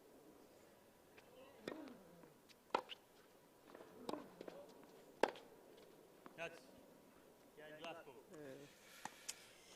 Glasspool leads 4 games to love, second set. Very loose shot again from Stout. He's got so much more to offer, I think, Stout. I think if you could just get a little bit more confidence, a little more discipline into his game. He should be very disciplined. His mother, Maxine, is a teacher. His father, Michael, calls himself a disciplinarian. Is that a job? Oh. Oh, look at this, a tweener. Oh, didn't quite come off though. Love the feed. Wasn't a huge amount of power behind that. It's quite difficult It to was put nice power to see, behind though, that wasn't shot. it? Look at that. Lovely. Just enjoying himself Yes, at the yes. cost of a point. But that again is part of what this tournament is about. Yes.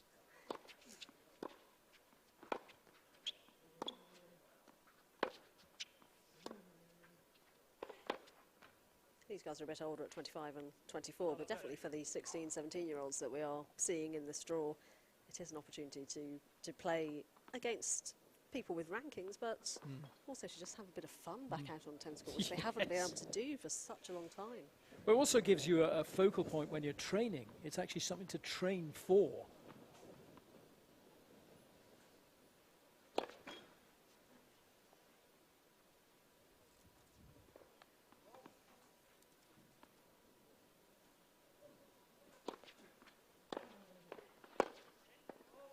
Yep. The LTA with these events and Jamie Murray with the Battle of the Brits 2 events have made sure that people have got something to aim for, because we just didn't know when tennis was going to return. We still don't really. No.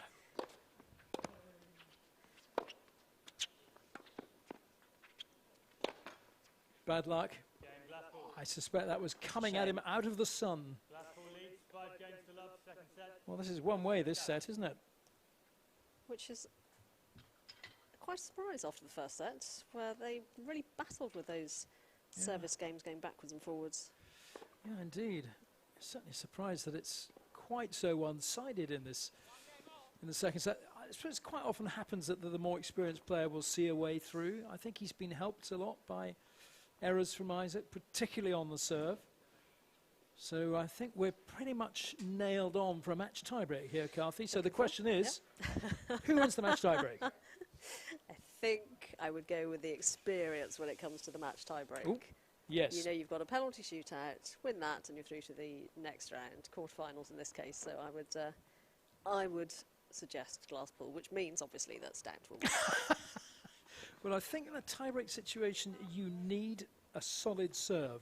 You need to be able to rely on that, get a good platform, and it's deserted Stout a little bit in this match. So here we are, Glasspool serving in at 6-love to square up the match and take it through to a match tiebreak. Start winning the first set 6-3. Fault.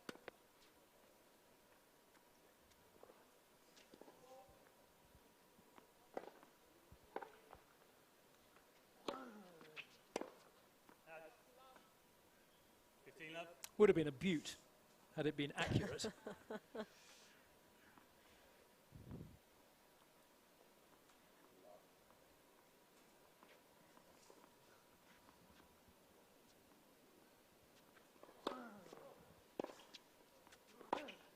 Up. 15 all. He's so used to being a doubles player, he's playing down the tram lines. At least he's hitting those.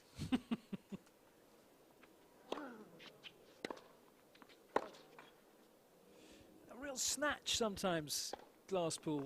No real need for that. Definitely seeing a lot of shots that have gone to the net during these first 2 sets that really shouldn't have from a player of his standard. Out. Whoa. 15 14. Well, he's probably just let his foot off the gas a little bit at 5-love. Fault. Perhaps you can understand that.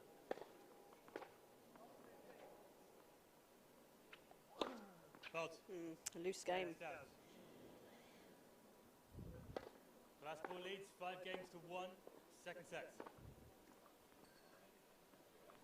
So the Stout serve. What's this going to give us?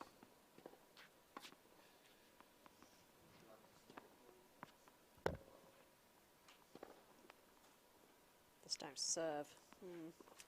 It's been a questionable part of his game so far, hasn't it? It's there. First point in the bag.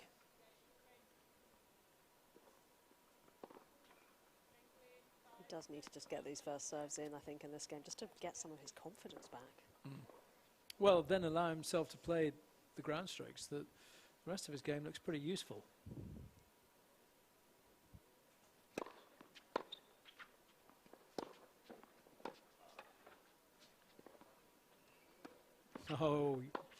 Oh dear. Glasspool read that well in so much time. He really should have acquitted himself a lot better. Possibly too much time. He knew he had the options there. Yes. 30 love. Out. 40 love. Well, Stout's serve does seem to have returned. It has. Cue the double fault.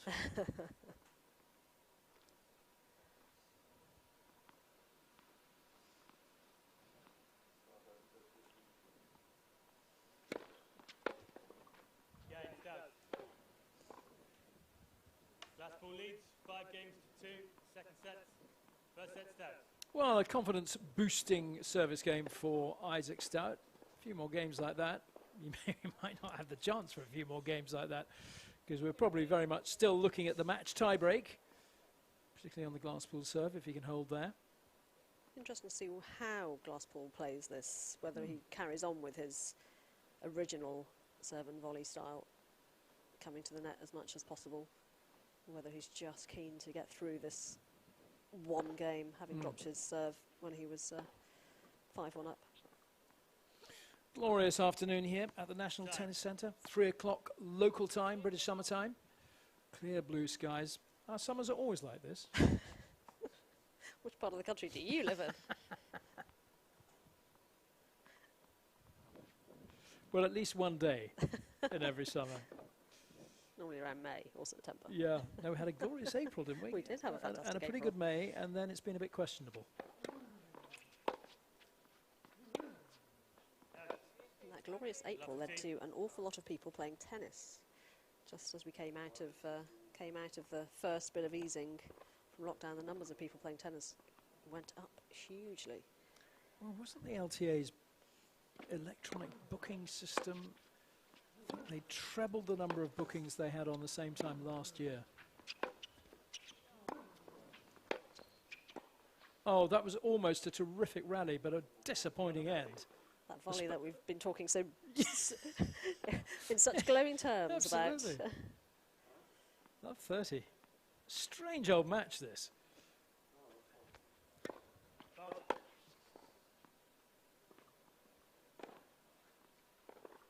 Please. I'm not even sure I'd say it's momentum that's swinging it backwards and forwards. No, there hasn't been a huge amount of momentum, really.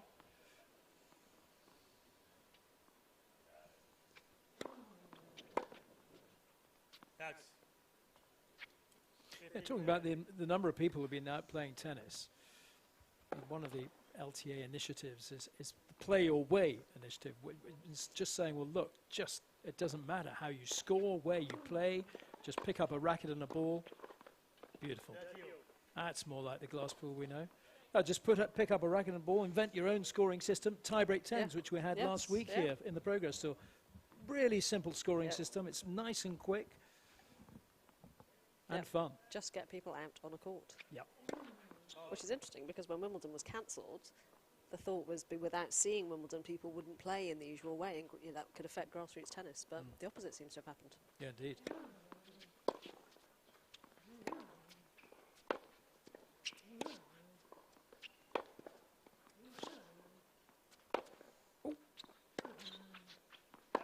Oh, that's not the way I thought that was going at all. It's another break point for Isaac Stout. And Glasspool really being loose when he needn't be. Just himself lacking discipline. But Stout closing the gap here if he can seal this. Oh, He can. That is an absolutely glorious shot. Glasspool leads. Stout's 5 confidence games to has 3, second set. switched again. Just holding on at love 5 in the second set, having taken that first set. But Stout, instead of capitulating and looking at the third match tie-break, he has held on and is coming right back into this second set. He certainly is. trouble is, this is probably the weakest part of his game.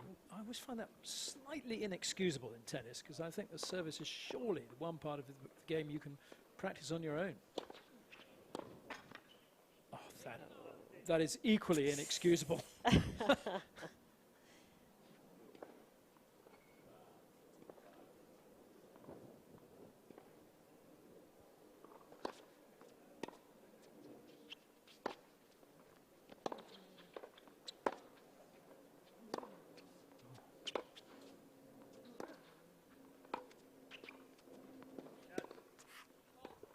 think Glasspool might have thought that that first serve was a little bit long, actually. Wins the point now. Love 30.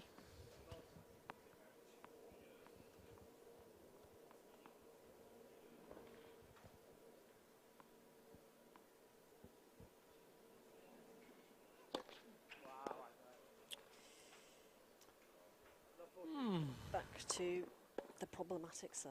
Yes, indeed. And it sets up 3 set points for Lloyd Glasspool to level the match and take it through to the match tiebreak.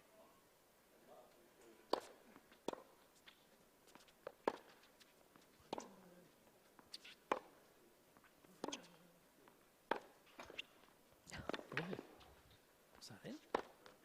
Oh, well played. That was pretty gutsy. There was a bit of luck, but he also concentrated and made sure that he got the next shot just where he wanted it. Yeah, Knowing Glasspool. that Glasspool was He slightly kind of stopped wrong-footed. playing, Yeah, didn't he? Yeah. he had. 15-40, still 2 set points.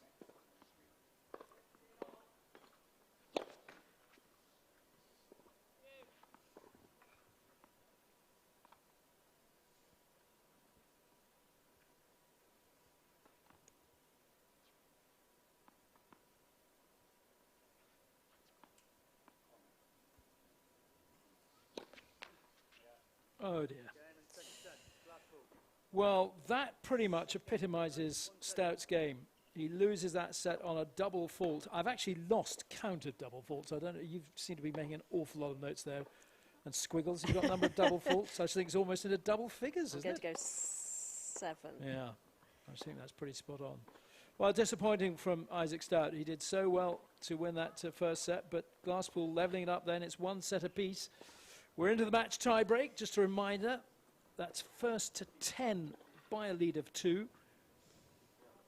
So that replaces a third set. And I think I called that there might be a third set. well, it's not a third set; it's a match tie Oh, a break. match tie there. Fine. No, fair enough. I will give you that, Kathy. I think, when did you call that? Early on? Very early on. Before they'd even walked on the court. No, Well, 10-point tiebreak will now be played to decide the match. Yeah. I thought it might be a long match. Well done. I'm going to give you that. Well, it's our first match tiebreak on centre court for today, anyway. Yes, so you think you might get one in the next match? That is calling it early.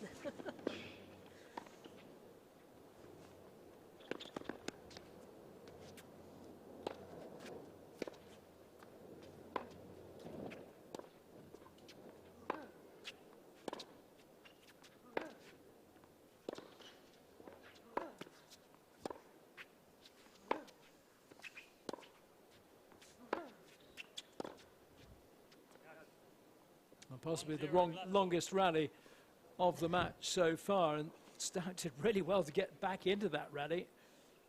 Glasspool had the opportunity with that smash, but he was backpedaling and couldn't get anything on it in terms of any kind of penetration. Real focus needed from both players.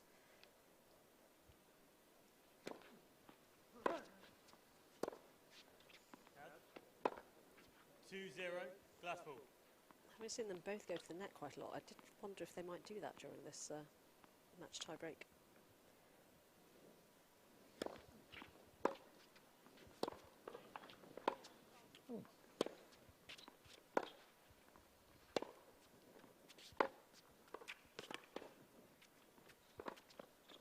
Now, 2-1, Glasspool.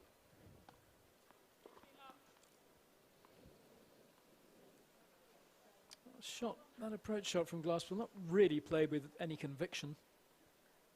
Not up to his usual standard. No.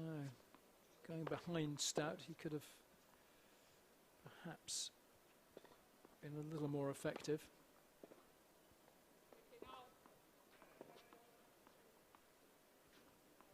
Stout serving at 2-1 with a mini break. Fault.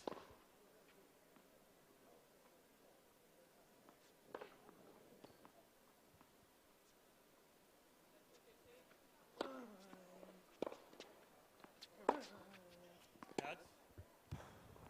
2-all.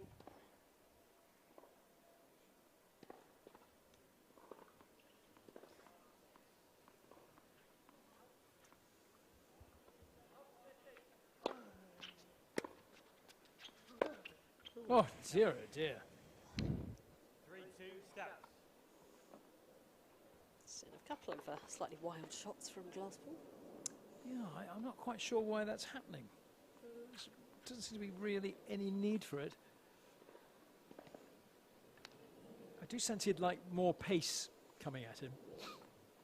He's Possibly. definitely having to generate his own.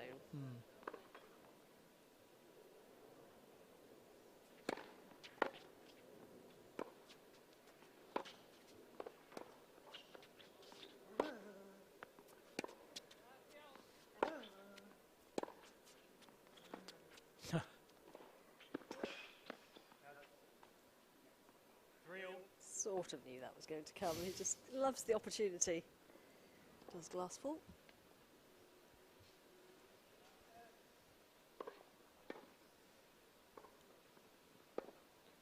Change of ends, of course, at 3-all after every 6 points.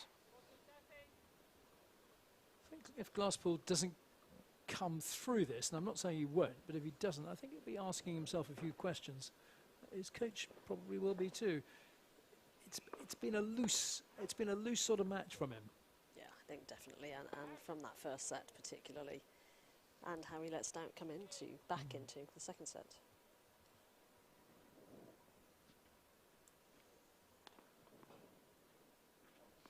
So Stout serving at 3-all.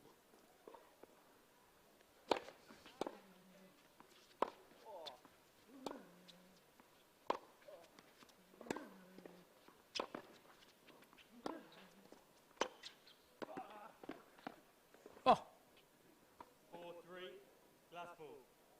oh, that's Well, a terrific I effort. wasn't 100% sure, I have to admit. A couple of What a lovely volley. couple of shots there I wasn't 100% sure about. Look at that. Really well played.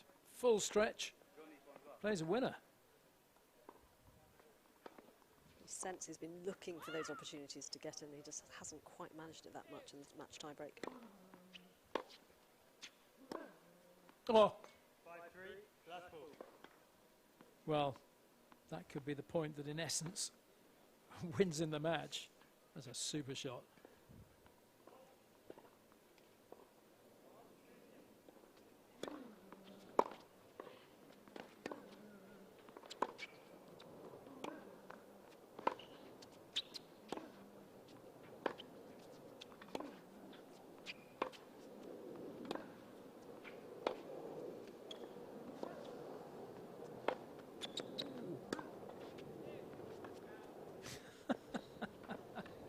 Oh, well played.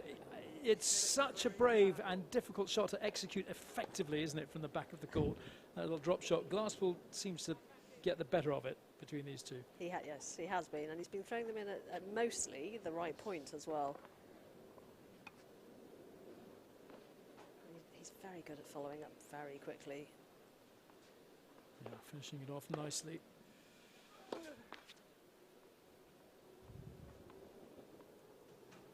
First to 10, remember. Oh, dear, dear, dear, dear, dear. Double fault number 8? Ish? I think so. That doesn't mean it's definitely correct. No, we don't have a stats screen in here, do we? Which is all this That's why kind I'm of stuff. scribbling so much. Exactly. It's normally done for us, all that work. So if we forget to scribble. Fault.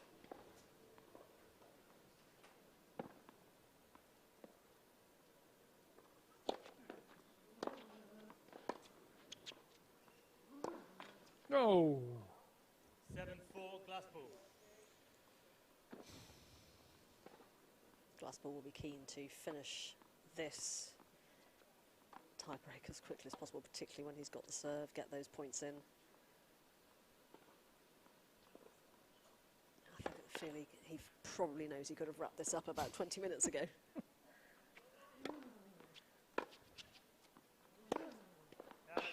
Oh, 7-5, Glasspool. well, Stout's not out of it yet. And there are many areas of the Stout game which I think we've admired greatly here. The serve, though, isn't one of them. And it can be such a useful get-out-of-jail card, can't it, the serve? And for Stout, certainly, that is not an option.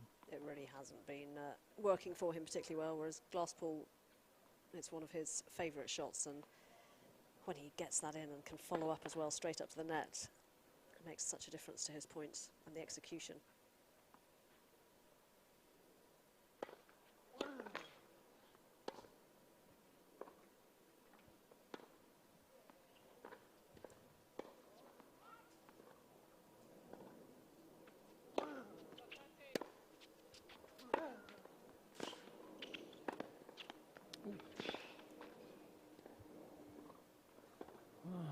Look, 8-5, Glasspool. touch wide, but doesn't matter what I think. Well, It's called in. I 8-5. think I probably would have been alongside you on that one. It's just a little slow, a little hesitant to come in. Glasspool on that, which is odd for him. Stout at 5-8.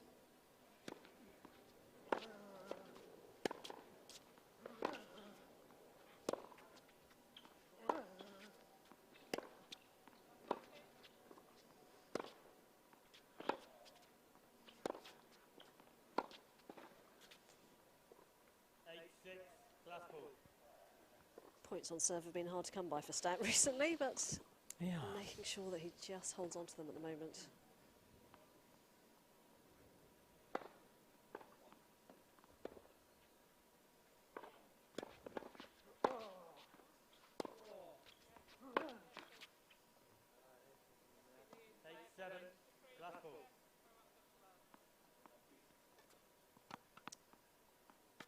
Well, Glasspool still with work to do here in this match tiebreak. He was 6-3 to the good at 7-3 to the good at one stage.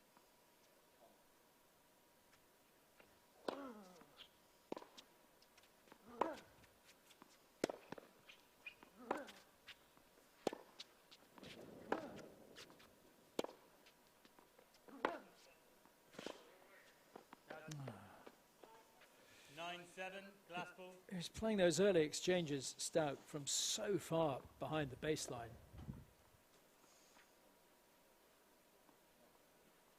So Glasspool just a point away now, serving at match point. Game,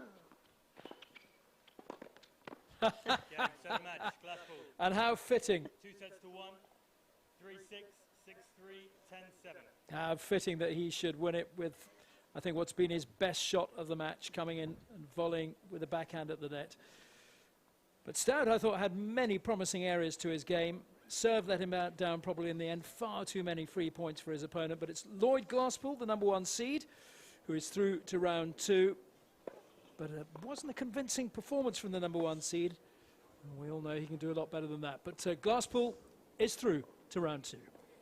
Yes, definitely wasn't convincing. I think Glasspool will be having a few areas that he needs to work on, and we discussed that his coach might have to have a word about just needing to, when he's trying to come to the net, make sure that he chooses the right points to do that. Glasspool, though, is through to the second round, but it was a difficult match for the top seed. 25 years old, and his opponent at 24 years old. We've seen some teenagers already today in action, but these guys on the higher end of the age bracket. Glasspool were almost forgetting to walk across to do his interview, but he's heading across there now. Stout has disappeared after that first set when he played so well to win it 6-3. And Mr. Curling is joining Lloyd Glasspool to do that interview after Glasspool came through that match 3-6, 6-3 and 10-7 in the match tiebreak.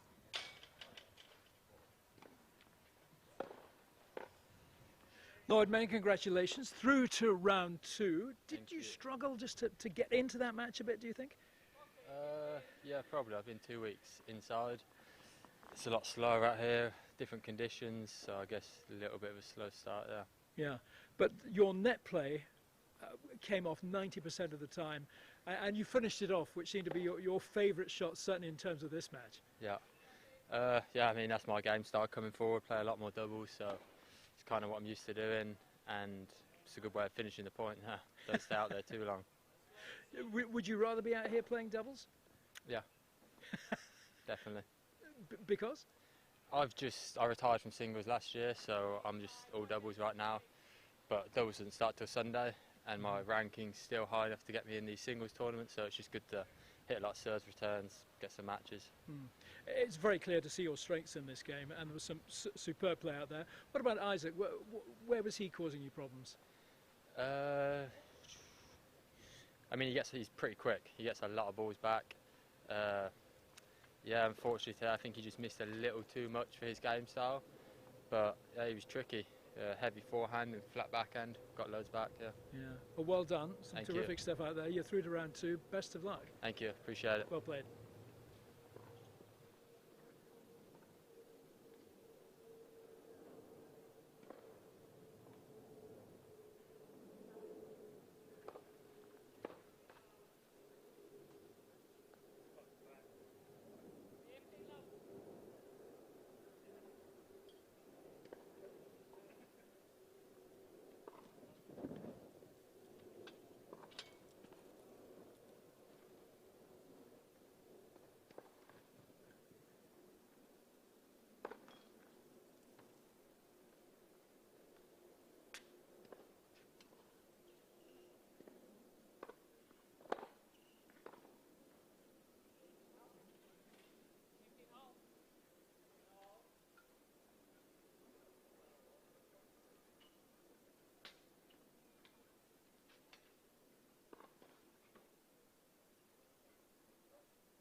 Welcome to the 4th match on centre court at the LTA British Tour return to elite competition. This is week 4 of the events, and this match is Max Basing, a 17-year-old, fairly locally from Surrey. He's playing the 2nd seed here, Aidan McHugh, who is 20 years old and has much more experience than the young Basing. I'm Carthy Yanasigra, alongside me, Abigail Johnson, for this one, and we're looking forward to this one, aren't we? Very much so, yeah. I saw both of these two actually compete in week 2 of the British Tour, and Max Basing gave Paul Jubb, who was the number 2 seed on that occasion, a bit of a run for his money. Not only does he have really fluid ground strokes, but he has great composure for his age, maturity beyond his years, and that could serve him well against McHugh, who has done well here previously. He reached the semis against Cameron Norrie a couple of weeks ago, but last week at the UK Pro Series he was playing indoors and had a couple of tough draws there, so he has to make the transition back, and really this is, I think, is a deceptively tricky opener for McHugh this week. Well, Basing there in your picture with his stats up, just 17 years old but mature, as Abigail was saying. The ranking there, playing just a few tournaments, 1,466, although he has been a little bit higher, but just starting out, getting used to playing on the tour. Has got his first ATP points in January at the start of this year. Plays most of his tennis at the Rafael Nadal Academy in Mallorca. 3 minutes. And has met the great Rafael Nadal and finds him very down to earth, which is always nice to hear. And he will be playing against the second seed, Aidan McHugh from Glasgow. He was just a few years older, but has a lot more experience. 19 years old, his ranking 552, his highest is just inside the top 500 there at 461. He is right-handed, and we've already mentioned before he's even out on court that backhand of his, which is a delight. And there are a lot of hopes on Aidan McHugh, aren't there, Abigail? That people do seem to feel that he is going to be a big player, and that pressure can, considering he's still young, be something that you have to live up to. I think it doesn't help that he's Scottish, because obviously there are less come from that area, and we know who has come from that particular realm of the UK. But he's obviously not too scared of it, because he's joined the Andy Murray management team. Exactly, you know, which is great for him and his profile. I think I've always said with McHugh, he has quite a lot going on in this game. You know, we've got the great backhand, he can use the slice, he can come into the net, and for players like that, sometimes it just takes a little bit longer to come together, but he's been making steady progress. I saw him quite a bit back end of last year, and you know, when he's on, really impressive. He did actually push Cam Norrie really well in that semi-final a couple of weeks ago, and it was 6-2, 6-4 in the end, but I don't think that does justice to how much he pushed him and how he was able to go toe-to-toe with a player who's ranked hundreds of spots above him at the moment in the rankings. So it was an impressive showing from McHugh, and now he has to readjust to the position where he's the man to beat against a very talented young opponent, I would say.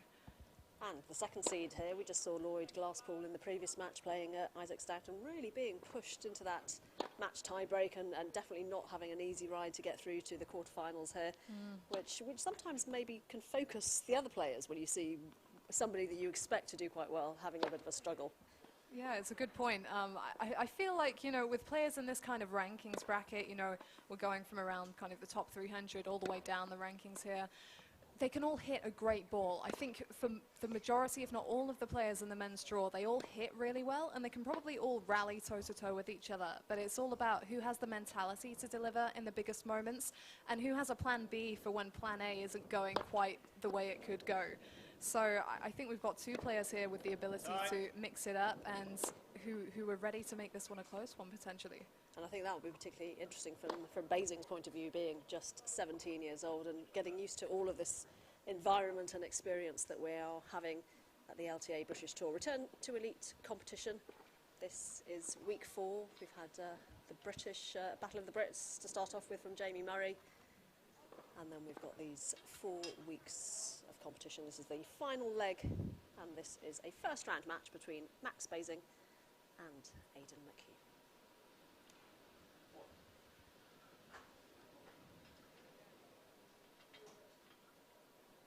Wind's picking up. It's been very on and off all day. At least the sun has been out all day. But the wind, yeah, definitely from, I think we had the first match when it seemed to be up a bit, and then it's calmed down a bit, but as we approach 3:30 locally in the UK. The way it lifts and drops, that's something that the players really have to take into account and deal with, because it's unpredictable, and they can use it, but it can also be a distraction and play with things like ball tosses and the travelling of the ball as well. So it's something they've got to bear in mind out here. Ready? Play.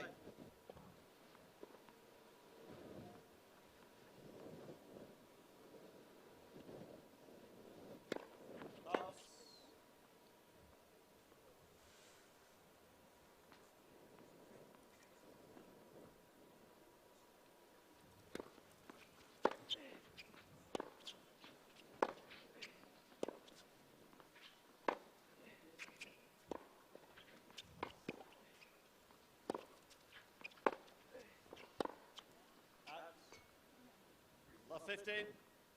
All of the players have mentioned that even though it's the fourth week of competition, the first match is always one where you just need to get into it. So maybe a long rally like that, longish, will help both players calm down. Exactly, and both of them actually were playing indoors last week, so making the transition with the breeze as well, that's something to adjust to.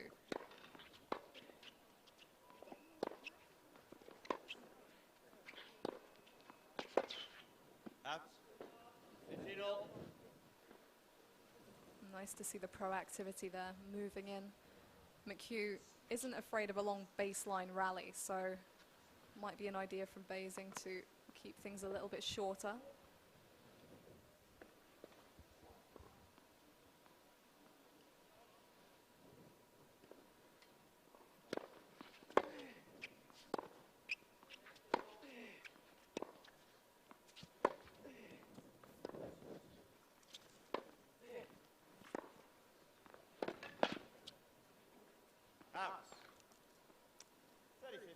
Now we've mentioned the McHugh backhand already, but watch out for Basing's because it's a very fluid stroke. He times it brilliantly and so flat up that line, it means it's difficult to get underneath, and he can do real damage with that shot.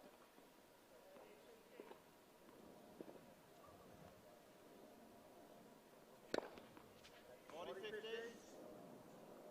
start by the 17-year-old here.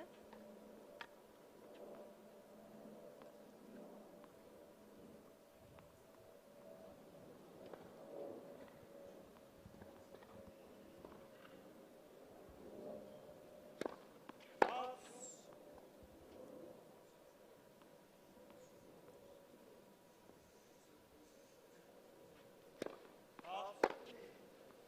40-30.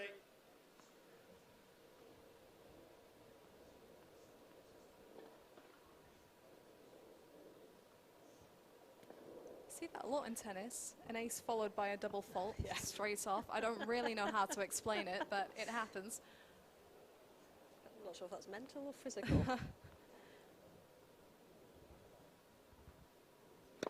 Like the serve.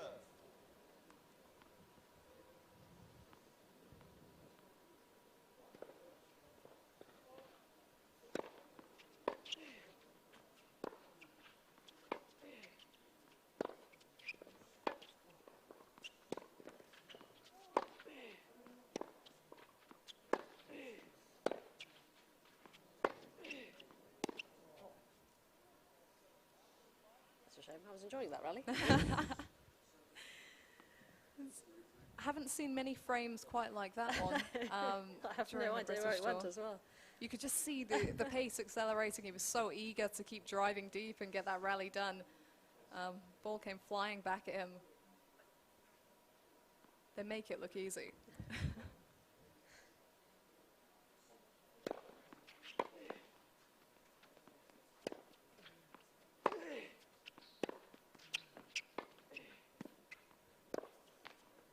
Advantage, McHugh.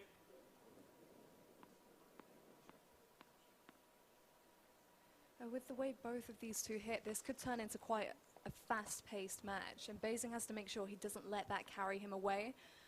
Needs to take his time between serves and just try and slow this down a little bit. Yes.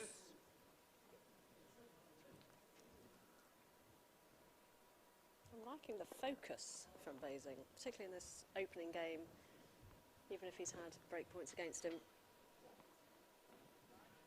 Just make sure the serve goes in, make sure you win that next point.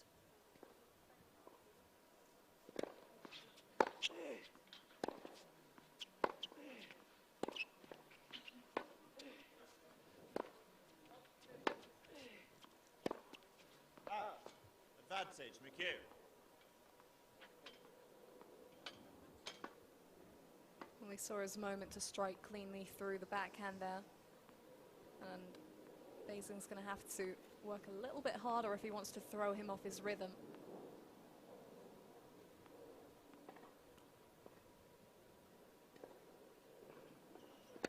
Like the serve.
Advantage, McHugh. That's a little disappointing. You said we were looking forward to this one, and this is the reason why. We don't have a clock on this, but it's definitely been an interesting first game. Yeah, this could be a reflection of what the wider match might look like.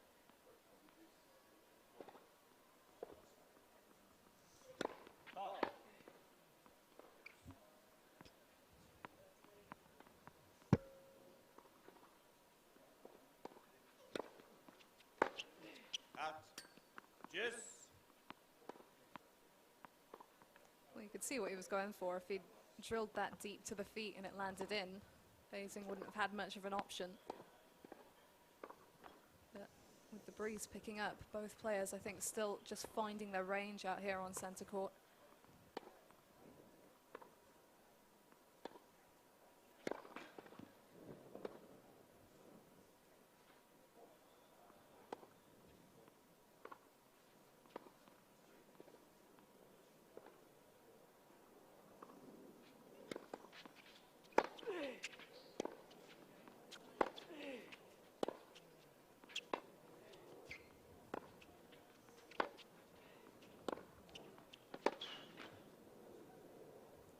Advantage, Basin.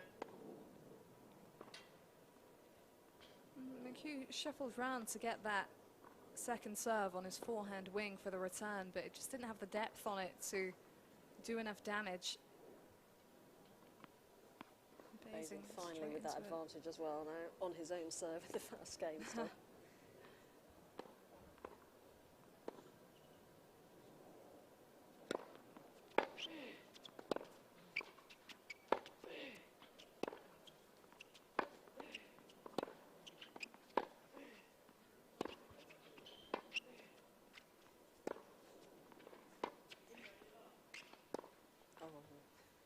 Juice. Terrific slice. Forced him right back. He had to really scurry there at the baseline. And just couldn't quite get the positioning. Yeah, he just saw his feet not quite get around the ball.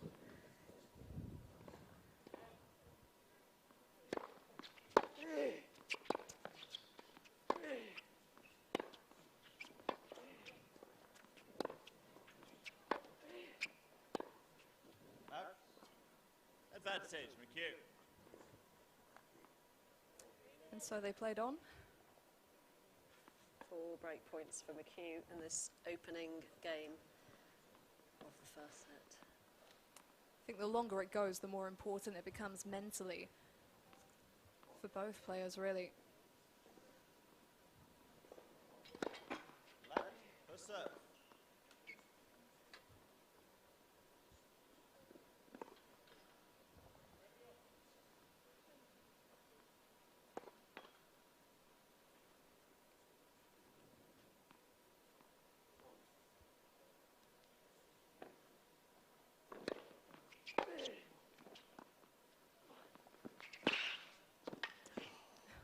Amazing Yeah, had the McHugh. shot, First game. but he wasn't ready for the one afterwards. And after, I do make that about 12 minutes for the first game of the first set. But it is McHugh who has broken the Basing serve. Well, they've had a decent match warm-up then. I think on that last point, it was a nice little change-up from Basing. I don't think it was a bad drop shot at all, but when you go for those drop shots, you really need to make sure you've pushed the opponent right behind the baseline, just so they don't have the time to get up, because Aidan McHugh has some wheels on him, and he didn't really seem to struggle at all, not just getting up to that one, but having the time afterwards to get some good placement on the follow-up ball. That's what this competition is for, I suppose, when you're Max Basing, to learn, to get the experience. He knew exactly what he wanted to do there, you could tell, but he just couldn't quite execute it. Aidan McHugh to serve.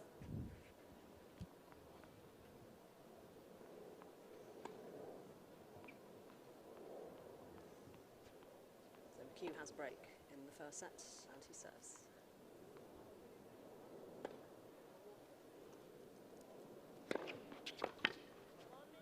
Love.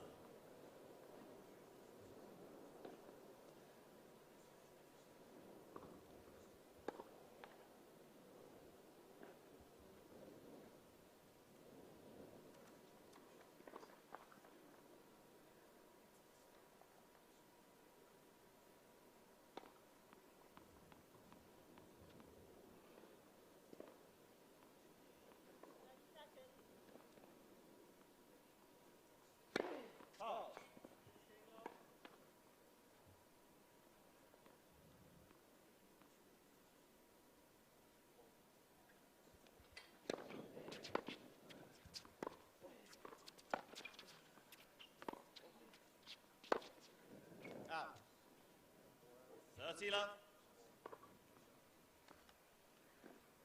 Well, by seeding, it's a match he's expected to win, but if McHugh can get the win here today, I think it'll hopefully get his confidence back on track, because he didn't have the best week last week at St George's Hill. Had some really tough draws. Liam Brody, Ryan Peniston, other players hitting big, playing on an indoor hard court. It's tough to come up against them, and he did pick up 4 losses last week. There's that backhand. Yeah, the 2 different tournaments happening at the same time, St George's Hill, the UK Pro Series. I suppose, yeah, switching from surfaces as well for many of the players, and we haven't gone indoors in the last couple of weeks, I think, on the British Tour, but we do have the option at the National Tennis Centre to go inside, which we may have to do towards the weekend, considering the weather.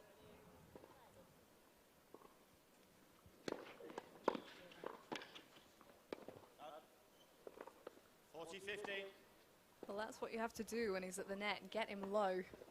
Do not give him the height on the volleys. That was a good return from Basing.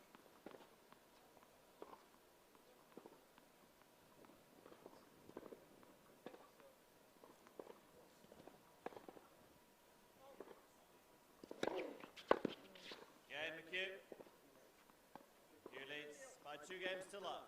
After that rather torturous first opening serve for Max Basing, a much more straightforward game to 15 for McHugh, who goes into that 2-love lead in the first set. I think that was a really important first game for McHugh, really, just to lay the groundwork and give him some room to breathe and relax. There were some super sharp serves that we saw in that game. 15 love.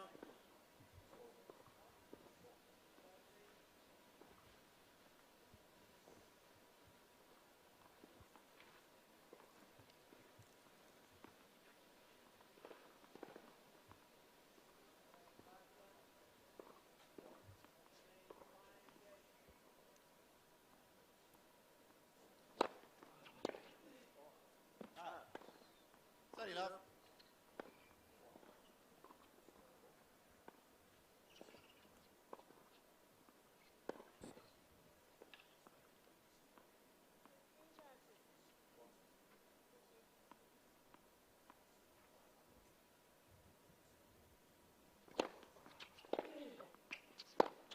Out. 30-50.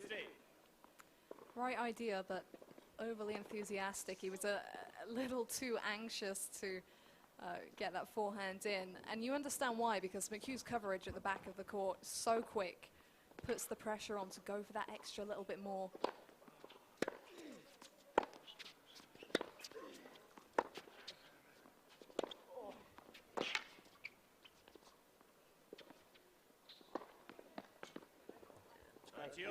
From Basing, great play from McHugh, sorry, but it is going to be interesting to see if Basing can work out how to play against McHugh and what he needs to do to make sure that he doesn't dominate.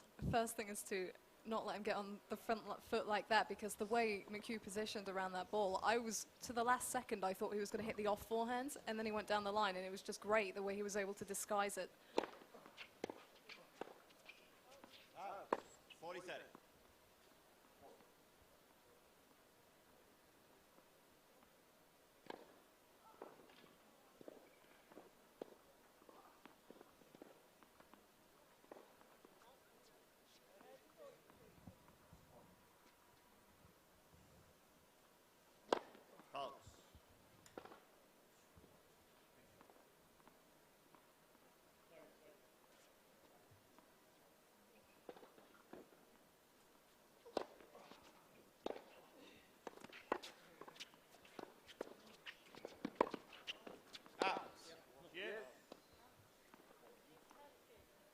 That was really well played by McHugh on the return. He stepped right back, gave himself so much time to connect on the sweet spot with the backhand, got tremendous depth as a result, and that was the groundwork for the rest of the points.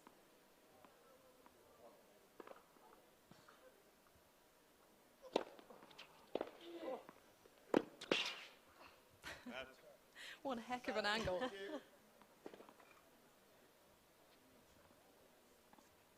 wide serve might not be the way to go after that last couple of points. Picking up all the information he needs in his opening service games, Basing, by playing so many points.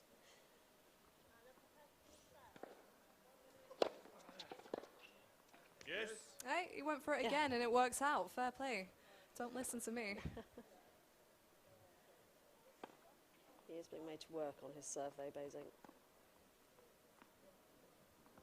Long games.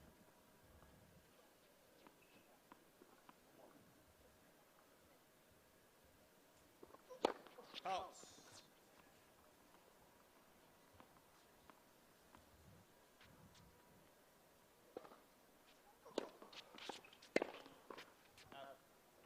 Advantage, basic.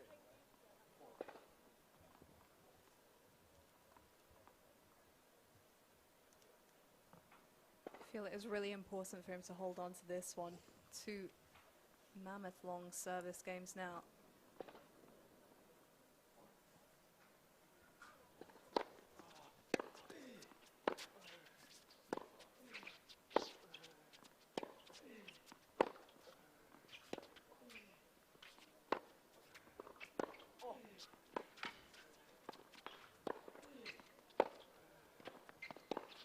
Game, basic. McHugh leads by 2 games to 1. Yeah, very important, as you were saying, having had that really long opening service game which he dropped, to make sure that he held on to that one, particularly after McHugh had consolidated. So Basing 1-2 in the first set, but he'll be really pleased to have just held on to that service game. Yeah, absolutely. And I like his commitments. In the last rally there, McHugh, you know, still covering all sides. But Basing got his head down, he focused, and he just drove him from side to side until the error came. And if he can do that and maintain that consistency, then there are openings for him here, but he really can't afford much let up because McHugh really quick on his feet, great court coverage, and real bite in his ground strokes as well. So he's up against it today, Basing, but great hold of serve. Just in the back of your shot in the white t-shirt behind the umpire's chair, I think that's Leon Smith, Davis Cup captain, and also, as has been announced today, the captain of the British Bulldogs for the Battle of the Brits tennis events, team tennis event this time. They'll be alongside Anne Kiethavong, and they will be up against the Union Jacks, who have got Judy Murray and Greg Rosetsky as their captains. That's not going to be competitive at all, is it? I'm sure it will be a dramatic week of tennis. A fun week at the National Tennis Centre coming up next week, which you can watch on the BBC's digital platforms and the LTA's social channels. This, though, is the LTA British Tour return to elite competition.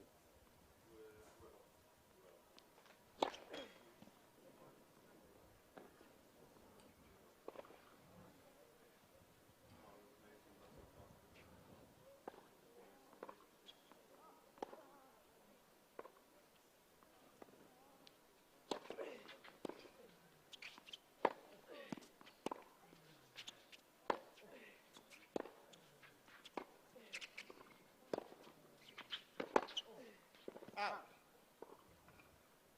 Not 15. Really good start. Just made a statement by coming in to return the serve, Basing, and then hung so tough throughout the rally.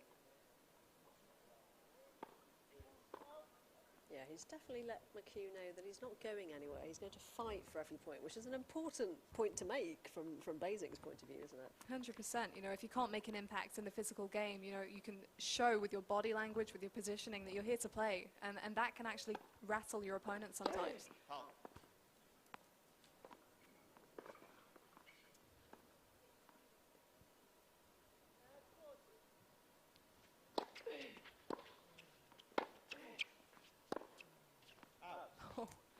15 all. Well, it's one of his signature shots, so it was worth going for. Tiny margin there.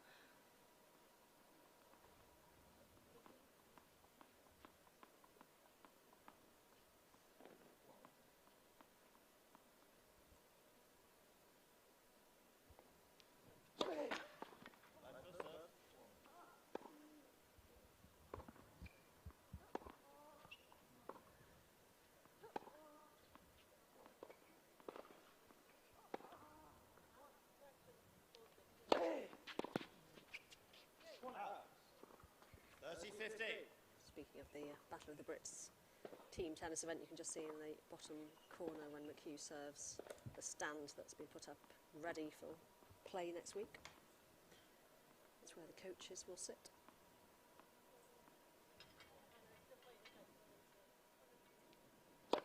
Ball.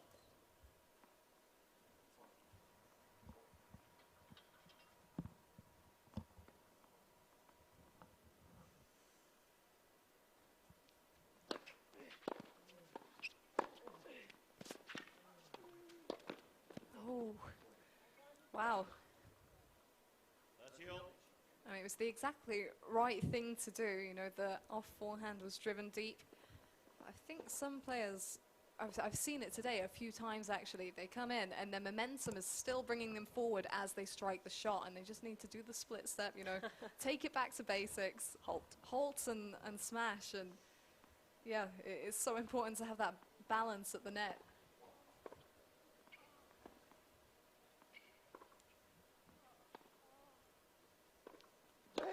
Par.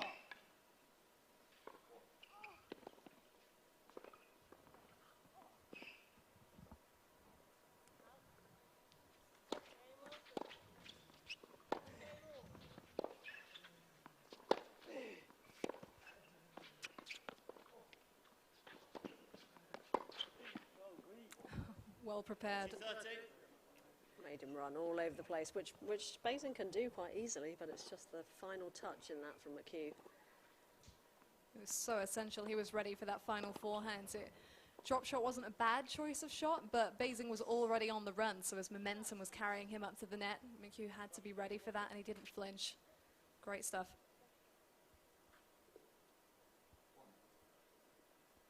Looking for some extra balls. Players all sorting out the balls themselves, making sure they're at the back of the court. No ball boys or ball kids. Lots of social distancing measures here at the National Tennis Centre.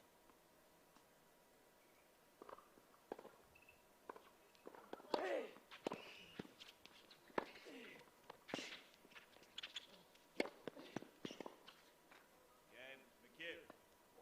That's really good control. McHugh leads by 3 Right games amount to of 1. top spin on the forehand to make it pierce the sideline, and well handled on the finish. Just enough on it. Giving McHugh a 3-1 advantage in the first set.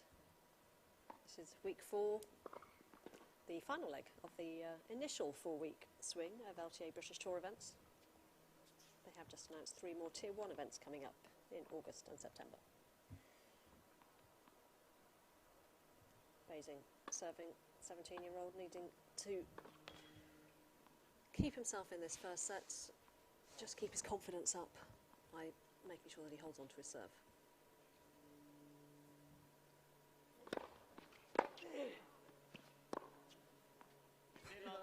That is the one. Down the line.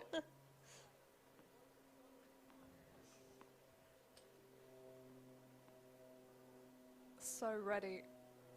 Lined up. Put it away. He's got a nice He low was, back yeah. swing that gets him in the perfect position.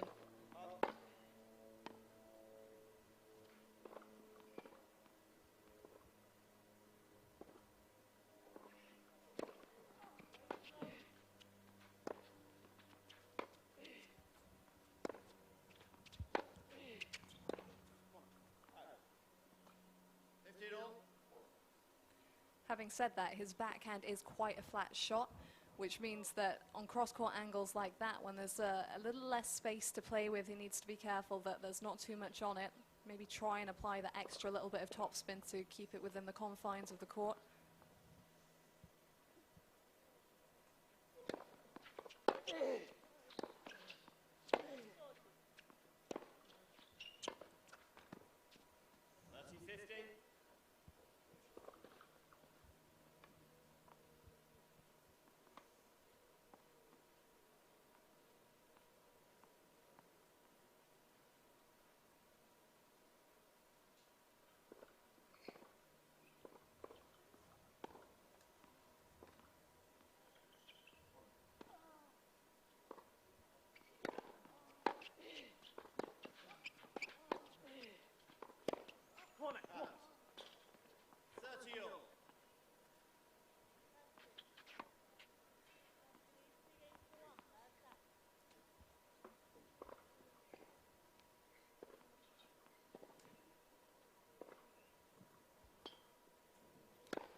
want to panic, Basing. Just calmly plays each point as it comes along. Exactly. This is such an asset for him because I feel like a lot of players around his sort of age, that's one thing that they really need to work on, you know, managing frustrations, that kind of emotional management, and he seems to have it well under control. Oh, I'm not sure if he needed to hit that. I was thinking the same thing. It's difficult, you know, when the return comes fast and as he's still travelling in to make that judgment. It's a difficult one to call. I think it'd have been all right if he left it, though.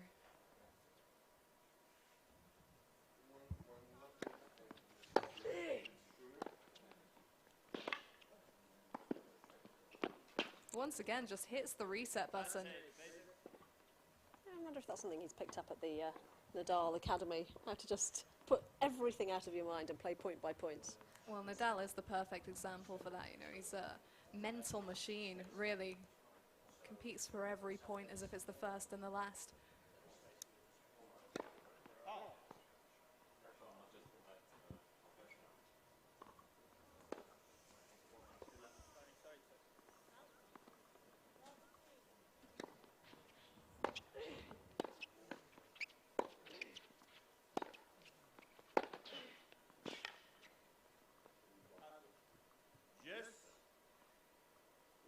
Very dangerous to give McHugh those cross-court angles. He just drills through them. He enjoys having more space, and the amount of depth he's able to get on his shots from quite a way behind the baseline I find particularly impressive. It keeps him in a lot of rallies.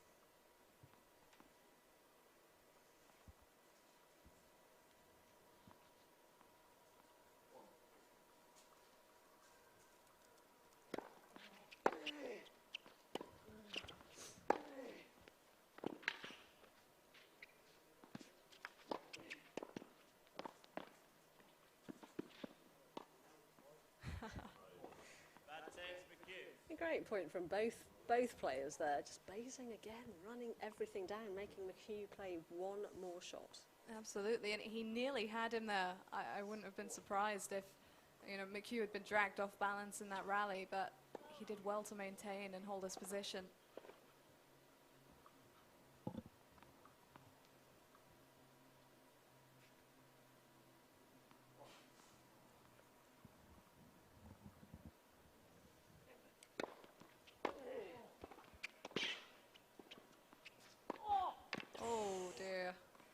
Set up a great return, did McHugh.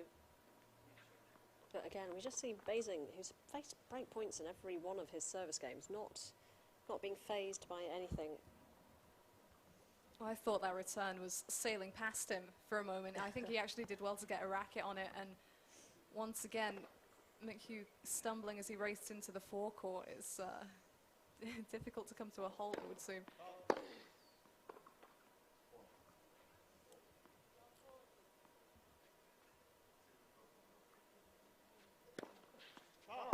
Ooh.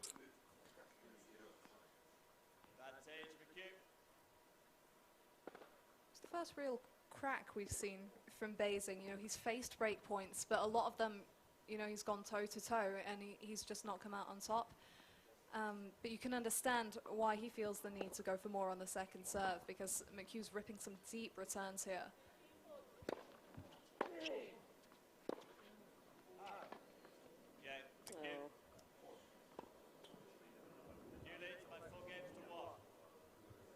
Well, the second break of serve of Max Basing, and McHugh taking that advantage 4-1 now in this first set. Definitely is the higher ranked player by a huge margin, really. 552, his current world ranking. Basing just starting out on the tennis scene at 17 years old, but giving a very good account of himself in this match so far. Yeah, absolutely. I love his attitude. I think that really marks him out. It's interesting because he's played in 3 matches over the last couple of weeks. On each occasion, I'm pretty sure I've got this right, he's actually won the first set and then lost in a match tiebreak. And, you know, he's faced Paul Jubb, he's faced Anton Matusovic, who was the number 4 seed here a couple of weeks ago. So that can work one of 2 ways. Either it can kind of cause him to lose confidence because he's coming out on the wrong end of some really close battles, or he can gain confidence because, you know, he's ranked so much lower, but he can still go toe-to-toe with these guys. And I hope for his sake that he's taken the latter and taken the positives from those matches, because to have his kind of status and to be regularly pushing these kind of players is a real positive and something that he should draw a lot of encouragement from. So far, it does seem as if it would be the taking all the positives from it and learning from it and experience. That's what this is all about. That's why the LTA have put this event on. Long way back in this set, though, if McHugh holds here.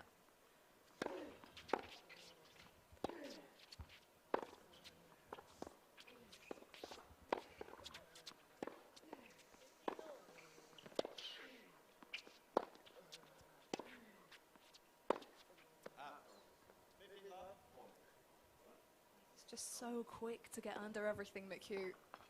Really testing the consistency of basing out here.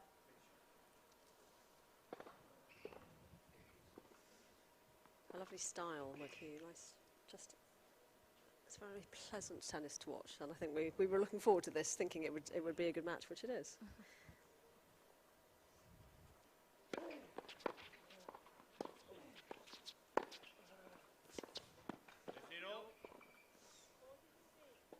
But he's being pushed. He's not having, despite the score saying 4-1, he's not having an easy match, McHugh. Well, we saw those long couple of games right at the beginning of the set. Combined, they probably account for over half the time spent on court so far.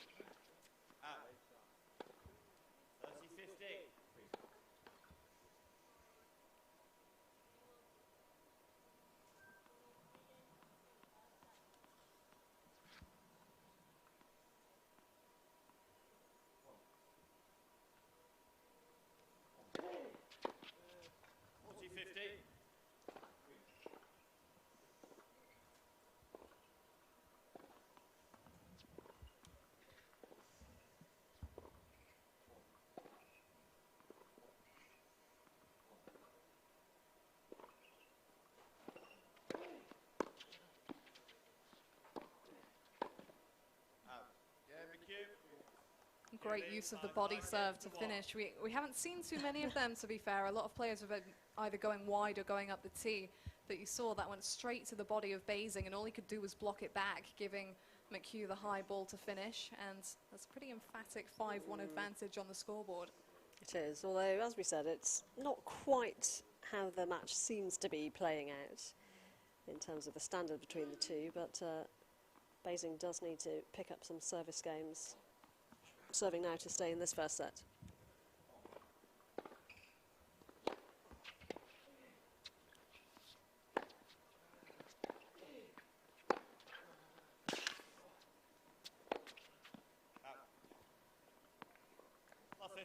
That is so tough. He basically painted the lines on both sides of the court, and still the ball came back. What more can you do? Basing is playing well. It's very annoying, I'm sure, from his side. But you can't see it. His temperament is excellent. Exactly. That game face does so much.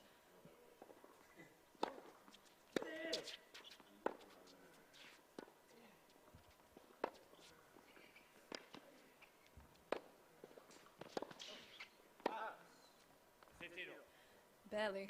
He's given that a long look.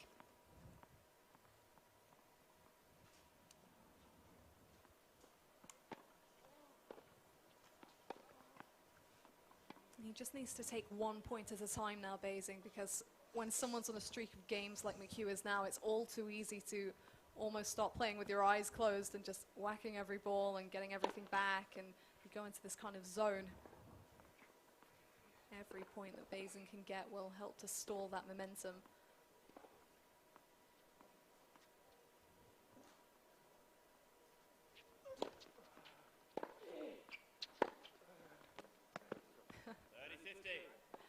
He likes those lines. Well, that's how good it has to be at the moment.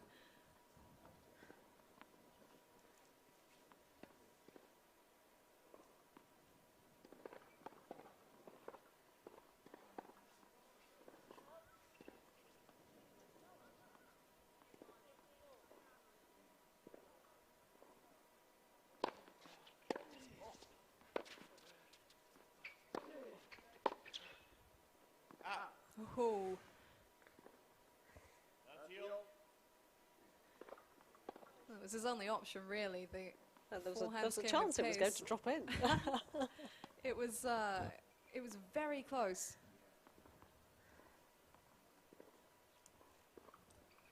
Big point now.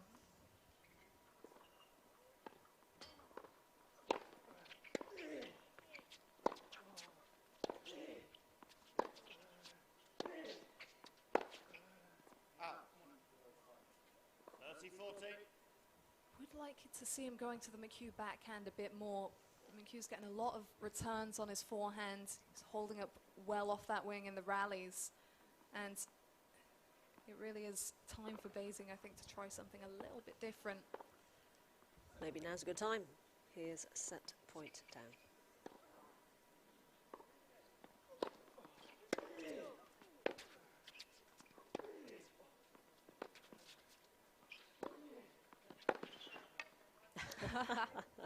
Yes.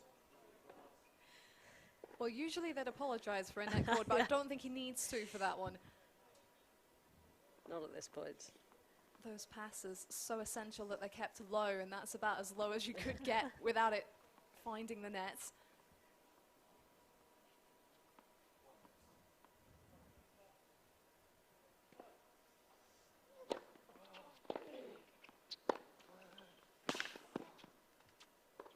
Goes for it again. That's it. Basic. Two brilliantly played points under real pressure there. Shows you a bit about his mentality out here. Definitely thinking his way through this, isn't he?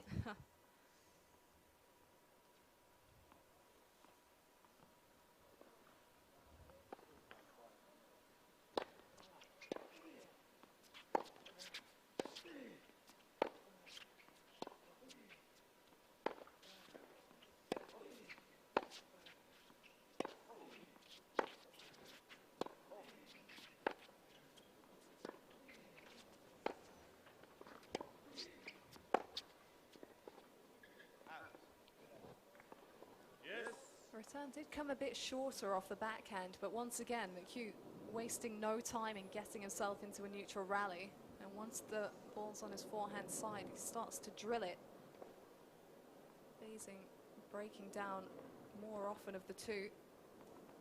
Yeah, that was a shame for Basing. Good opportunity to hold his serve. Out. Out.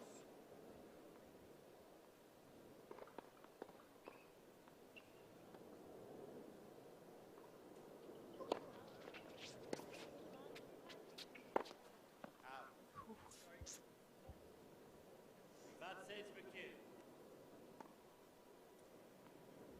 Brings up a second set point for Aidan McHugh, who is the second seed at this event.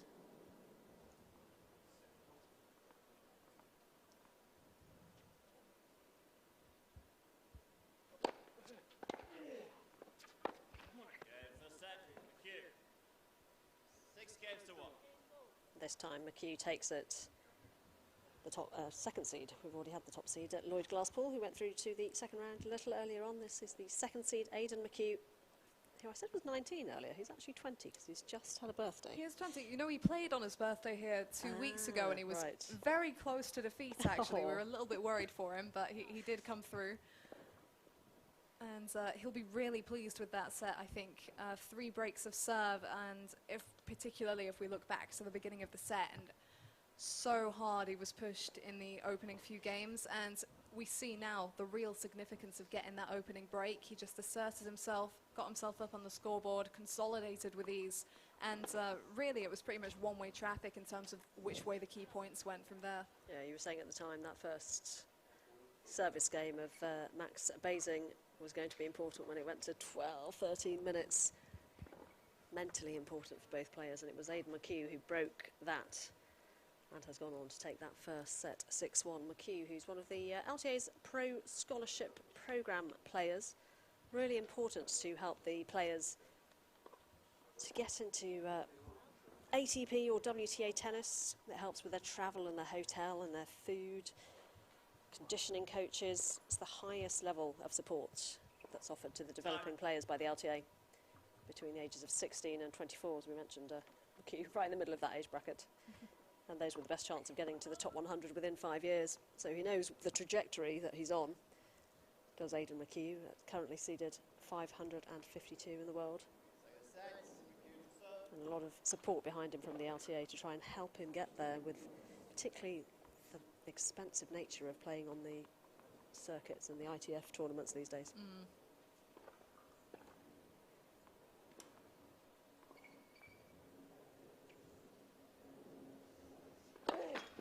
First service.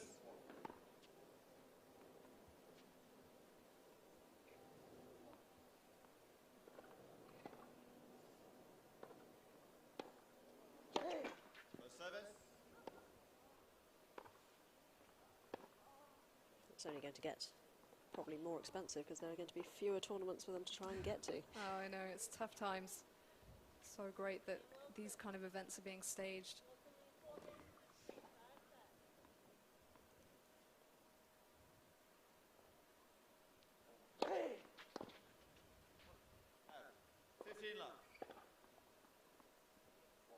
I think they're hoping to get some ITF tournaments up and running in August. I think they're talking potentially about doing something here at the National Tennis Centre as well with ITFs.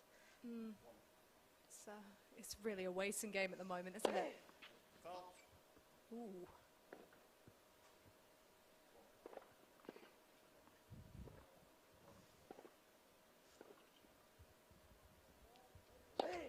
Fault. 15 all. Interesting. I think that's his first double fault, and both players seemed ready to walk to the other side of the court after the first serve had come down, but marginally wide maybe.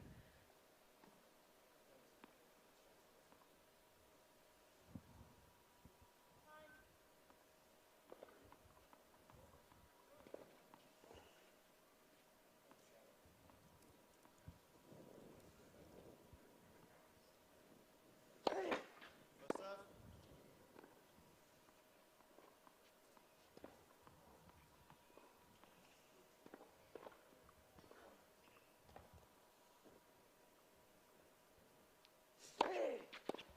One net. 30-15.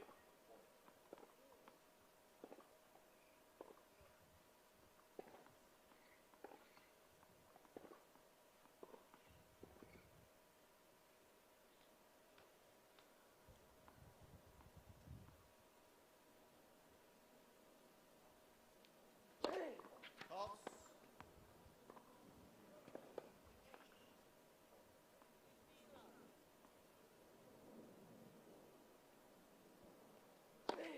Foul. Interesting service game from McHugh. That side again with the double fault. There's something I've noticed about McHugh recently, and I saw this a couple of weeks ago, is he'll have a brilliant level of play. It will seem like he can't miss a ball, and then just for a game or two, his level will suddenly drop. And for players who have the composure of basing, usually it's higher ranked players that can take advantage, but you know, if you're up against an opponent who's ready and waiting for an opportunity, that sort of thing could cost him. So it'll be interesting to see what happens as we head deeper into this set. Yeah, the temperament of the 17-year-old Max Basing could really help him in this.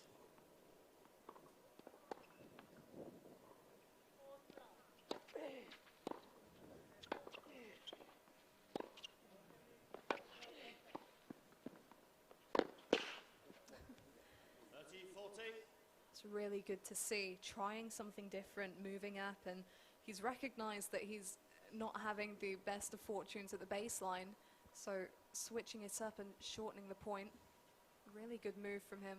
And finally getting a break point.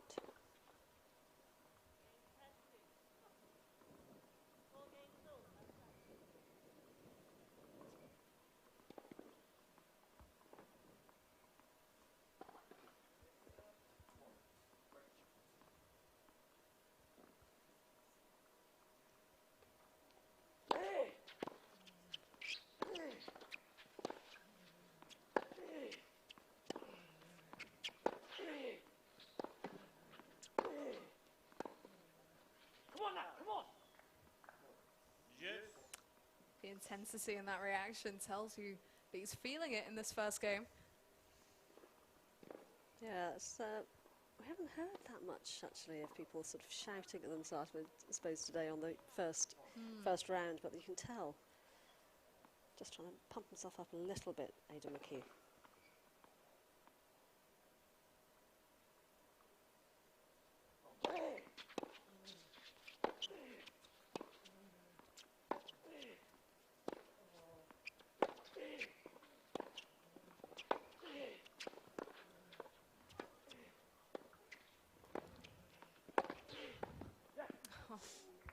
Nicely handled, so steady.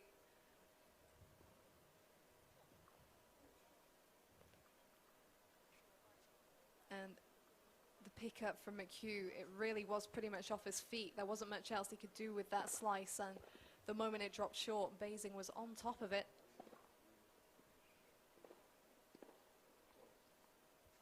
Fairly understated celebration, though, from Basing at the end of that point. Little fist bump. Just a little one.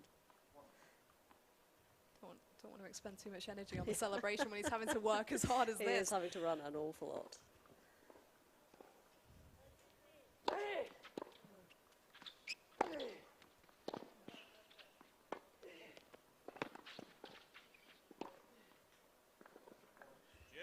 Such a shame after Basing had to work so hard for the point before. We are back to deuce, but it is this time Aidan McHugh who's having to concentrate on his service game. Basing has had a few of these long service games, but now it's McHugh's turn at the start of the second set.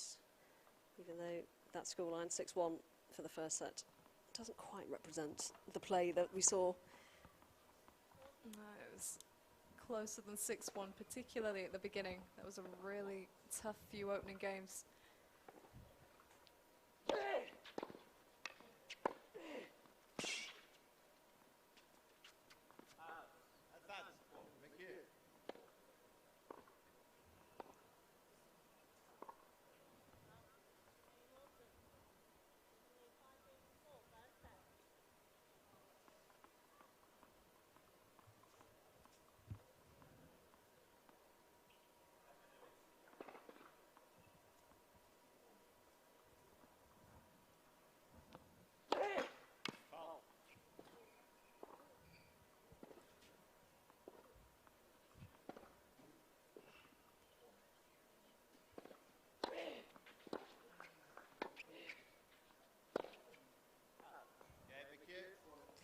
Well, first game of the first set was incredibly long, and the first game of the second set has gone the same way, but this time the server has held on. Aidan McHugh 1-love up in the second set, having taken the first set 6-1, but that was a struggle. Yeah, it was indeed, and it was different. Obviously, the returner won in the first set, and in the second set, the server has held on to their game, but both times it was McHugh that got the long opening game, and I think it was a momentum setter in the opening set, so we'll see how it affects in set number 2, because I felt like there was a little bit of an opening there for Basing that he wasn't quite able to take.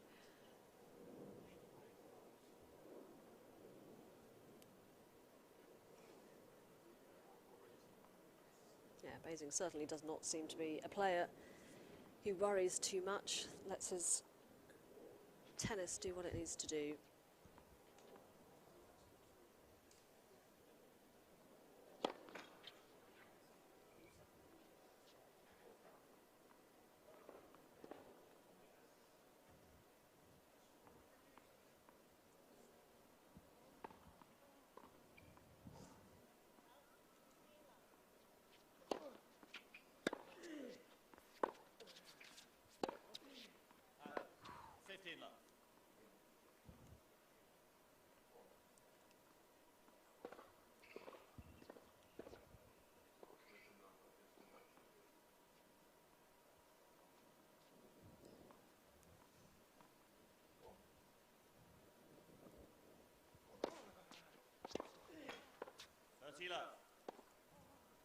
An easy service game would be exactly what Basing would quite like here, I would imagine. Having had to work very hard for several of his earlier ones.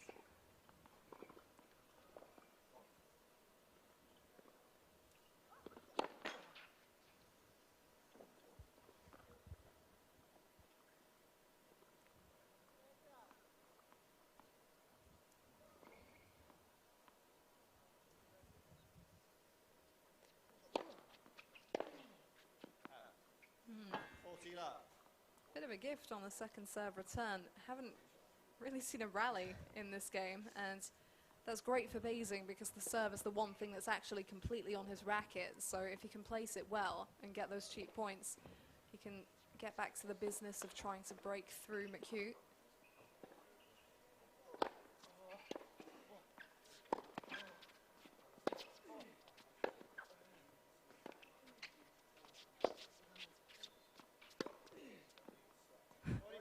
Does Basing have the weapons to break through McHugh, or is it a case of just sticking with him in every point? This is the thing, because he's got a great game to watch. You know, it's very fluid, very smooth, hits well off both wings. But I think the thing for Basing is how does he finish those points off? He's not going to run his opponent ragged every time, so he needs to have a few more different options. And closing in is one. That is a good move from him to apply the pressure and to essentially force the error at the end there.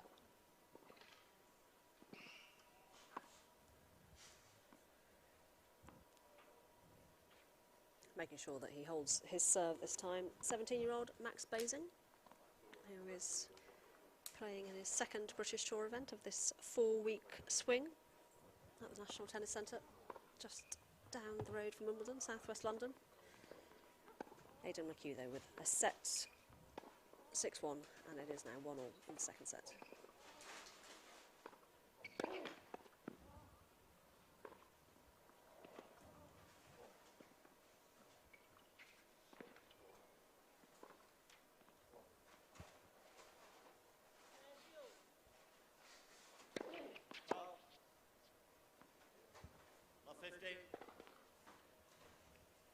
I don't think we saw a single double fault from McHugh the whole first set, and we've seen 3 already in the second.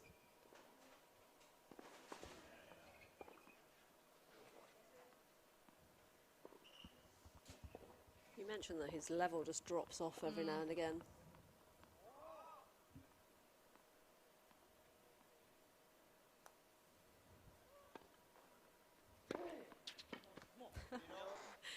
It's the double fault and ace back-to-back, making a return. I think we've seen that before.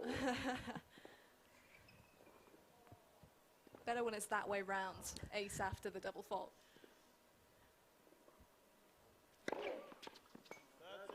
I think Basing was waiting for the call that never came on that one. It was difficult from our angle, actually, to see whether that caught the service line, but it's a close one for sure. He didn't seem to move very much, Basing, at the serve.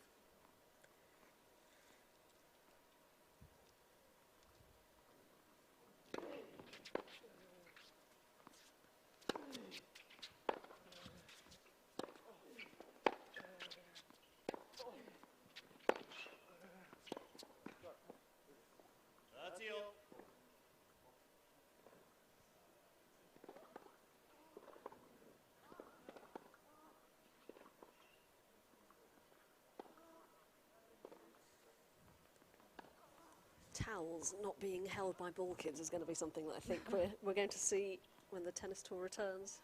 Maybe not such a bad idea. Yeah.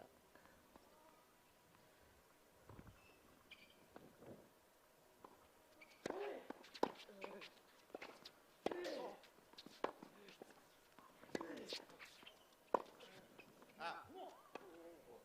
40-30.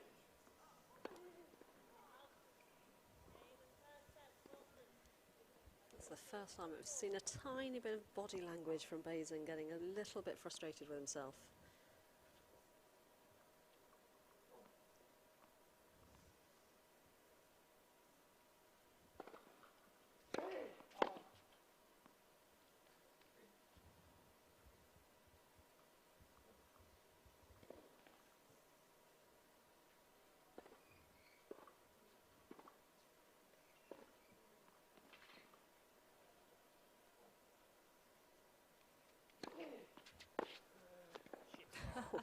Jumped on that.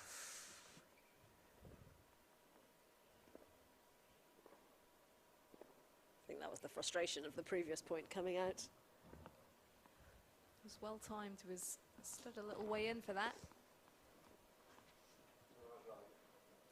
Gives McHugh something to think about. I think he's felt the tightness of this game.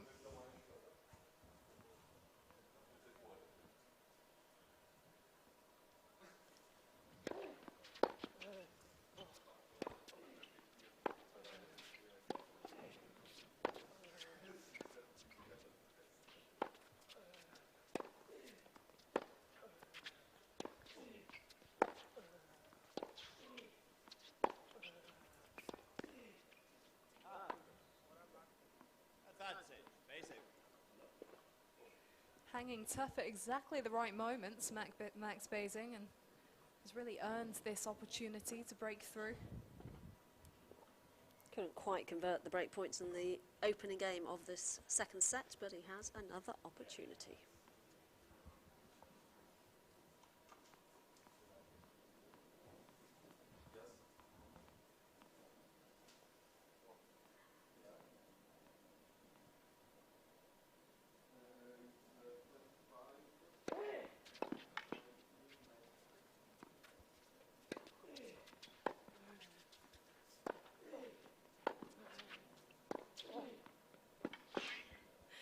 Don't let him on that forehand wing.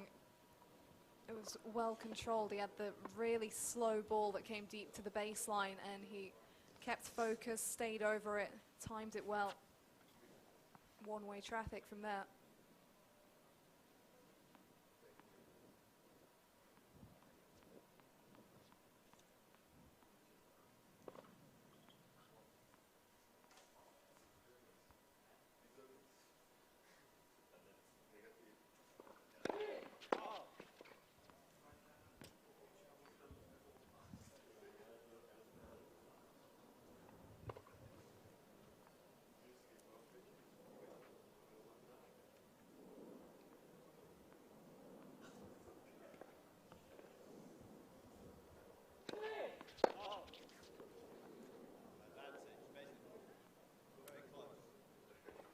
Very close, says the umpire. I think it was. Just confirming, given the grimace on McHugh's face. And this is where we need to see Basing step up and pick up one of these break points. Yeah, it's a real opportunity, and when games like this pass by, it can be a real turning of momentum if you haven't been able to convert.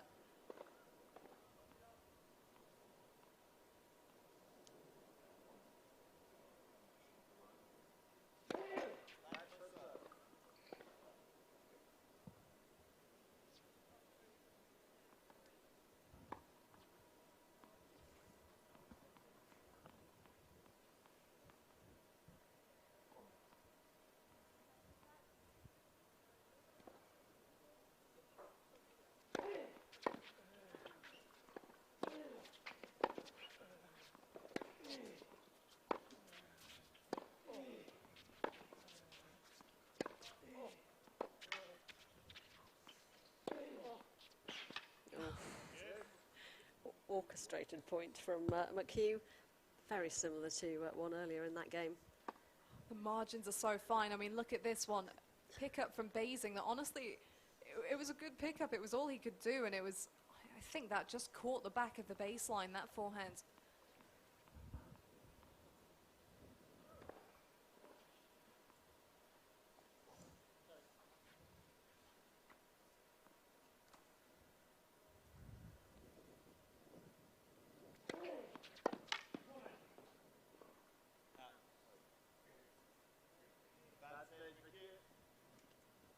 Not much you can do when those wide serves are piercing the corners like that.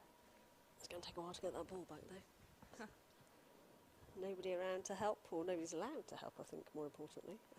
With the social distancing measures that we've got in place, lots of protocols here at the National Tennis Centre, one-way system that's getting in and out of everywhere.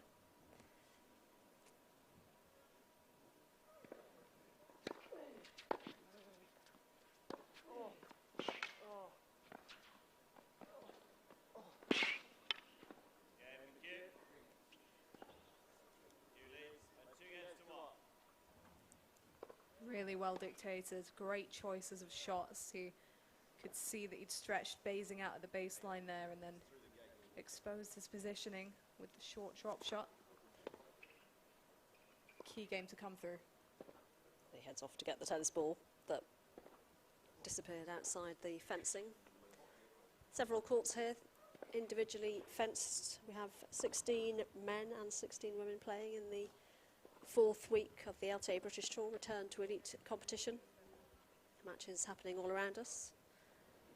A little earlier on we had a couple of other results from Holly Staff going through against Andrei Lukashi.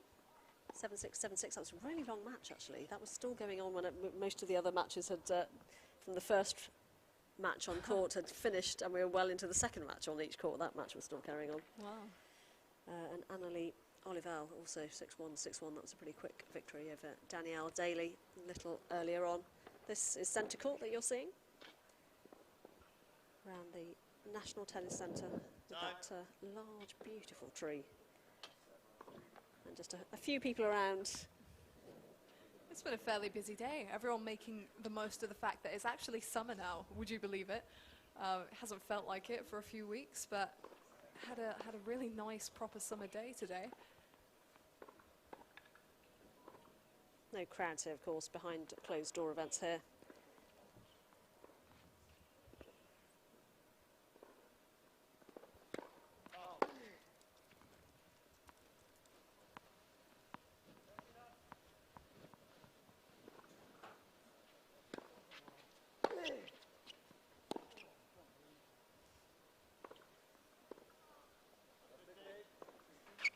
Losing the balls, does Max Basing. Maybe he wants to give himself a bit of a breather.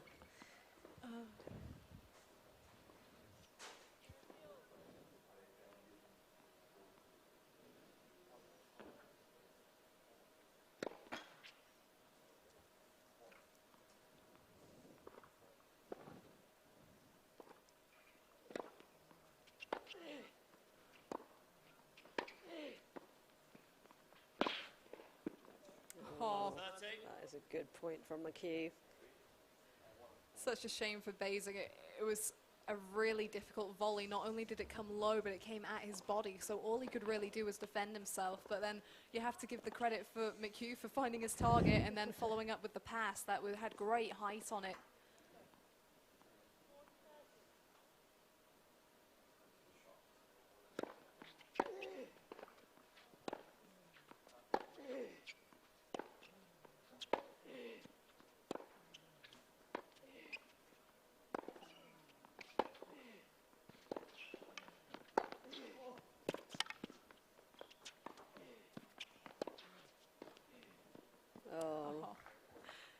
Great touch.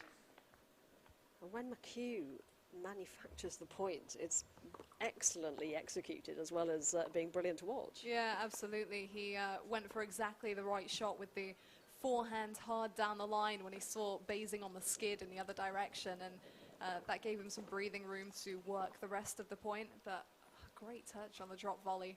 So acute. Suddenly we get to 3 break points.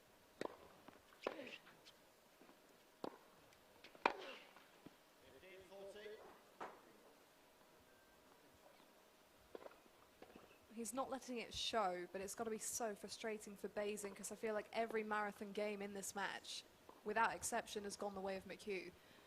And it's hard not to think about that in the grand scheme of a match, particularly when you're down on the scoreboard.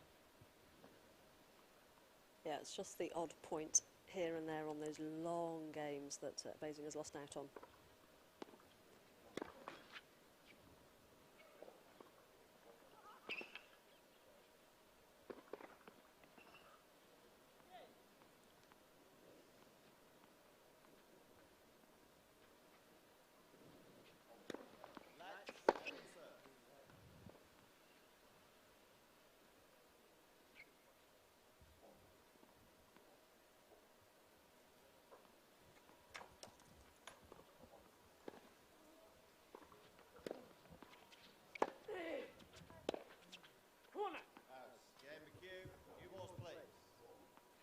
Well, you can tell from that reaction how much that means. Yeah, definitely from McHugh. He is willing himself on to just get this match finished. We've had more from him than I think we have from most players today in terms of just firing yourself up. A bit more difficult when there's no crowd around, just a few people gathered watching, that coaches and people that have been training out here. And that's interesting when you look at the scoreboard, and 6-1-3-1 looks like it's been pretty dominant, but That shout tells you that it hasn't been. at the same time, it's impressive to see McHugh so intent on getting not just a win, but a good win. I mean, this could so easily have looked a lot closer, and yet, you know, he's been zoned in for all the right points, come through the key moments, and if he can get the consolidation here, then he is well on his way to the quarterfinals. Yeah, 6-1-3-1. That score is nothing like the match we've watched.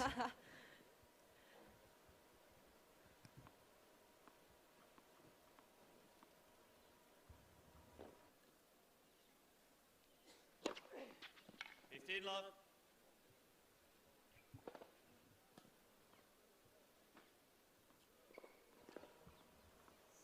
Well, the most crushing thing would be for him to fire 4 big first serves to get the consolidation in the bag.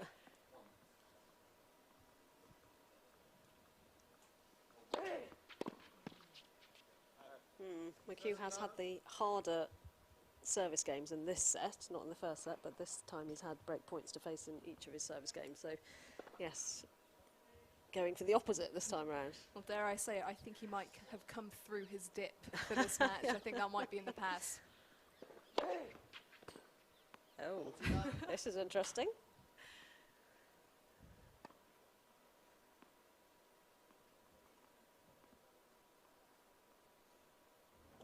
You're not exactly holding back on these first serves.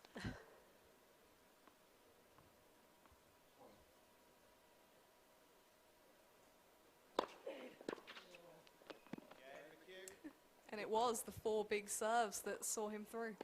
You leads 4 games to 1. Yep, after the double faults and break points in the previous service games for Aidan McHugh in this second set, he has come through that one. They were fantastic 4 points from the 20-year-old to take a 6-1, 4-1 advantage. But as we've said, that really doesn't reflect the score at all. Sorry, the match and the match situation at all. I think the rallies and the way they've played out kind of reflect the scoreboard. They've gone toe-to-toe, but it's always McHugh that lands the finishing punch. And we see that in terms of who's won the key points, and we see that in terms of who's finishing most of the rallies on the front foot. How much of that is from experience and how much of that is just having the extra level from McHugh? I think it's a combination of things, really. I mean, McHugh, as well, it's worth noting, is very much at home with the conditions here at NTC. You know, he was here even before British Tour began, during Battle of the Brits, practicing with those guys. So he's clearly very comfortable here. I think it's fair to say probably prefers the outdoor courts here to the indoor courts he played on last week. And yeah, it's just difficult to hit through him. And he definitely has been doing a lot of extra cardio and work during lockdown, which potentially we're seeing some of the benefits of that with all the players, really, that haven't been able to practice tennis quite so much. Exactly. It was a great opportunity, really, for them to focus on their physical fitness. And that's not something that you're going to get too often, the opportunity to put everything else aside and just focus on your body and what can be done better.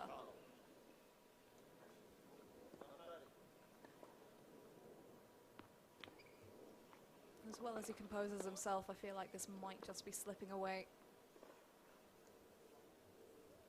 Yeah, he has held his temperament and his temper all the way through this match, Max Basing. But there's a long way to come back in this if he wants to.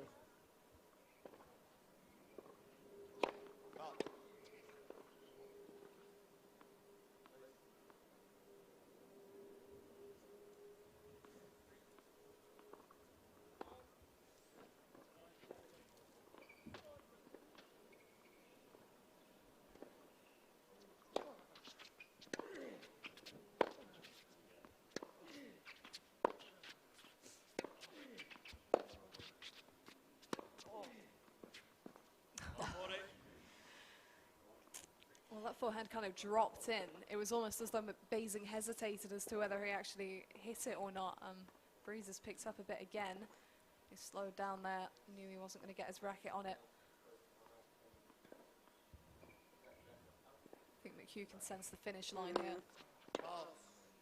The McHugh force was behind that that shot and behind this match now, it would seem.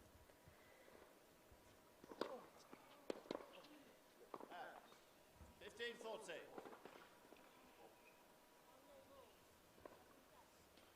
But again, you know that Max Basing is going to fight for every point until this match is over. Absolutely.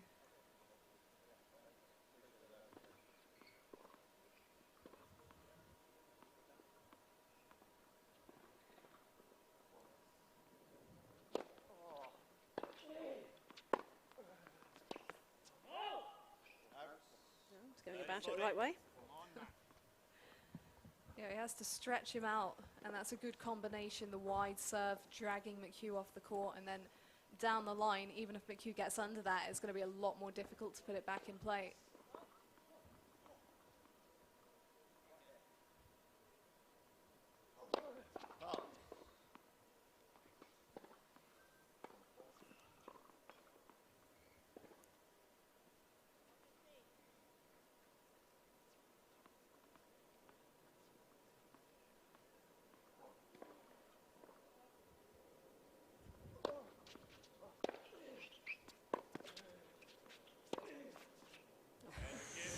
So low it brushed the net. I mean, what do you do about that? Flattened it out. And when someone swings like that, you know they're either on the brink of defeat or the brink of victory. And it's obvious which one that is for Aidan McHugh right now. That was a fantastic shot. McHugh serving now to take place in the quarterfinals at the LTA British Tour.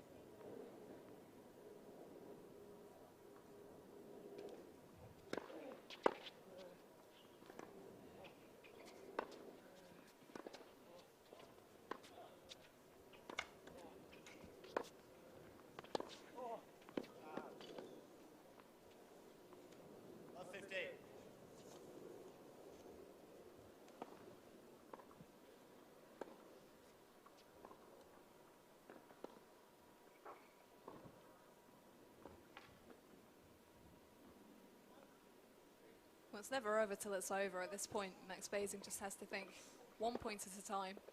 And he's really in a position now where he can, you know, swing, go for it, try something a bit different, maybe something he wouldn't have tried earlier in the match.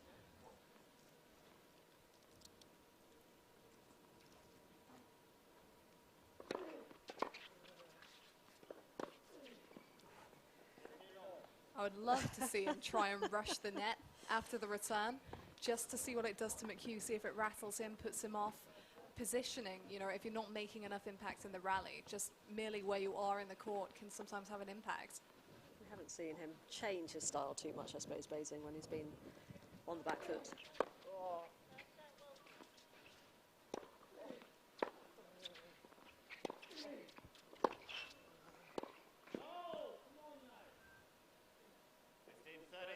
He's so desperate to get this win well. He wants that 6-1, 6-1. And you can hear it in the frustration.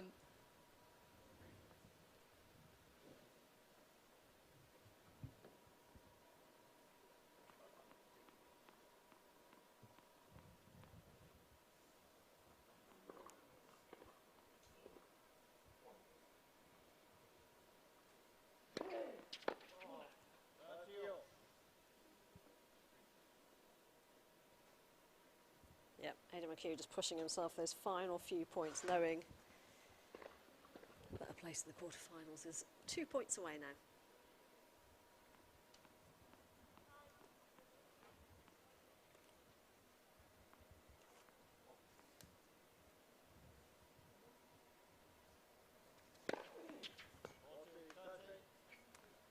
Never a better time for an ace. Perfectly bringing up match point.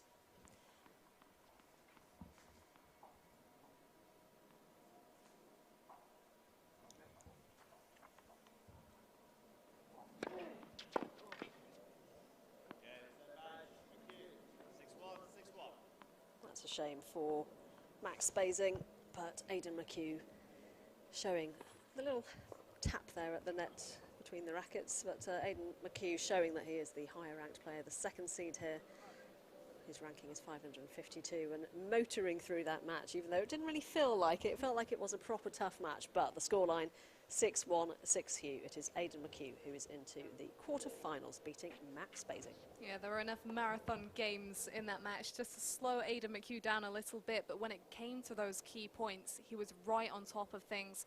He was able to finish off the longer rallies, and all in all looks pretty strong coming through that match. He'll be pleased. After he made the semi-finals here 2 weeks ago, he lost in that match to Cameron Norrie, the top seed, but he put in a really good showing and really displayed what he's about.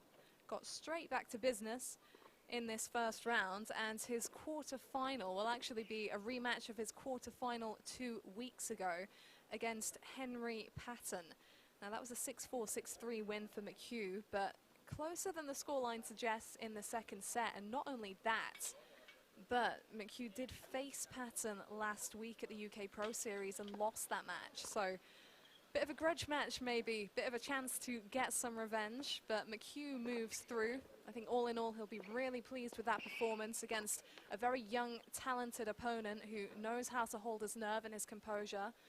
And it could have been a lot closer than that 6-1, 6-1 scoreline says. So McHugh through, and we'll have one final match on centre court to close the day, featuring the number 3 seed, David Fox, against Barnaby Smith. And before that, we'll be hearing from Aidan McHugh to get his thoughts on that match, and he will be speaking to Carthy.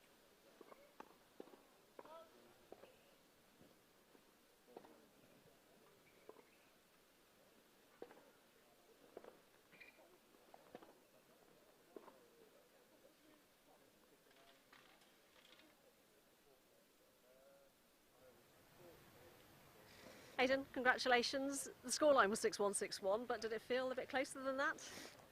Yeah, well, we actually had I think the umpire just told me a 12.5-minute first game of the match. So yeah, I thought it was going to be a very kind of long match. But yeah, luckily I kind of took my chances and yeah, played well. Happy with it. What were you particularly pleased with from your performance? Any particular the rallies and you coming to the net, or what were you happy with? I've been working on quite a lot of stuff in practice around trying to come forwards more, trying to be a bit smarter with my serve. I'm not like the biggest server out of all the guys, but I need to be really like precise with my serve, and I thought I did that pretty well today. So yeah, I'm pretty happy with it. And you've been working on your fitness during lockdown, particularly if you can't actually get onto the tennis court. Are you seeing that now that we're in the 4th week of matches? Are you seeing the benefits of that? Yeah, definitely. I mean, it started getting really tough towards the end, the last few weeks of lockdown, especially in Scotland, because obviously down here they could start playing. We had to wait a little bit longer. So yeah, I did a lot of fitness, and it started getting a bit boring. But yeah, I'm happy if you put the work in, then you feel better on a match court. It's always worth it. Yeah. And we definitely saw some of your competitive spirits coming out in that. How difficult are you finding it to bring that when there isn't a crowd around you? Yeah, it's a bit weird, but no, I mean I'm not always getting massive crowds. There's some times where I'm in some pretty strange places of the world. Like you've got a man and a dog watching, so it's a little bit strange because there's obviously not as many people in, so you kind of have to create your own atmosphere. Yeah. Congratulations. We'll see you in the Cheers, quarterfinals. thank you. Thanks. Aidan McHugh through 6-1, 6-1. There's one more match to come on centre court. Barnaby Smith facing David Fox, the 3rd seed.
Well, welcome to our 5th and final match of day 1, week 4 of the LTA British Tour, the return to elite competition. Barnaby Smith in your picture there, about to take on David Fox. Barnaby's come in for Ben Jones, who was a late withdrawal yesterday. Rob Curling back with you alongside Abigail Johnson. Been a busy first day of competition, but the sun has shone, Abigail. We couldn't really want for too much more, could we? Exactly. It's finally felt like summer, I've been saying, which it hasn't done all month. So I think we did a bit of a trade-in. You know, we had the great March and April, and we've accepted a little bit of a terrible July. But apart from the last few weeks, this has been really good so far today. And the little breeze that we're used to now at NTC, because it's kind of its trademark. But yeah, we've been doing well today. Yeah, we have. It's great to get all this competitive tennis, which has been running here now for, what, 4 or 5 weeks. Starting off with the Best of Brits, Jamie Murray's event. And there's another one of those to follow next week, which will be an outdoor event of singles, doubles and mixed doubles. But let's take a look then at Barnaby Smith, just 21 years old, ranking outside the top 1,500, not far off his career high. Comes from High Wycombe. Was also a student at Reed School, Tim Henman's old alma mater. Plays collegiate tennis now out in Texas, becoming All-American, majoring in business administration, and enjoys studying sports management. That's Barnaby Smith for you.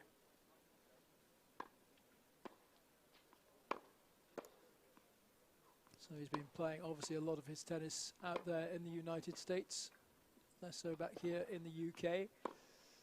And the man in the blue is David Fox, 26 years old, from London, but he's also another one making the most of the American collegiate system. He's at his all-time career high ranking of 989 right now. Played a couple of events this year so far, made the quarterfinals in a futures event in Cancun back in January. He's also won a couple of doubles titles as well. Many of these players, Abigail, really their first love seems to be doubles. Yeah, I think it's really helpful for players at this level to play a lot of doubles, because it means you're forced into the forecourt. You know, you have to learn to play from different areas of the court, and you have to get comfortable there. And when it comes to singles and having a plan B and being able to rattle through your options, that's really beneficial. So it's nice to see so many players that enjoy being on a doubles court. You know, I think it's a great discipline, and it really is beneficial to the singles games as well.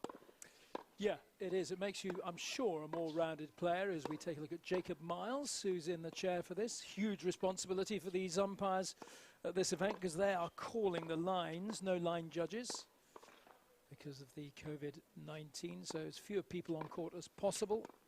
No Hawkeye for this either, although you can actually see on some of the towers around the court that there are some Hawkeye cameras which have been installed, but that's for next week's Battle of the Brits team tennis event. They've got all the gizmos for that. Can't we borrow them? Yeah, they're really getting in some fine shape, ready for that one. It promises to be a great event next week. We were talking about the teams earlier on. They've got some headline names in there and some really promising up-and-coming players as well. So it'll be a real interesting mix of the old with the new, and a great experience for the young, informed players who are going to get to play against the likes of Andy Murray and Johanna Konta, who are going to be around. Against and alongside, oh, so there'll course, be yes. a lot of advice sharing, I'm sure. So, and those types of events where you are with those players that are of that, stratospheric stature, can help so much the players who are coming up through the system, who've got a long way yet to go, but they can learn so much from these other players. Yeah, 100%. They're surrounded by them, and they see not just the way they play, but their work ethic, the way they go about things off the court, and that makes such a difference, because I feel like what you see on the court is really the fruit of the work that's done away from that, and all the physical conditioning and all the training, and there is a great example set by the top players we have in this country in terms of professionalism and the way they've gone about their business. And yeah, it will be a great experience for all the players that get to mix with that kind of atmosphere next week. Can't remember who it was who was talking the other day, saying, it may have actually been a cricketer, I think, after the test match, talking about seeing how hard, I think they were talking about Ben Stokes actually, that's exactly what it was. Okay. How hard he works in training And you can see the result of that on the pitch. And it was only seeing how hard Ben Stokes trained to be the great cricketer he is that this other guy realised, yeah, I need to really up my game if I'm going to get anywhere near, you know, plumbing for an England spot or, you know, being up at that kind of standard. You're absolutely right. It's the behind-the-scenes stuff that just doesn't really get recognised. Yeah, absolutely. And obviously because the viewer only sees the match that's on the TV screens, you know, they don't see what's going on behind the scenes. And I think, you know, it's underestimated how much work has to go in to be able to produce the product on court. And I think we've got some great top players in this country who've really done well at going about their business, prioritising, which is so important, you know, picking your priorities and standing by them. And yeah, we have a great crop of talent right now as a result.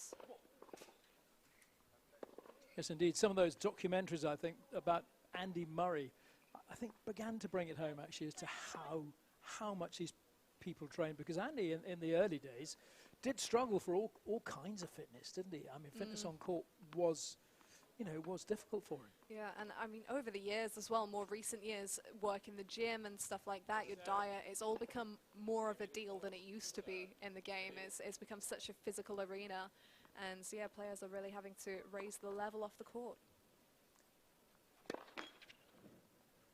So we are underway.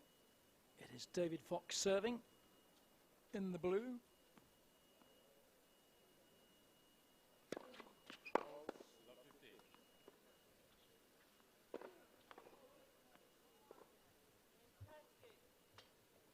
I think this is an interesting scenario for David Fox because he's probably not been at too many events of this kind of publicity where he's ranked so highly, seeded at number 3 and one of the players to beat. He's probably used to being a bit of an underdog, I would say, on the ITF circuit.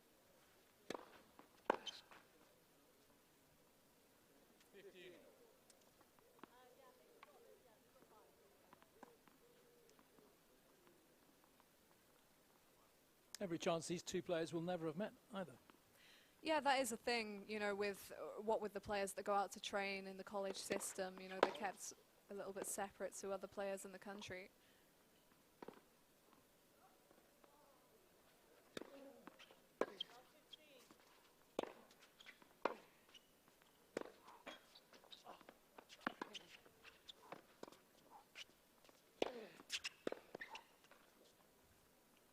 Good reaction to the net cord. Always a good option to use that slice pickup just to give yourself a little bit of extra time to recompose and get into position at the net.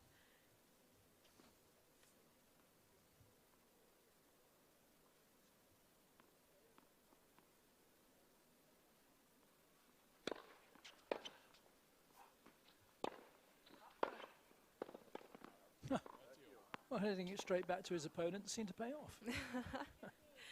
You know, sometimes it is about how much depth you can put on the ball and, you know, how far behind the baseline you can push your opponent.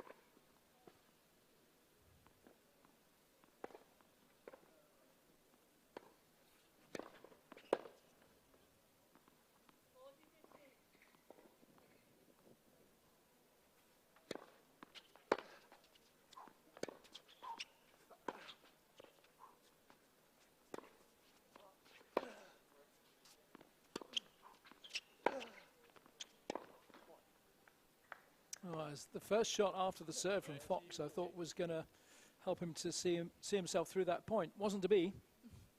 Yeah, they are the two most important shots in a rally, your serve and the follow-up shot. It needs to have the bite on it, but, you know, Smith rallying well.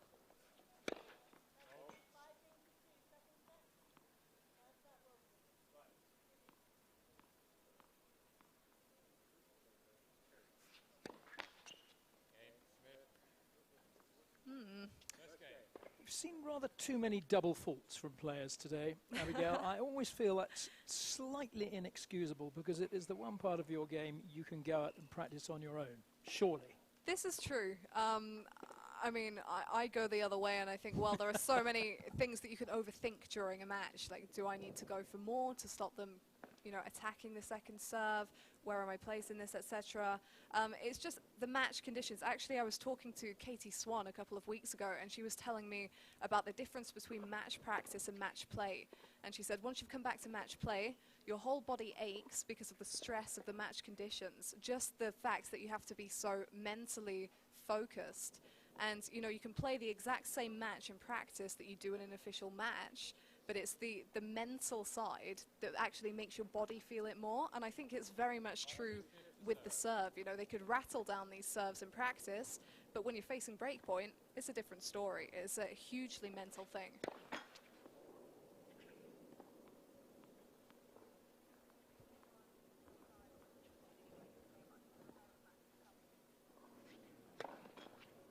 Ooh.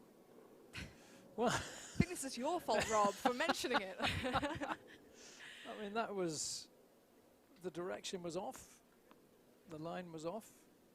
Still, early days. That's his first serve of the game, of the match.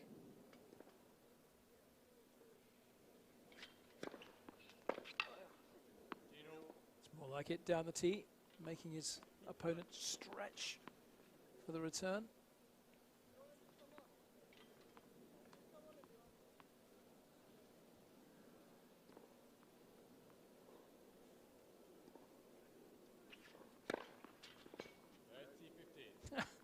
Well, there we are. That's more like it. He's just feeling his way in. I was saying to Carthy earlier, the amount of times we see either an ace followed by a double fault or a double fault followed by an ace, one extreme to the next. We see it so often. And two really big first serves following that double fault from Smith. Maybe they just need to get the rest out of the system. Yeah. I mean, that wasn't an ace, but it was as good as. Had the same result. Really nice deep serve into the corner. 40-15.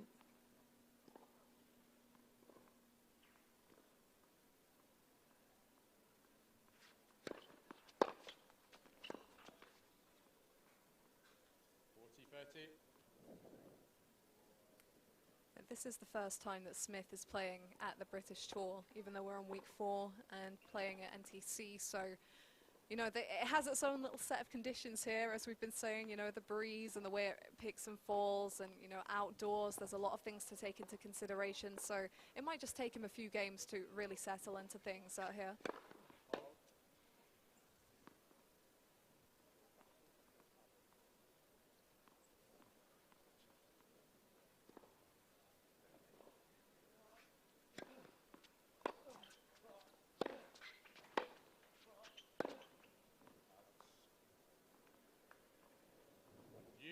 Yeah, both players really just kind of finding their range at the moment.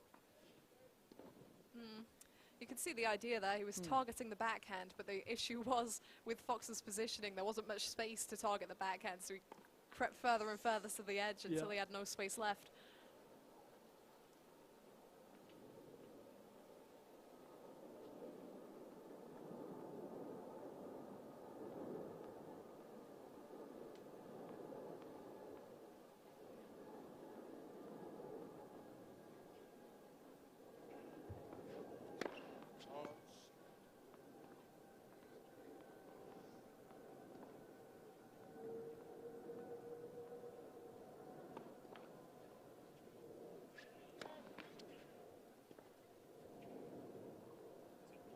Advantage Fox.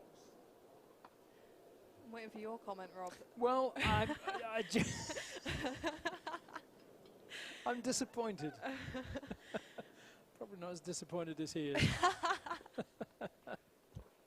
Oh dear.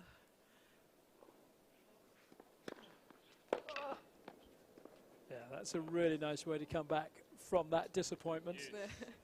And he's mixed it up a bit from the left-hand court, hasn't he? Yeah. Previous times, served it out wide, that one down the tee, keeping his opponent on his toes. Yeah, it's a key thing to be unpredictable. Even if you don't get the ace, you've got more of a chance of the serve just return, even just drifting back and getting on the front foot.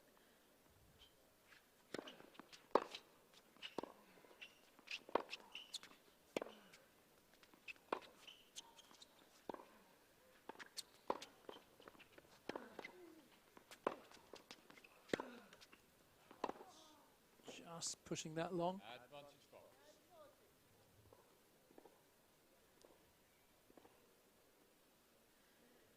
of the pace off on the first forehand after the serve, and that really allowed Fox to dig into the rally. Fast became a neutral exchange.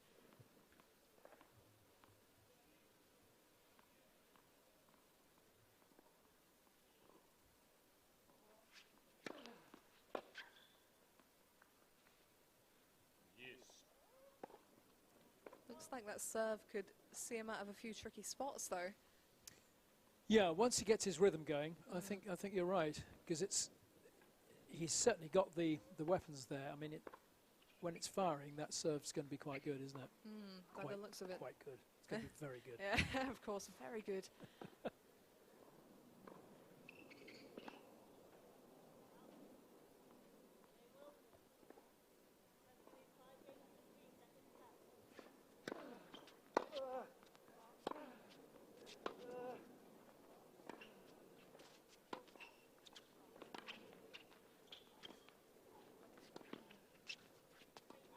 Oh, no, just not quite. It was a cagey little rally, wasn't it? It really was, and he'd done so well on the pickup off the net cord because it dropped right at his feet, and the way he was able to get the depth on it, oh, it's a shame that he couldn't back that up because he did well to get himself back into things.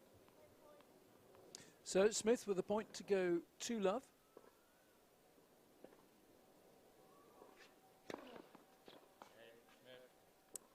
And it does it with an ace. Leads by 2 games to love, first set. It's all very difficult to tell what's going to happen next, isn't it? Yeah, no real rhythm in the first couple of games, but it is early days.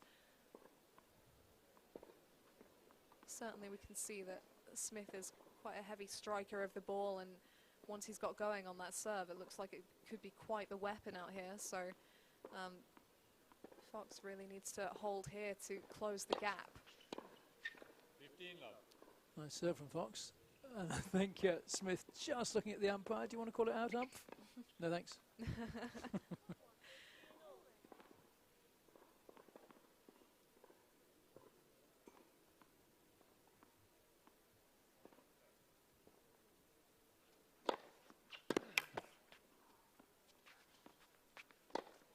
Oh.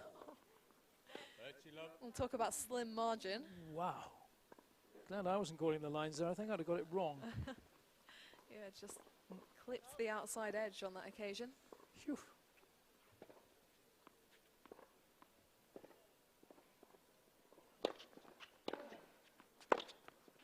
Oh, well played, yeah, and acknowledged by his opponent as well. In fact, Fox's serve is worth noting too here. Yeah, it was good, you know, the use of the wide serve. I think he was ready for where the return was coming back, so was quick to get right on top of it. Game, Fox. And that's a great hold. Smith leads by 2 games to 1, first set. Well, it's a pretty emphatic hold as well from Fox, and I think he's just getting into the groove here a bit now, and great serving. As you say, finding the lines, even if it's the outside edge, that's still in. It's good enough. It is indeed.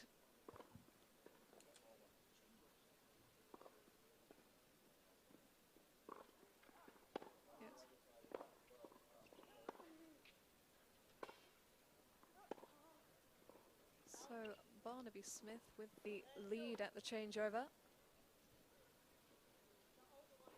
But that hold from Fox will steady him into this one, give him a shot at getting his teeth into this next game.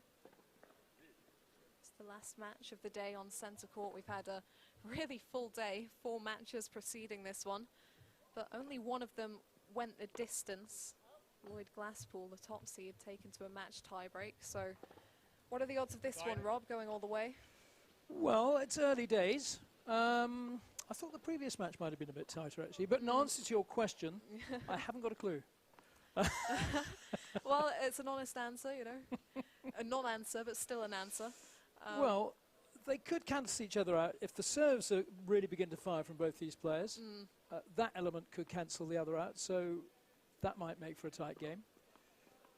I'll let you know in about 45 minutes. Okay, when it's over. Yep.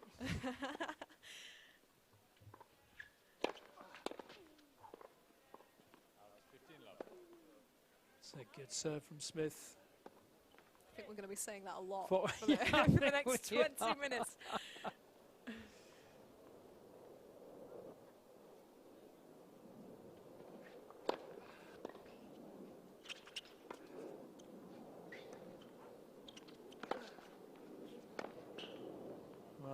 That forehand on the run, if that works, that shot, there must be no better feeling, but it's a really difficult one to pull off, isn't it? Yeah, I like what Smith did there. He took the depth off a bit just to stretch Fox out, particularly on the cross-court forehand.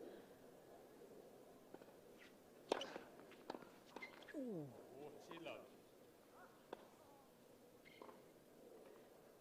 Well, I think that's the kind of return he's going to be going for a bit more, just chopping it back into play in an effort to actually get into a rally, because when Smith fires a big one, if he tries to hit it cleanly, the likelihood is it's going wide or it's going into the net. That's the force behind it.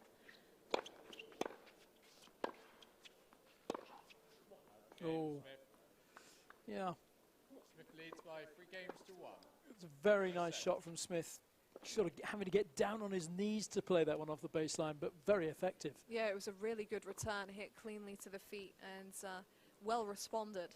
It was yeah, great reactive instincts. So 3-1 now. The early evening sun is shining. Late afternoon. Let's not wish our time away. Late afternoon. Late afternoon. Net for serve.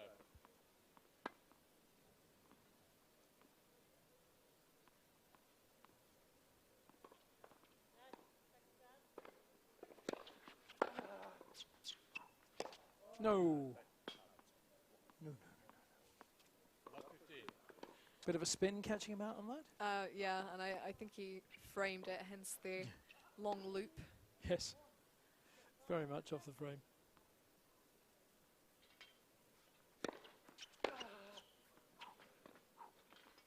Ooh. Tried to be a bit too clever Love there. 30. And Smith was already on his way in, so even if that had gone over, that attempted drop shot, I don't think it would have been successful on that occasion. We may see him try a few more of those. It's a favourite shot by all accounts, the forehand drop shot. Oh, it's really nicely played. Didn't try and overhit it, just guided it into the corner. And that's a key point, I think, on the shot that he framed before. Maybe not so much spin catching him out, but just trying to go too much. I mean, when that's on your racket, you know, and you're in position for it, it can be so tempting to just try and drive through. And if your timing is ever so slightly off, that's the end. Yes.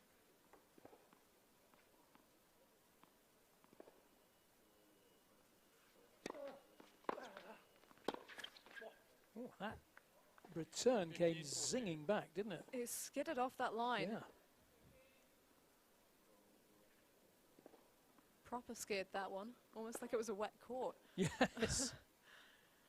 Well, double break advantage would be pretty commanding. Yeah, it certainly would.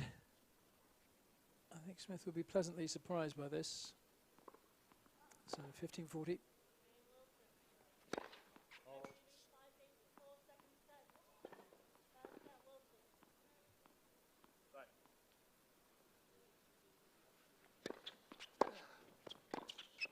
Oh, well, bully to you. I mean, he was right up on that service line when he hit that return. Yeah, absolutely. And I think it kind of backfired on him a bit because he sent it back so quickly. And then Fox took the passing shot on the rise. So it was a very quickly finished point. Certainly was.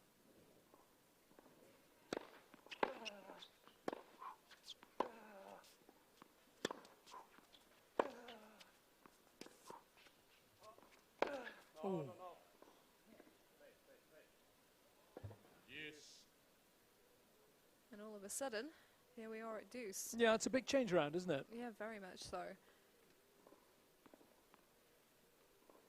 Smith looked like he had that game sewn up. He was playing some fairly damaging shots, but well done to Fox. He's back in it.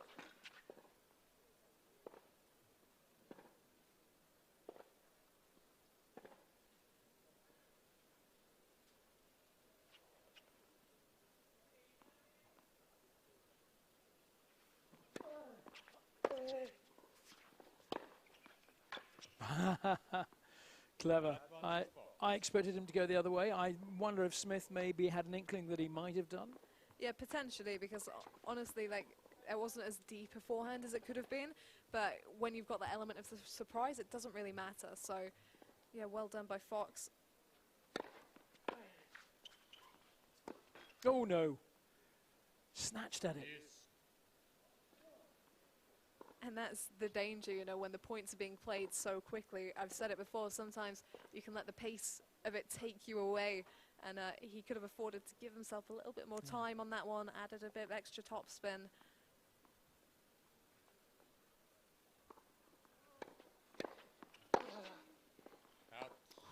Oh, very narrow, but it was a very nice serve, forcing his player wide. The danger of that, of course, being that your opponent can then get a cracking angle on the return, which he almost did. Yeah, if you're going for that wide serve, you'd best apply some good side spin. Yes.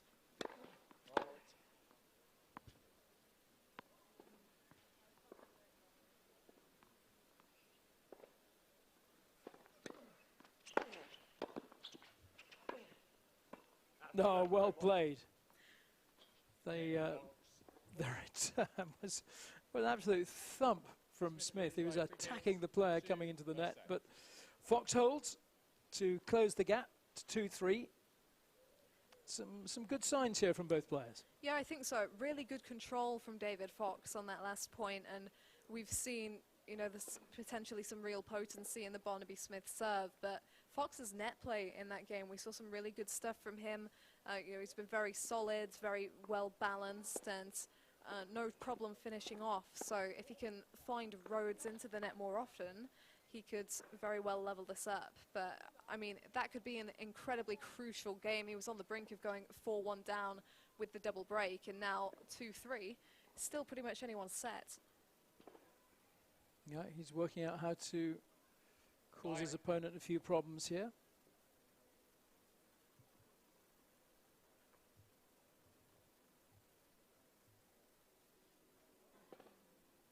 Smith, one of the few players who's taken advantage of a little notch there, hanging his towel rather than just chuck it on the floor. Probably a good idea, yeah. Very good idea.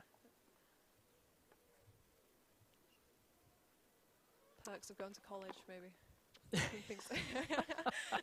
You think that's what makes the difference? Well, you never know, do you?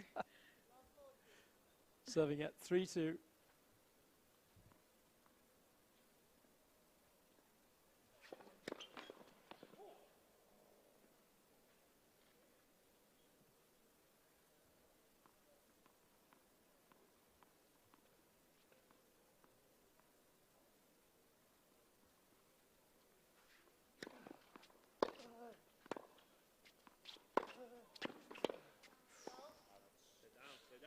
Just sort of wrapping his racket round that backhand a little. I think I heard him telling himself to stay down, and that is so key on the backhand, to stay over your shot until you've completed it. It almost seemed like he pulled out a bit at the back end.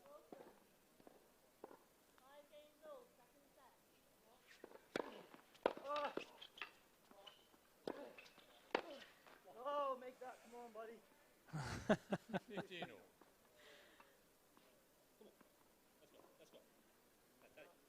Again, it's the shot selection, isn't it? I wonder if had Fox chosen a different direction, whether he could have done some damage there.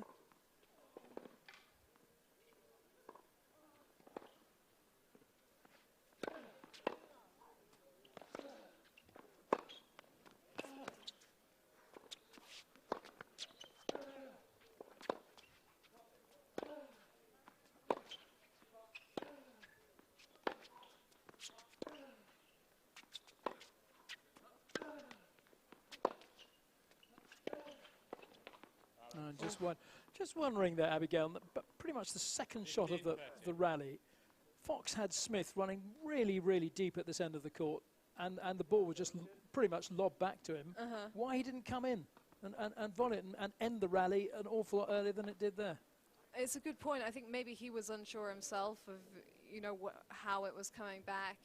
Smith was very much on the back foot. I think it was pretty much a no-look pickup what he did on that particular shot, and with those drifting shots, you never quite know, is it going to drift long, that kind of thing. So.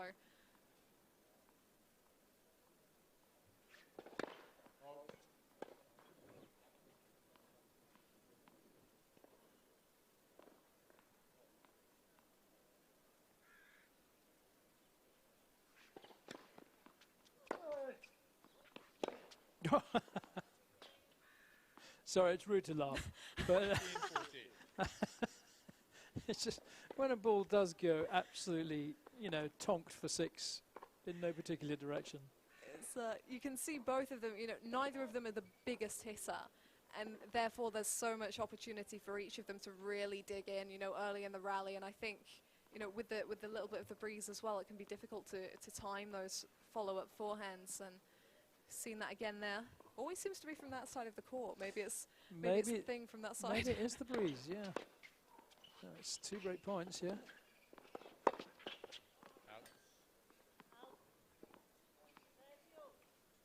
30-40.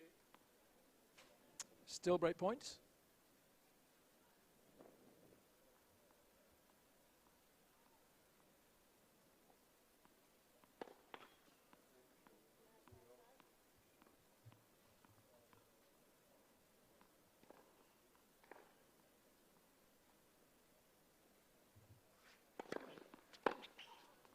Out. Yes. Reliable first serves.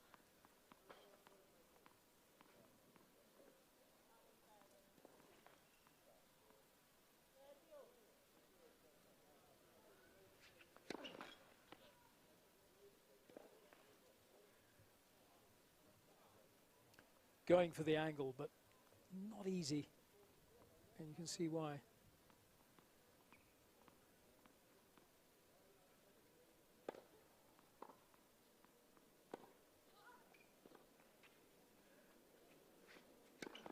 Oh, Advantage Fox. And it's that double fault again. yeah, I'm just wondering if he was in 2 minds as to how to play that second serve. Yeah, you've really... Commitment is a key thing in all of tennis. Ground strokes, serves. You've got to pick your shot and commit to it and see it through. Breakpoint Fox again.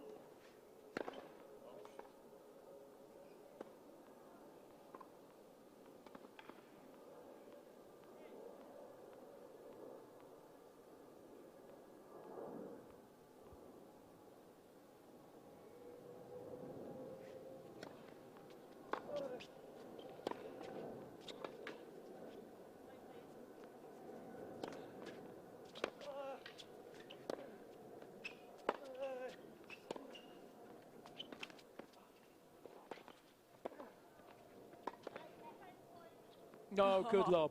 Excellent lob. Fox. Because Smith was very quick to move in there. But Fox takes Games all. First set. the break, levels up the match. From having been 2 love down, very wily play from Fox. Yeah, it was really well judged, that Barnaby Smith, I think, a little too close to the net and didn't need to be in that far, and Fox exposed his positioning. Well handled as well, because Smith off both wings, hitting so flat in that rally, and the number 3 seed just went toe-to-toe. Back on serve, and was on the brink of going 4-1 down. 15 love. Good wide serve. Didn't have a huge amount of pace on it, but the direction was key there.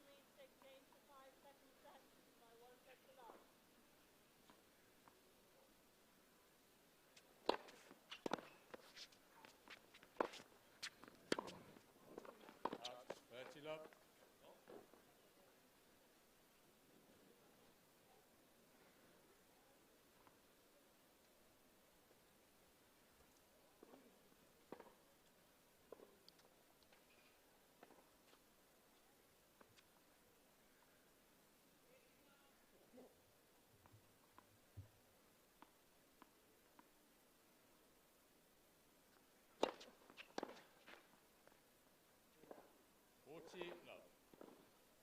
Another decent serve from Fox. Smith will feel he could have done better. He needed a little bit more lift on that, and he'd taken the pace off to try and do so, but slim margins.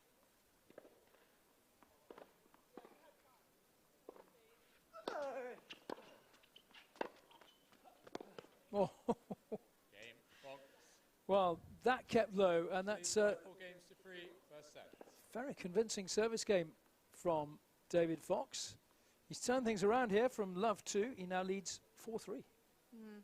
Backfired on Smith there a bit, his positioning on the return.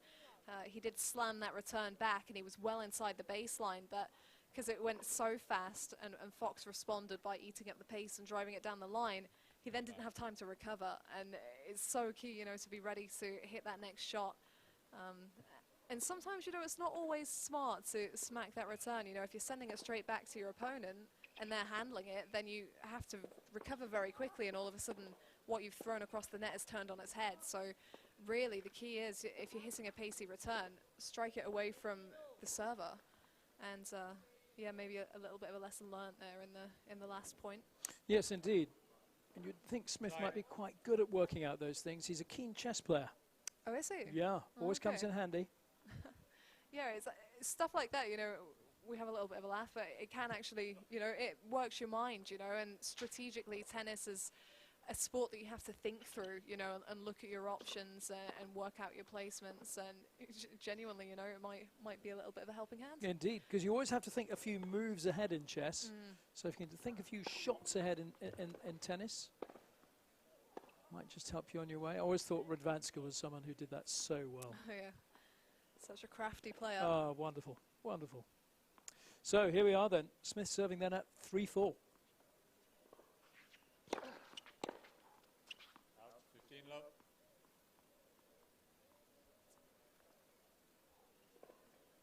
This has been an even contest, and I think it's important to note that, you know, sometimes rankings don't tell the whole story, because Barnaby Smith's world ranking isn't higher because he's been playing college tennis, but he's not been short of match practice. That's a really interesting point.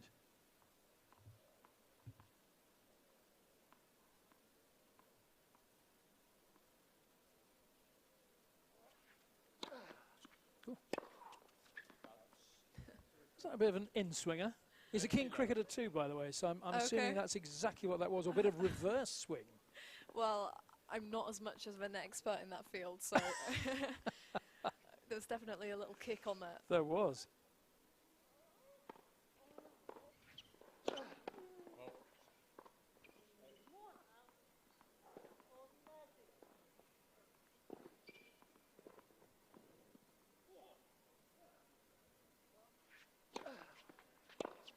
Oh dear. 40 love. That was a little bit of a dump into the net, wasn't it?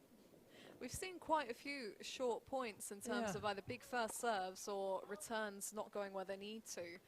And it's quite a contrast actually to the matches I've seen so far today. I mean, the one that me and Carthy did just, Aidan McHugh against Max Basing. Such long rallies and very few cheap points, but this is quite the contrast with the shorter exchanges.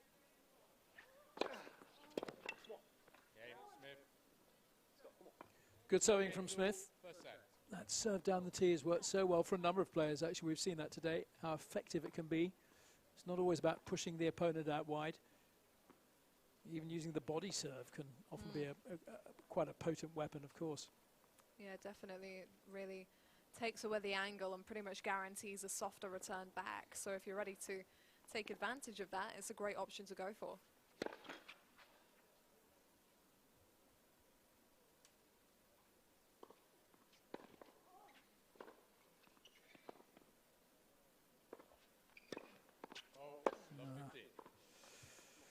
Just a little bit too much on that second serve. It really is, it's such a waste. It's a gift for your opponent. Too many double faults creeping into the game.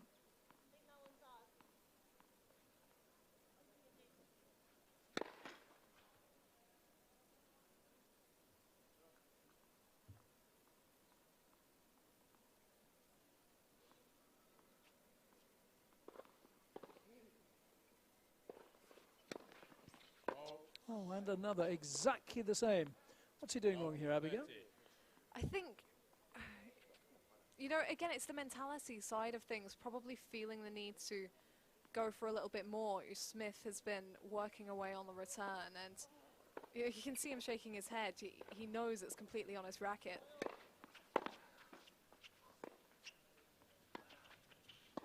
Oh, nicely done. 15-30. And particularly, you know, if he was thinking about trying to come forward as well, You need that extra little bit of on your serve. If you're thinking forward, it's going deeper, you're trying to come in behind. So if that was his thought process previously, then maybe that's how he accidentally put a little bit too much on the serves.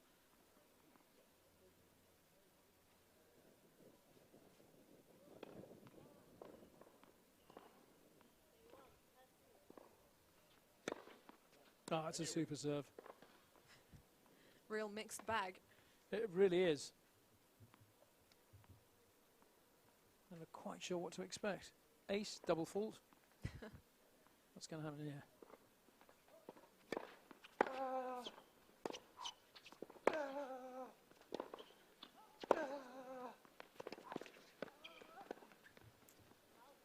Oh, terrific running from Fox. But it was always going to be beyond him that. But he played a super shot, got a lot of angle from the back of the court, and then that shot that just dipped over the net. But Smith was able to get to it and cause his opponent some problems. Yeah, exactly. He did everything he could there, and you've just got to make your opponent play the point out. He gave Smith a really difficult half volley, but he was in perfect position just to let it bounce off his strings and keep the shortness on the ball. Really good stuff. And in a big moment too, break point.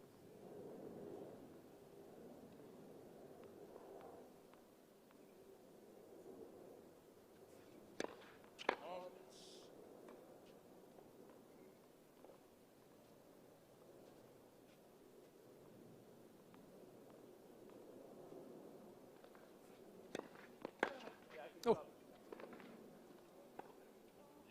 Not sure what happened there.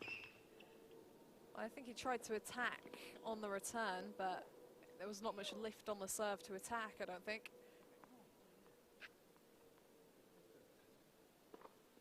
I think he said brush up, which is probably an idea. Get a bit more topspin on it, and that'll help get it over the other side.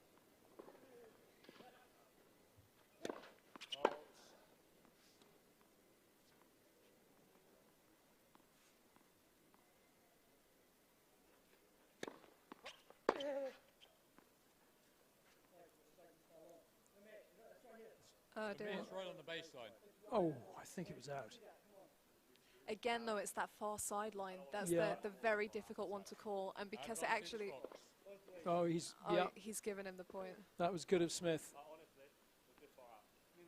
Yeah, I think Smith, very sporting. The thing is, it did hit the baseline, but it was outside of the main court, I think. So, tough one to call, but definitely out, I'd say.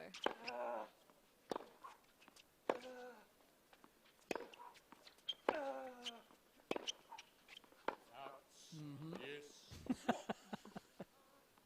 And a player can often feel when they've hit one that's going long. Yeah, I mean, they do so many drills, you know, you get to feel the ball and feel how something should play out.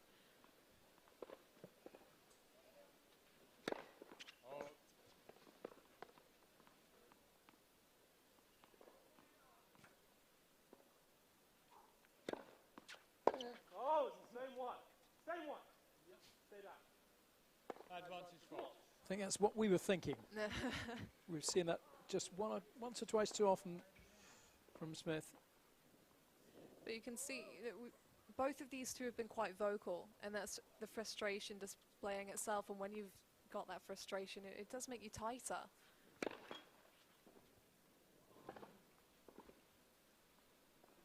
Isn't it annoying when the ball rolls back and you think, can I leave it? Will it stay? Is it in the way? I better move it. Also, in between a first and second serve, it's quite annoying because it interrupts your rhythm too. Club player problems. Absolutely. Oh. He seems keen on that shot on the run, but it hasn't always come off for him. No, I think that was a kind of last gasp shot on that occasion. He'd been stretched out, so definitely very much all or nothing. Back to deuce in this slightly topsy-turvy service game for Fox.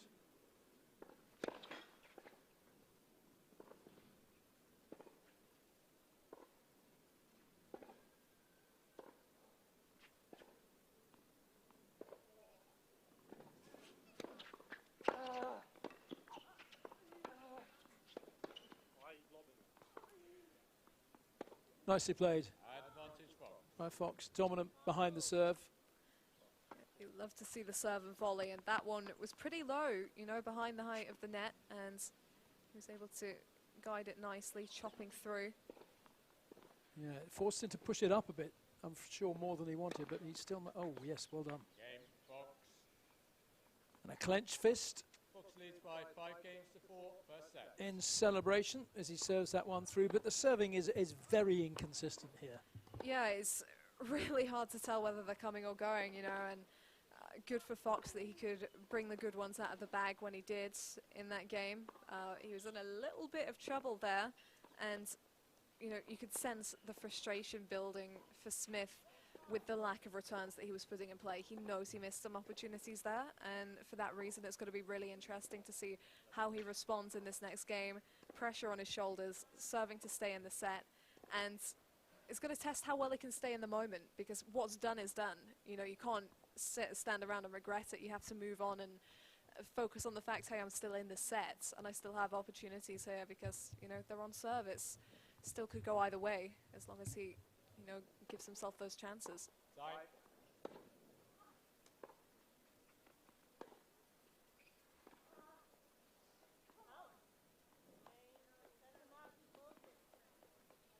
So this is the 4th week of the initial run of LTA British Tour events, and it was announced earlier today that there will be another one starting towards the end of August, going through till September. Terrific news for players and tennis fans alike, as Smith serves now at 4-5. Love.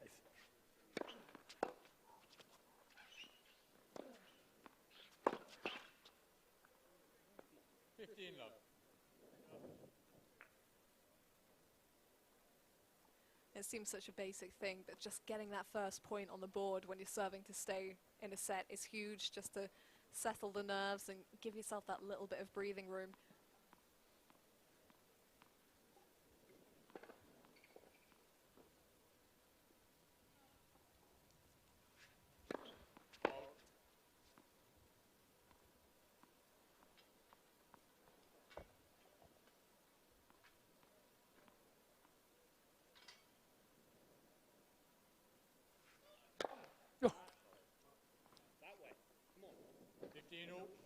Oh, he's trying a bit of a slice on there, I think, which didn't quite come off. I think we've all tried that one and it hasn't quite come off. Yeah, it's actually very comforting to see that it's not just the club players that occurs to.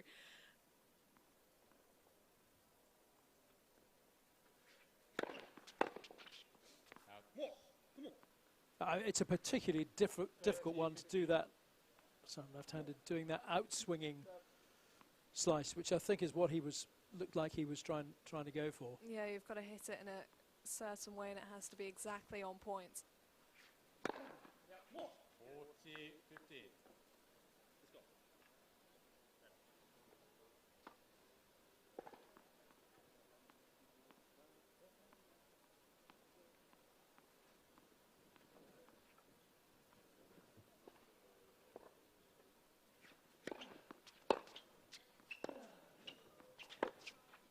Good play by Fox. 40-30. Drilled that one from the height of the bounce and got the firepower on it. Footing his opponent, going back behind him. Smith still with a point to level at 5-all.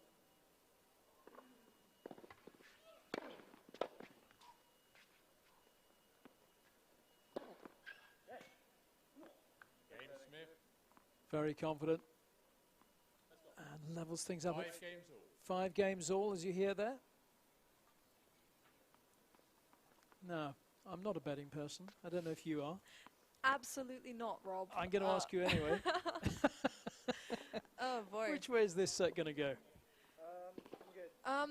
I'd been slightly more convinced by David Fox in the last couple of games when he was doing the net approaches. He looked very comfortable in that regard. But I'm willing to take a chance on Barnaby Smith, actually, just after the way he came through that last game. Got the big serves in when he needed to. I think he's got a bit of fight in him. Okay. Well. 15 love. Can I retract? Of course you can. It's such an unfair question. No. It's 1 point. It's 1 point. Give him another chance.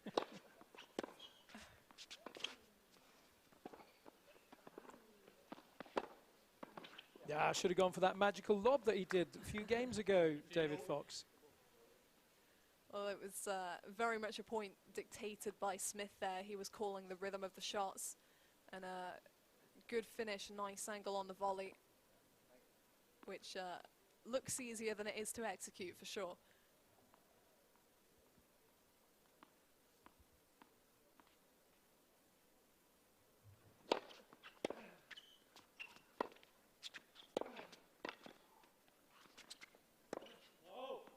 Oh, Fox did so well to get that ball back from 30-15. right up to the net.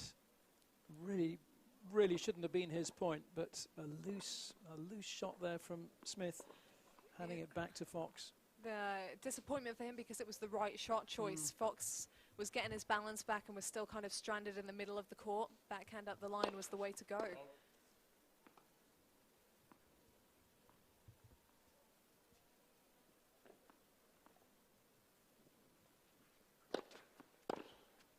Oh, yes. 30. Well, that makes up for it, almost. Yes, it is a case of almost, isn't it? Because it could be 15-40. Exactly.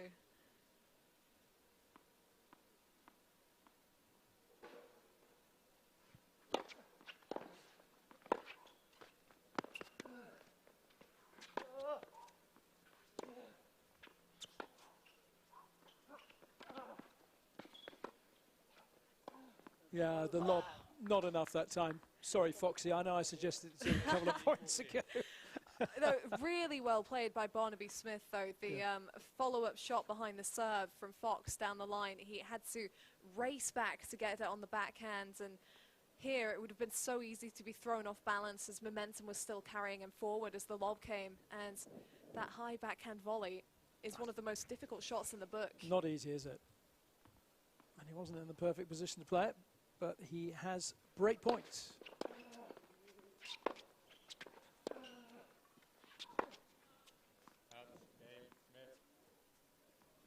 So, Eagles, please. there you go, Smith seals it. Smith leads by 6 games to 5. First set. 6 games to 5, and will be serving now for this opening set. And if the serve goes well, you have to think that he'll probably take it. But there is quite a big if in there.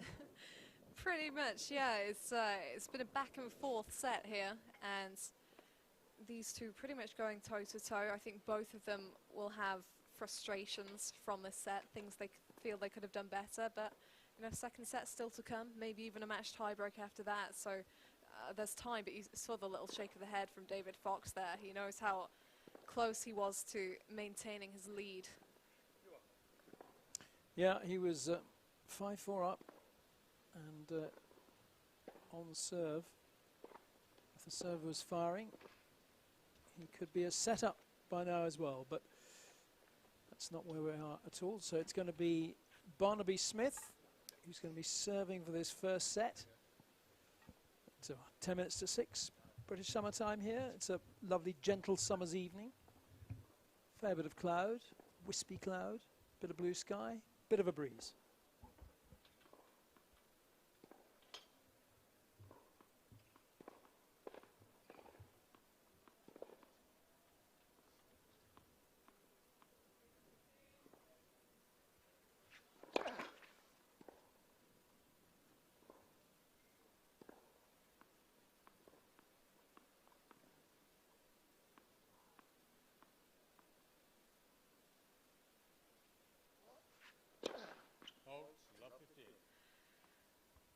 Oh dear.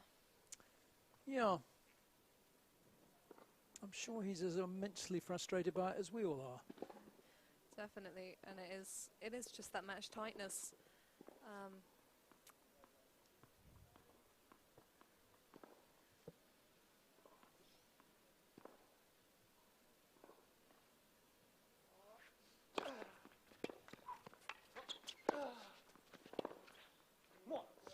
Yeah, I think that serve hit the outside edge of the line.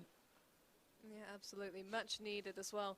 I think, you know, we're seeing these continuous double faults. Sometimes it is a case of them going for too much on the second serve, but I think you've got to come to the point where you think, look, it's better for me to, you know, dump one into the middle of the service box and actually make them play the point than just give it to them, particularly in this situation when the margins have been so fine in the match anyway.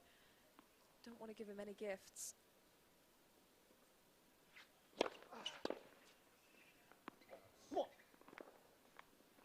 30-50. This is one of the new stands that has been put up for the Jamie Murray event next week. Some socially distanced seating there. Yeah, it's not bad at all, is it? That's rather smart, isn't it? 6 seats. I think normally you could get about 40 people on there. Maybe not quite.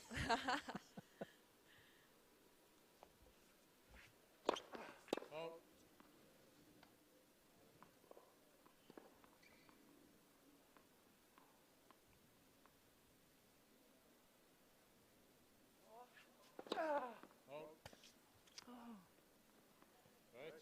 30. It is so inconsistent. This is what is so agonizing here, that we've seen how good this serve can be, but the inconsistencies here are mind-boggling. The real frustration on that particular double fault was that you could see David Fox even had gone slightly to his left. He was anticipating a wide serve, so if he'd just got that in the box, it would probably have been enough on that occasion.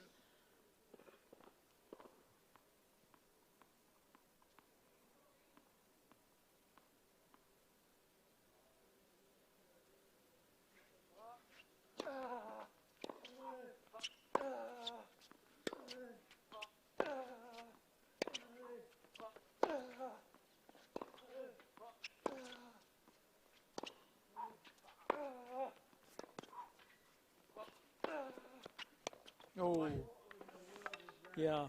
That's more like it. Barnaby Smith just getting some acceleration into those last 2 shots. And I think Fox finding it difficult to read the timing. Yeah, they whistles. I'm not sure if he was throwing his hands up at the line or at the way Smith was playing in that point. I don't think it was a close one, to be honest. Let's have a look at the replay. Oh, yeah, it was well inside the line. Well, it died a bit.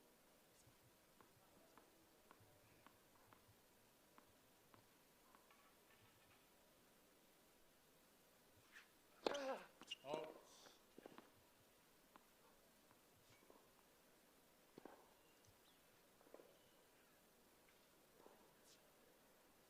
Set point, second serve for Smith.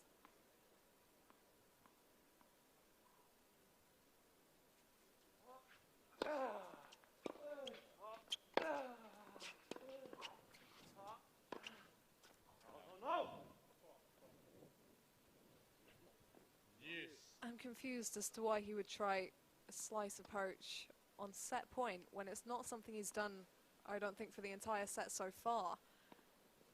What would you have expected to see? Clean hit. I mean, it's a bit cagey. I think sometimes, you know, the slice is strategic, but in that situation, I wonder if he just didn't want to hit a clean shot down the line.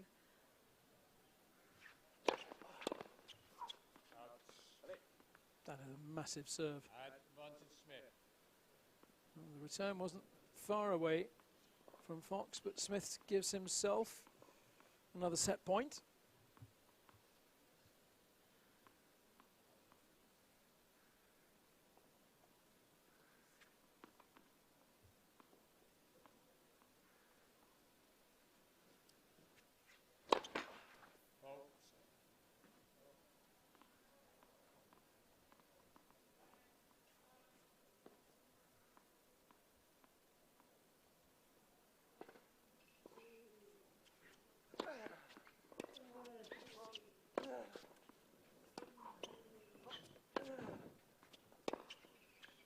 Oh, it's a lovely shot from Fox. Yes. It was really well done. Stepped in to take that one on. It's not happening often enough at the moment. It needs to be a bit more regular. That said, he's not always getting a look at shots that are that short. It did sit up in the court for him a little bit. Oh, Oh, good wow. pick up the half volley. Just creeping over the net. Yeah, there's the apology. Bit non-committal. Well, does any player really mean it? It's one. The point has been won fair and square. Well, I wouldn't be So- sorry in this situation. Indeed, it's set point once more for Smith. Faults.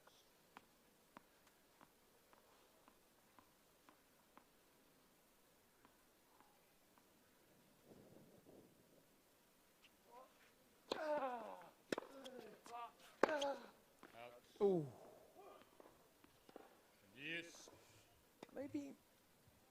maybe pulling the trigger a little too early. Yeah, overly anxious, I think, to get that one put in the bag because the margins have been slim. He just kind of snatched at it.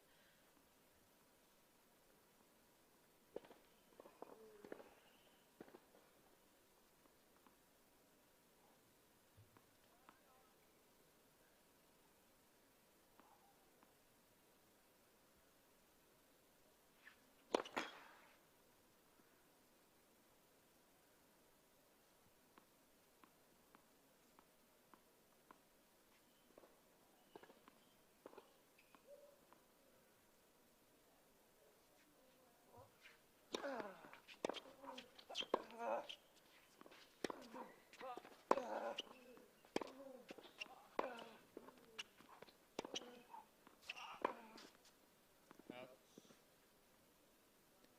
Advantage Fox.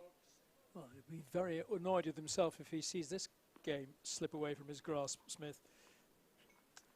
I'll be very annoyed with him after I chose him to win at 5-all. I think he's doing it deliberately because he heard me. Do you know, I'd forgotten all about that. I was going to remind you if he held this game.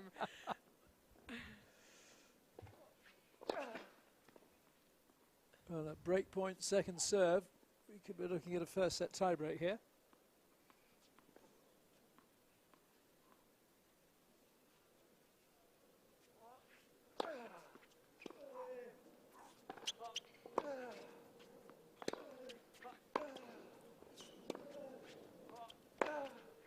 No, he's gone wide.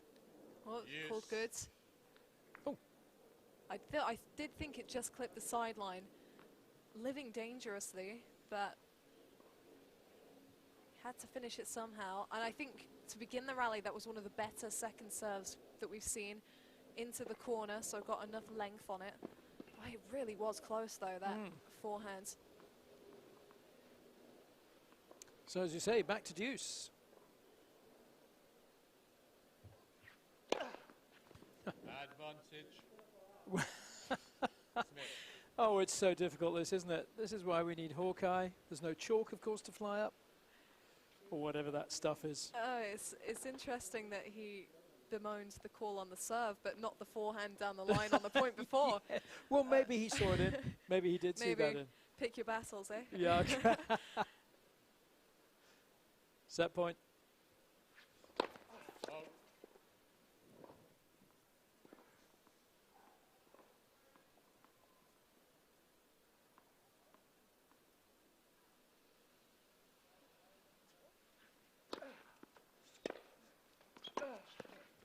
Out. Well sidestepped round by Fox. That was a bit of a body serve coming at him and was able to get it on the forehand and drive deep, which I don't think Smith was quite expecting. No. He was a little out of position, wasn't he, playing that shot? I've lost count of the number of juices in this game. I was just thinking I wish I'd timed it from Yeah. the beginning to see how long it's lasted because Yeah. it's felt like a good while.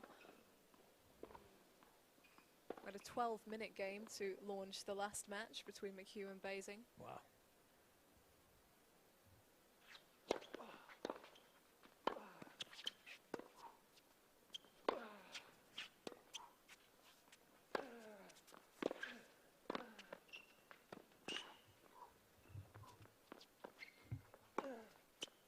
Oh.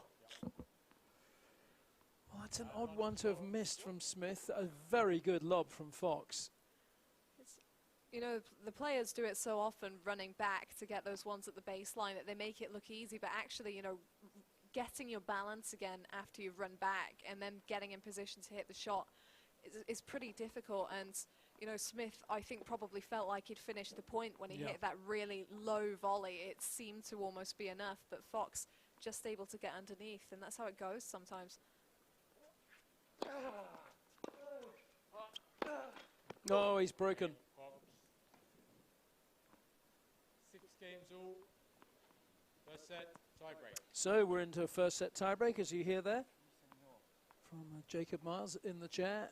And Barnaby Smith, I'm sure, inside will be seething at letting some set point opportunities slip by there. Yeah, well, if he is, he's got to put that behind him quickly, because the format of a tiebreak doesn't allow for unforced errors. 1-0 Fox. Needs to quickly reset and focus on the present. One more, you good? Yes, please.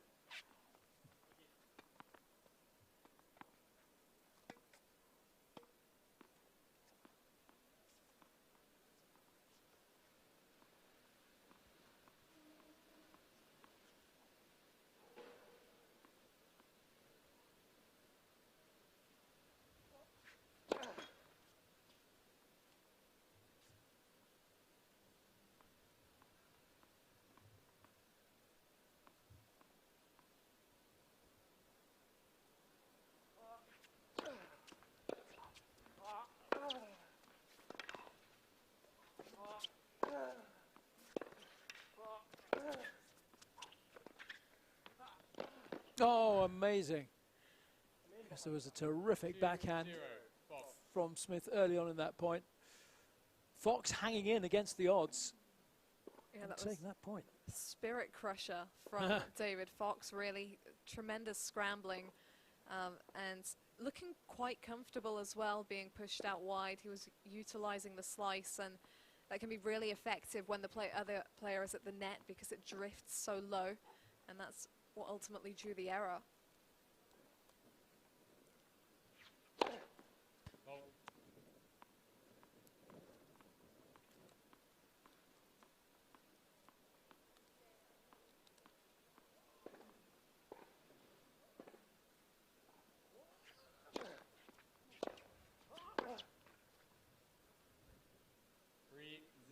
Fox.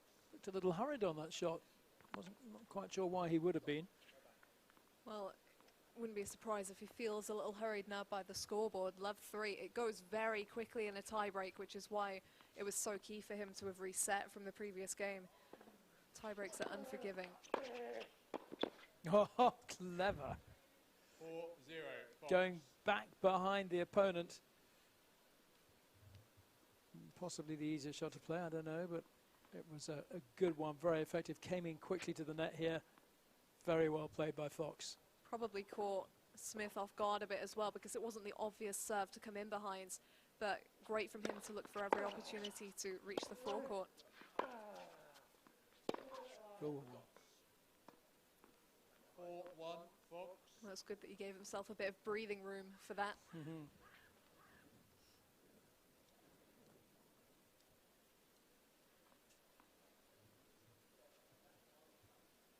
So one serve this end, and they'll change round.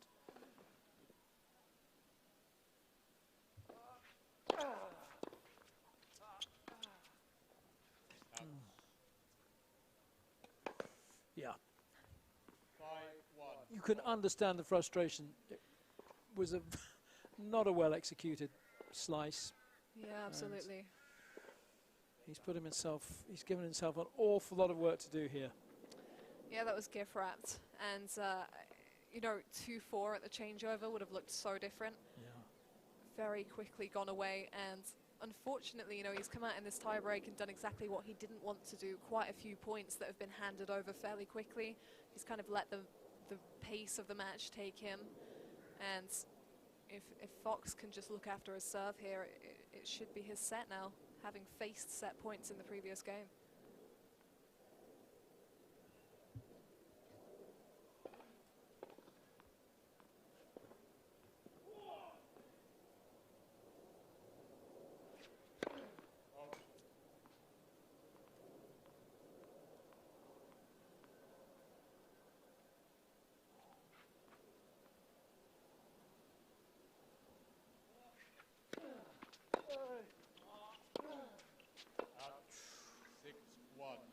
bit careless at such a crucial time in this tiebreak. He's given his opponent 5 set points here.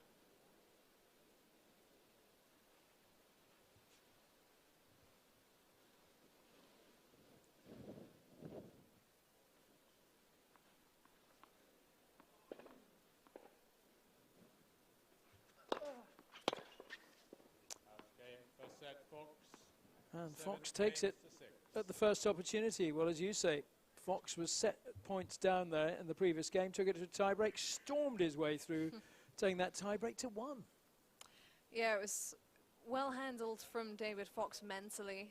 He had a really good start to the tiebreak, but after a little while, you know, he really did just have to put the ball back in the court. There were quite a few gifts from Barnaby Smith in the breaker, and he'll be disappointed about that because it was very much on his racket when he was serving for the set at 6-5. And, you know, he's got to put that behind him very quickly. He failed to do that in the tiebreak after he dropped serve, but we've discussed the format here before. You know, he's just got to win a set to take it to a 10-point tiebreak. It's not like he has to win 2 full sets from here, so there are still opportunities for him. He went toe-to-toe all the way through that set, and if he can get back in a mentally good position, there's every opportunity for him to still get the upset here.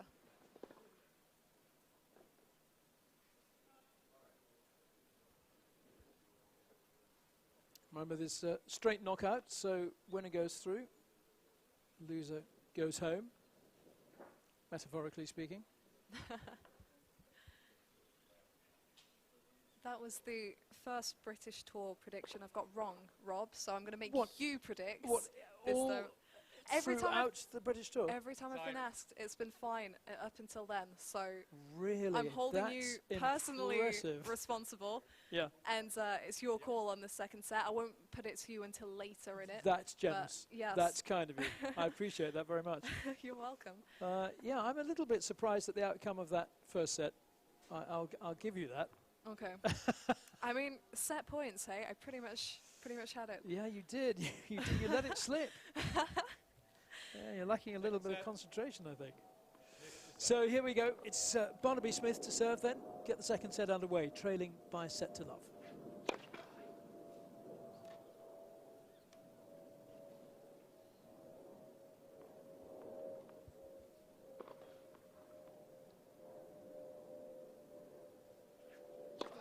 Fox, love 15. No, that will not do. Tell him, Rob. I might. I very nearly went down in a previous match to have a word with. It was Isaac Stout who was serving far too many double faults. He's going to have the sun in his eyes on this side as well.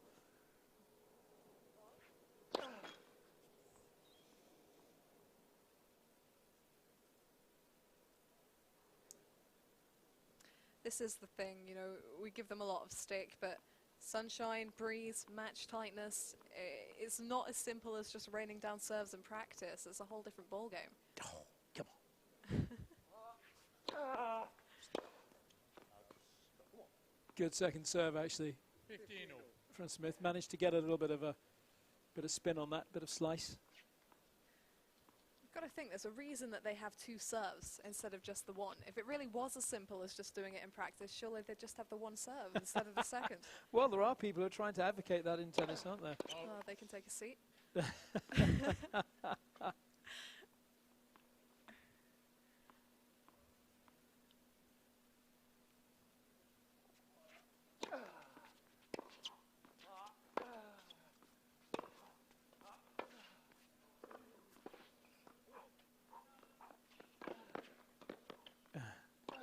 Well, it went out. I cannot believe that. 15, 30.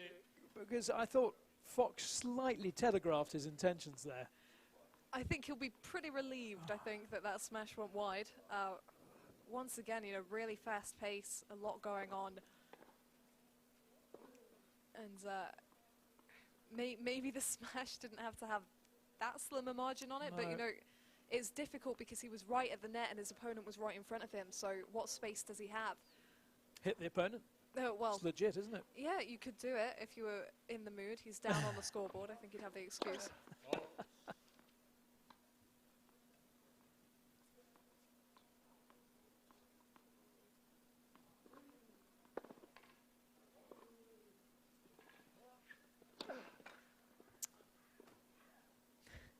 getting annoyed.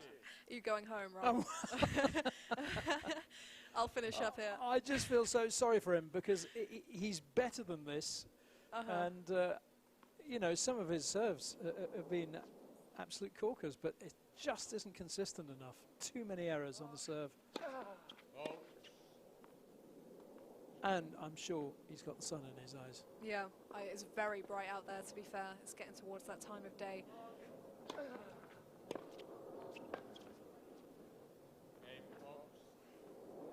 And Fox taking advantage, slamming down on that return. Just going back to the scoring and you know, whether you serve, no faults allowed. You know, there are quite a number of different scoring systems around at the moment. I'm just trying to think what they play in the next gen. Whether they play faults, I can't honestly remember. They play actually. Let's, I think. Yeah. I don't think it's just. I think they get 2 serves, but I think it is they play Let's. Do you want to hear my argument for why there should be 2 serves? Yeah, I'd love to. I think if there was only 1 serve, all the players would slow down the pace of their first delivery, and therefore, you know, the returner would really get their teeth in. You'd have a lot more return winners, but also, you know, it just wouldn't have the same pace as it has otherwise, because players wouldn't feel like they could go for as much on their serve because they'd be too concerned about getting it in.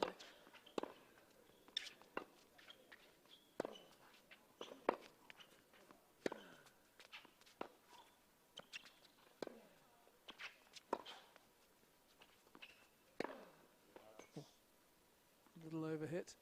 So, but there are a lot of people who would say actually they quite like to get rid of that dominant serve, like the John Isner serve, which, you know, serve, bang, point, and then you, where's the fun in that? Where do you get the rallies?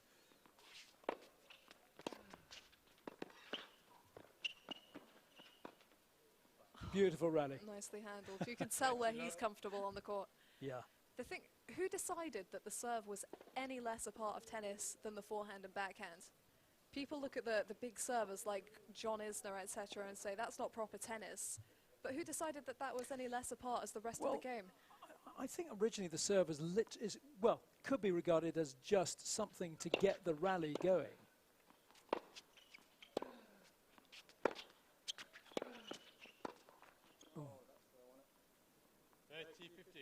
The serve is crucial, and I think it is a massive separating factor when it comes to the rankings, because, you know, how fast you can send your first serve in, how well you can produce it in the pressure moments, down break points, etc.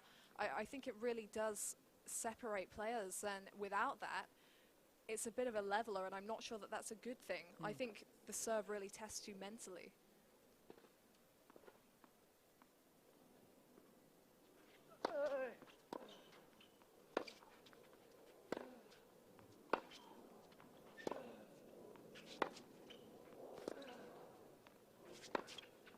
Oh, that's a super shot from Fox.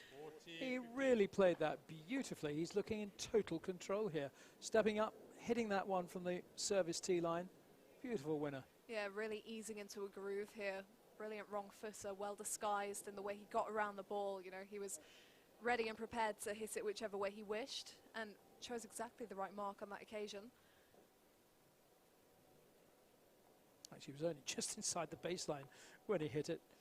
When he ended up, he was on the service tee line. But here he is at 40-15 Fox.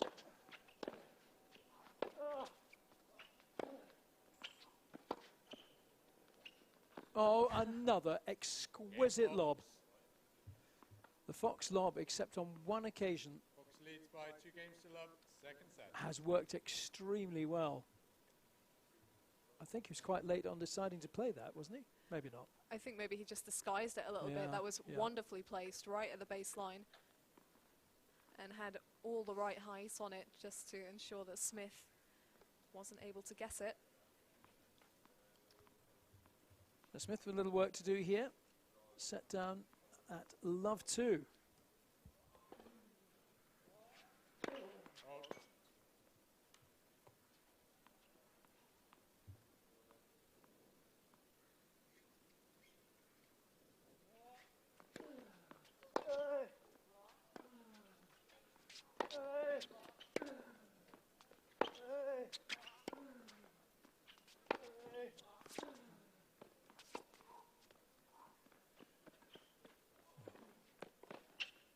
he's overdone that. Totally overcooked it. 15 love. Maybe getting a bit too confident, but it was nicely done on Smith to respond to the drop shot with one of his own and just pull Fox out of position, because he can probably sense out here that he's starting to find a little bit of a zone, a little bit of comfort. And his job at the moment, Barnaby Smith, is to make Fox feel as uncomfortable as possible, drag him out of position, make him run.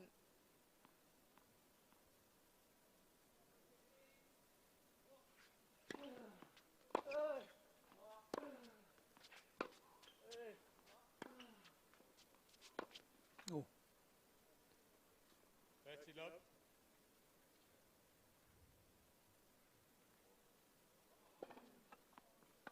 I just remembered another point for my serve argument. Oh, okay? yeah.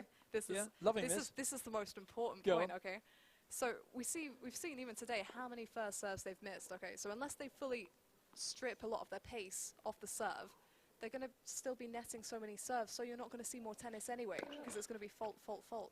Wouldn't you rather see ace, ace, ace?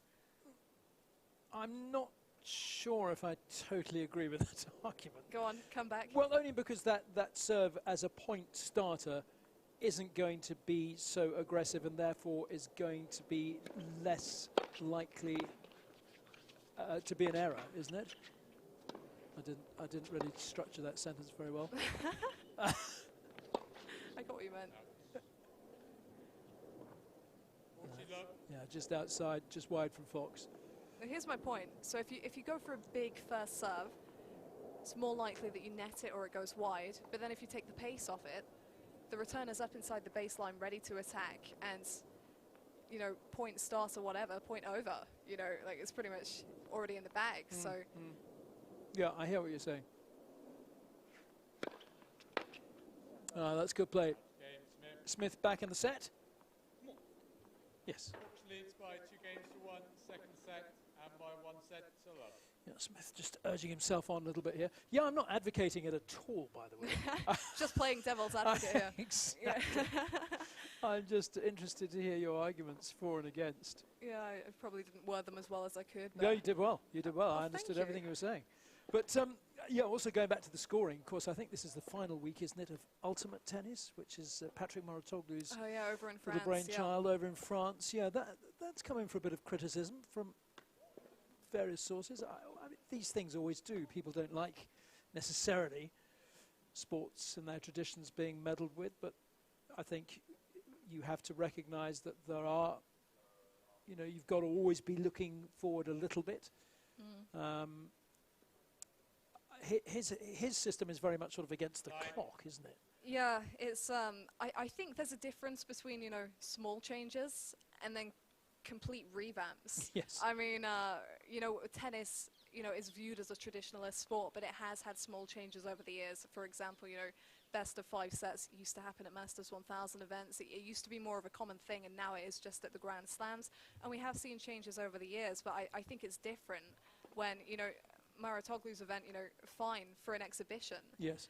But it changes the whole context of tennis. It takes away, you know, the mentality and the different key points, you know, that really test where players are at mentally. Yes, I think you make a very good point there, because part of the joy of sport generally is seeing how people cope with it, cope with the situation, work their way through it.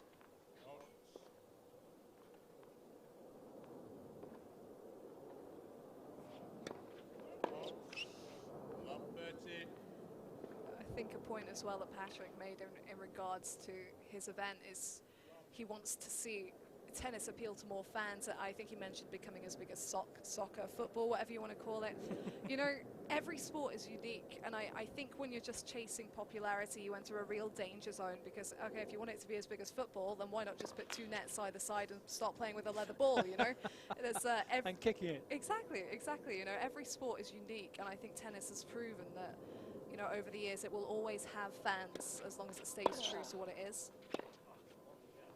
Maybe not the most fans of any sport in the world, but does it need that? You know, it still packs out Wimbledon centre court every year. Yeah, it's the age of the fans. He makes the point as well. I think the average age of a tennis fan is meant to be 61 years old, apparently.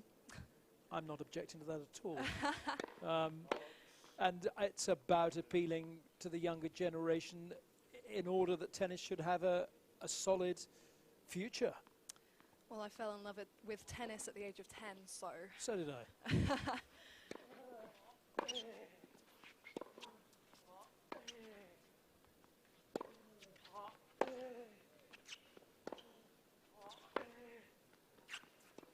Well, that's a great shot. That's just gone wide. 2 games all. Smith peppering the lines and drawing level in a set that was looking a little bit uncomfortable for him at love 2. Yeah, this is a great turnaround from him. I think you know, it could so easily have gone in the other direction. Fox was gathering momentum, and sometimes when you're in that position on a scoreboard, you know, you stop worrying about losing the lead and you just start to free up a bit more. And potentially we're seeing a bit of that from Smith right now. So Smith back in the set at 2-2.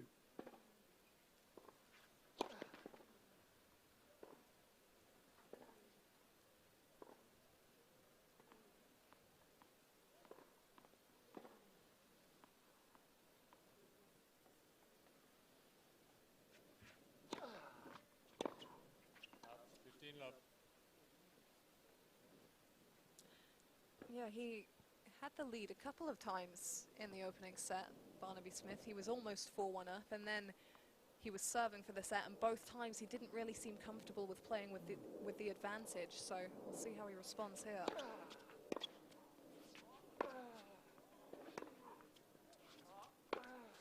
Oh. 15 all.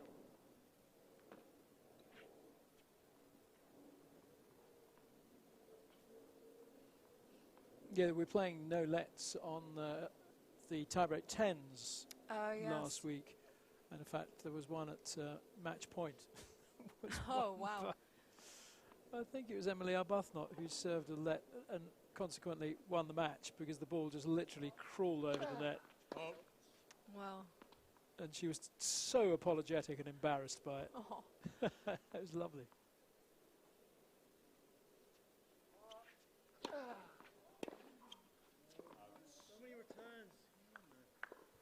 30-15. Yeah, you could see from the reaction from David Fox there, they know the little gifts that they've been giving to each other throughout this one, on the return, on the serve.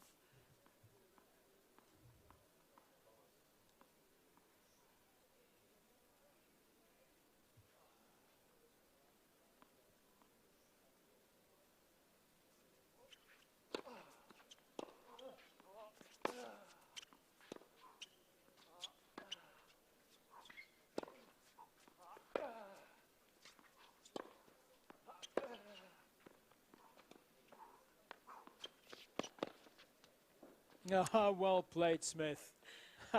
He was on the run. He did so well to get that and play that as a winner. Yeah, that was terrific touch. Changed it up late in the day as well. Just dropped it back over. Great awareness as well of David Fox's positioning in the court to see that that was the best option to go for. The number 3 seed well back.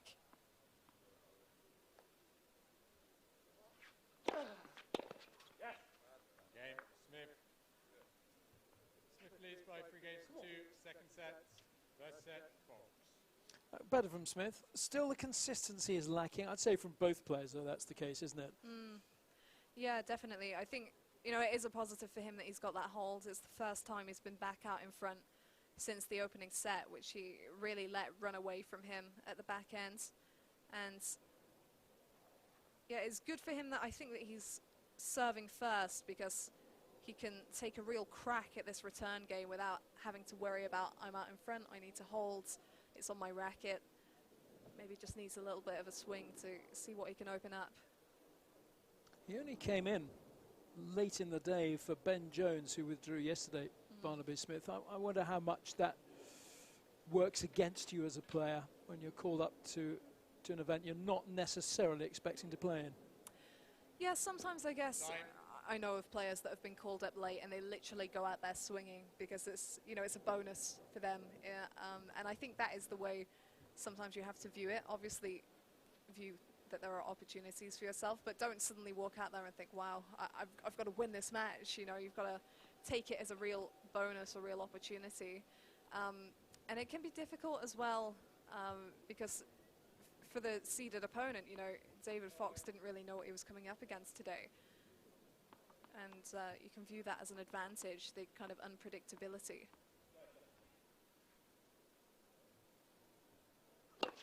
Oh.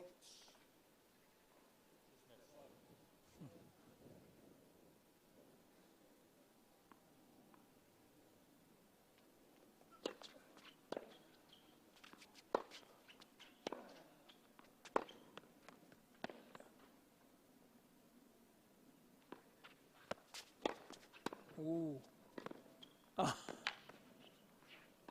A second and indeed third bite of the cherry for Fox. I think he was a little fortuitous there, and I think hats off to Smith for staying in that rally for as long as he did. Yeah, one of the best rallies of the match, I think, due to the scrambling skills of Barnaby Smith. So many times asking the question there. But a lesson exhibited there, don't smash down the centre. You know, even if it's a smash, even if it has the power, it's not enough if you don't have the placement.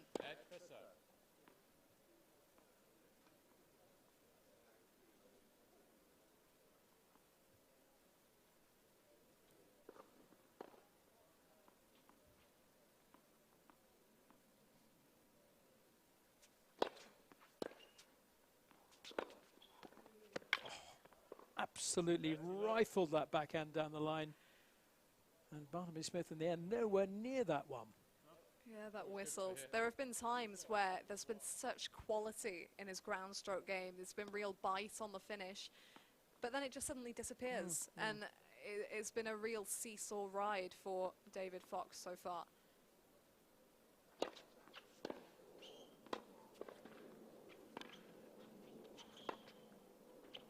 Oh. But if you can pull off that kind of thing often enough, then, boy, it's a ride worth taking, I think. Yeah, Smith can't believe that was in. I think he can't believe his misjudgment. Well, it was very clever because of the height on it. I mean, so often we say, you know, keep those passes low, but the height on that, he had enough spin on it to make sure it dips back in, and he hit that one one-handed, I saw. Yeah. Best shot in the game. One-handed backhand. I'm watching Jimmy Connors actually the other day on one of the Wimbledon replays during when Wimbledon should have been. Sure. And obviously he's famous for his double-handed backhand, but interesting to see how often actually, I'll just let this point play through, how often he would actually let go of it with the other hand, and it would quite often be, in fact, more of a single-handed backhand than a two-handed. Yeah, it's interesting. I think particularly you see it on the passing shots. I know Joe Wilfried Tsonga is a player I watched a lot growing up, and how young are you? Very, growing up watching Joe Wilfried Tsonga. Okay. What sort of sentence is this? I'm sorry, I didn't mean to rub it in. But you know, he's hit some tremendous one-handed backhand passes on the run, and you know he's not got a one-handed backhand, but it can be extremely effective. Yes, absolutely. Did I make you feel old, Rob? No older than I feel anyway. But Joe Wilfried Tsonga. Well, he's getting on now, Joe Willie. Well, he is actually, into his 30s. Yeah. What a great player he is to watch. He's always so entertaining, isn't he? Oh, fantastic. Great charisma. Made his name at Queen's, I think, as much as anywhere. I think that's where he really sort of set the world alight. Certainly that's where he started his trademark celebration. Yeah. Made the final at Queen's. He's gone deep there a number of times and really loves the grass courts. Joe Wilfried Tsonga, who have missed them this year. Sure. Right, we're at 3-all. Fox is the receiver. It's a lovely serve from Smith.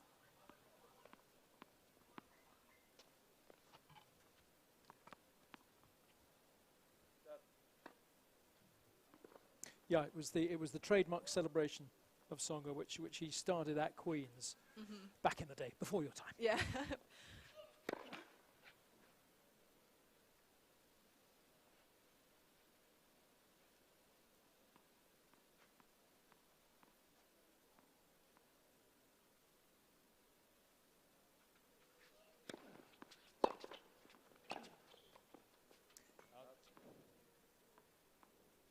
30-15. Just rushed into that one.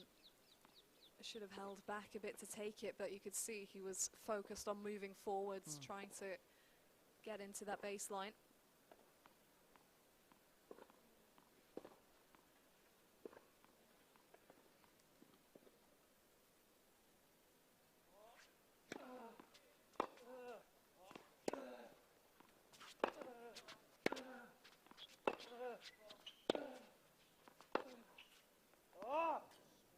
Good hitting again here from Barnaby Smith. A couple of the shots just dropping in at the last minute. And I've noticed a good high toss on that first serve, isn't there, too?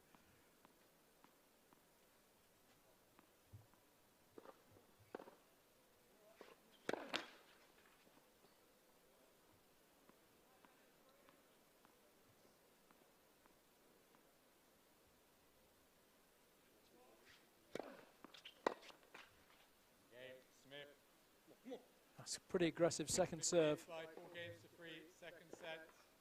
First set, Fox. Oh, which way is this going? I'm getting quite nervous because you are going to be asking me the question. Do you know what? At some stage. I'd completely Why forgotten. did I say it? But, you know, 4-3, I think this is a fair moment to toss that question over to you. Well, I've gone in every direction apart from a draw. I've kind of felt from the outset Smith, which is a hard one to explain, isn't it? Yes. I understand the feeling, though, Do because you? obviously I called him in the first set just because he's got the tools to get it done. And I think, you know, he had the execution to get it done for a good part of that first set. It was just he struggles when he's on the front foot on the scoreboard. And that's it's not ideal in tennis, you know, because you do have to serve things out and finish things up. And particularly here, you know, serving first, unless he can keep holding on, he's not going to win this set on a return game. Who Smith isn't? Smith, that no. is. I know it should be Fox. He's the number 3 seed. I'm going to stick my neck out just because I quite enjoy being proved wrong. And I'm going to go for Barnaby Smith. Okay. Well, if he does get this set, we do go to the 10-point match tiebreak. So Yeah, that's just for this set, isn't it? yeah, just for this game. Yeah, phew. That was serve.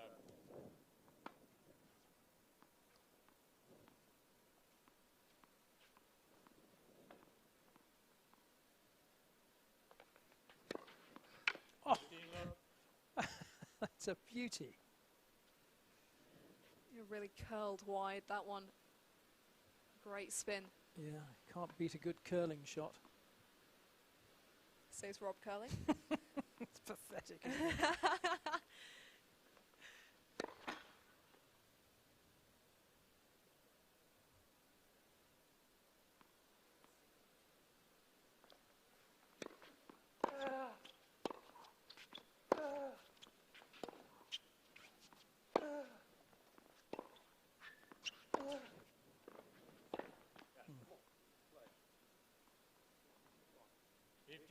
Still contending with a bit of a breeze out there.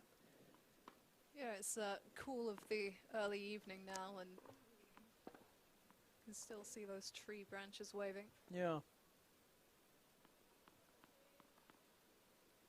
think the temperature's actually dropped quite a bit during the process of this particular I think match. you're right.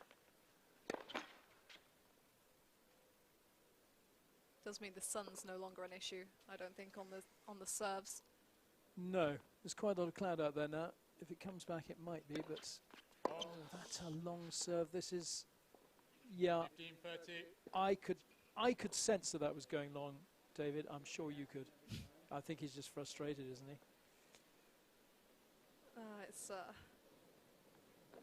It's difficult to see all these double faults because both of them obviously sensing opportunity. Yeah.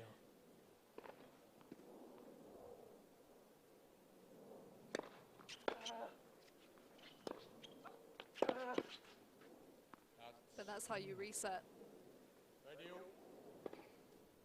And it's so key in tennis to be able to do that. There are going to be unforced errors, and on some days like today, you know, there probably going to be a lot of them, but you have to be able to put that behind you and keep going after your shots. And for David Fox, what has been working is the way he's been able to get himself into the forecourt and finish off from there. So it's definitely something worth pursuing still further.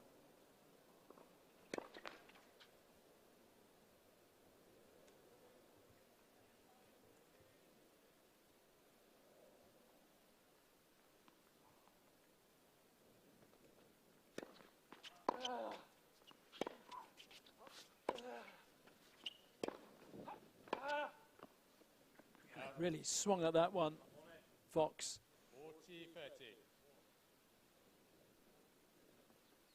40-30. Just didn't quite get the racket over the ball. You can see how strong that breeze is actually, just rustling Smith's shirt.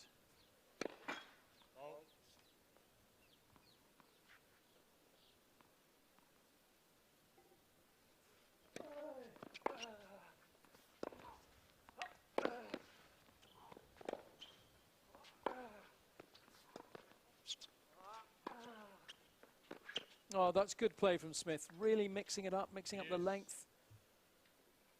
Getting some width on it. Yeah, terrific depth. Yeah. And this is the crack that he wanted in this game. You know, deuce, the pressure's on David Fox. He's serving. And Smith, you know, should just take this 1 point at a time and really focus on driving deep here. It seems to be causing the issues.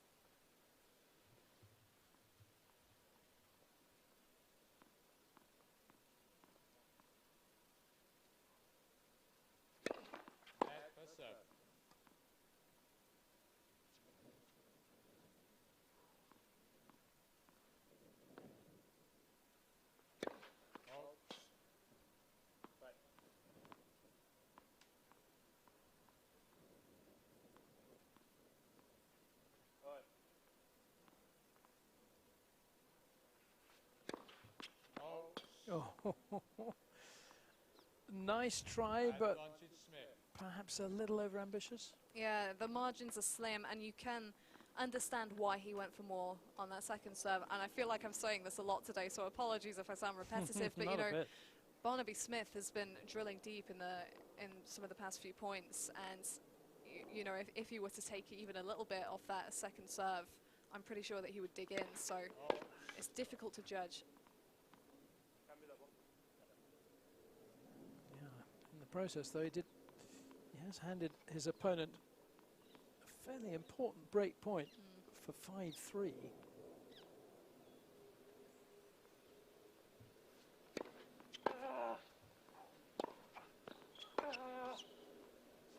Oh no. Yes. So I'm getting a bit carried away here. Well, it ended up helping him a little bit Well, in the end. Gave him a little bit more time to line up for the one after. You can see got a short ball off that and was right on top of it.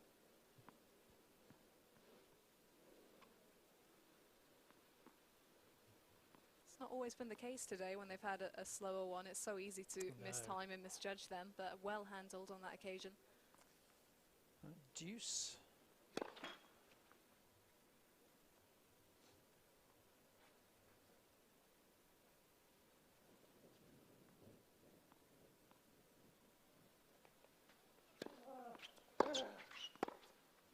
Yeah, very long. Surely. No. Really? I mean, to be honest, we couldn't see because Fox was blocking the shot. Let's listen.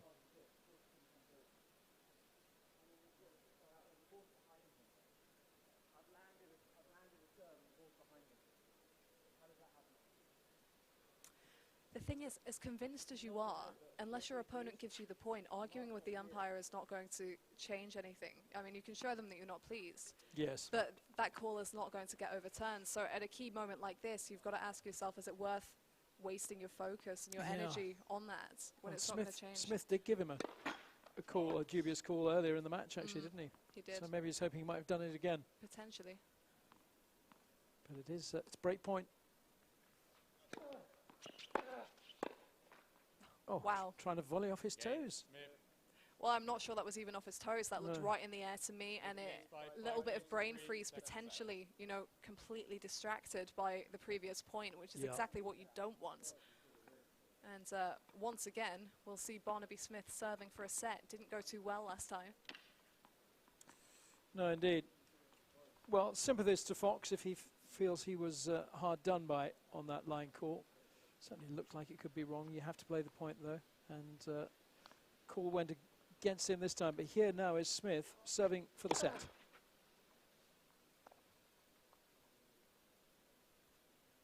That would square things up at 1-1. Take us to a match tie break. And we kind of start all over again. Not there yet, though. Love 15. Nowhere near, in fact. Well, there has been a weird sort of rhythm to this match. Not the kind that you would expect, but So what are you predicting? The ace down the line now? I'm not doing any more predictions, Rob, after last set. Well, it just could be, couldn't it? Net for serve. We went for it. He did. He did. Now, what does he do this time, then? It's a first serve. Okay. So which way is he going to go? He's going to go wide, isn't he? More into the body. It's difficult, you know. I think it's difficult for him to decide after, you know. He's going wide.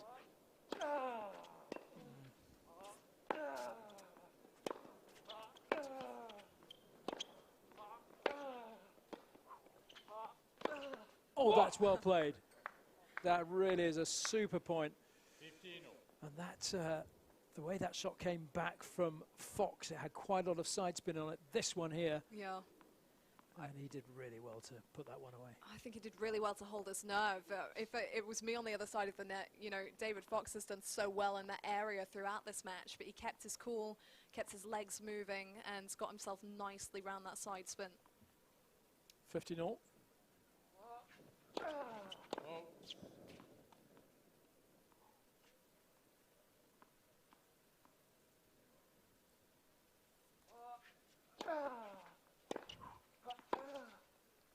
out.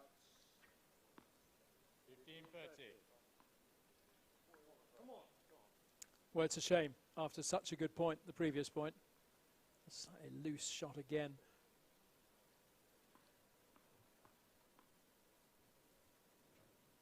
Too many unforced errors winning points rather than point-winning shots. Oh,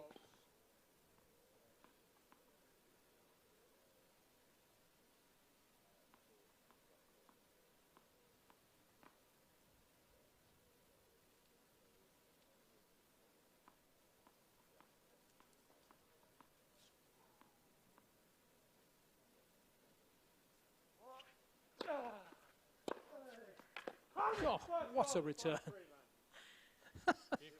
He seemed to have all the time in the world Didn't on he? that forehand.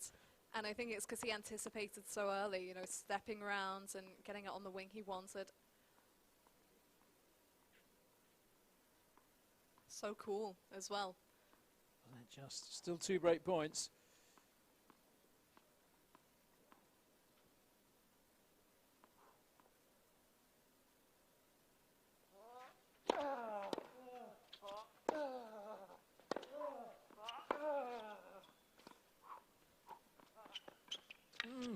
No! I was ready to say what a terrific response from Smith, and it very nearly came off. 5 games to 4, second set. This is the thing, you know, sometimes in tennis the margins are so slim, and if that had gone over, you'd be saying, what terrific hold of nerve and what, you know, insight to choose that shot. But Yes. now it hasn't gone over. It looks like a poor decision. But that's how it goes in tennis. You know, sometimes it works out and sometimes it doesn't. And you've just got to commit to your shot choice. And yeah, it's a further confirmation that Barnaby Smith doesn't enjoy playing with the lead. I think that's what we've gathered from this one so far. Yeah. And he's still just ahead. But if he's going to level up and prove me right, obviously, which is very important. Incredibly. But serving next will be David Fox, and there's really no telling what's going to happen on either of these players' serves, the way things have been going. Yeah, I do think, you know, it is good for Barnaby Smith that he has been serving first, because he has the opportunity to break for the set. And twice now we've seen him really struggle when it comes to serving for it. So this is probably a better opportunity for him if he can reset really quickly after that last game. Indeed. And if Smith can get away with this one, then he takes us into a deciding match, tie-break. This is the final match of the day here on Centre Court. Day 1, week 4 of the LTA British Tour here, the return to elite competition. LTA staging a series of events with more to come over the coming weeks. It's been a fantastic setting here for competition, the return of competitive tennis. So here is Fox serving to stay in this set. Out.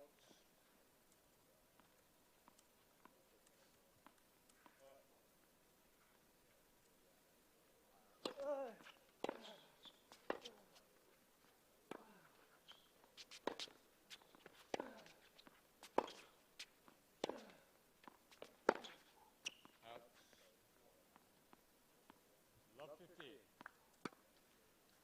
Well, this is where the pressure can start to tell.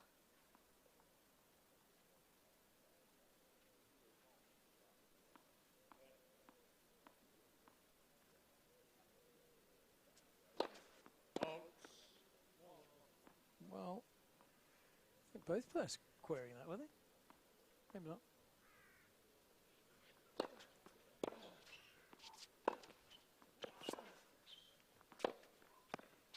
Out. Love 30. That was a loose shot from Fox. You can see in the body language a little bit of, you know, slump of the shoulders there, a bit despairing. Not what you want to see in this game, but at the same time, you can understand it, that there have been some depressing moments out here for Fox, who clearly has the game to get this done.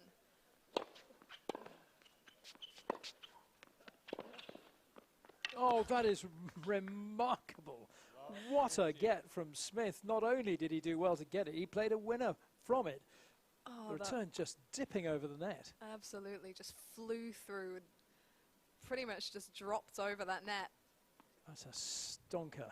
Well played, Smith. Sets up 3 set points.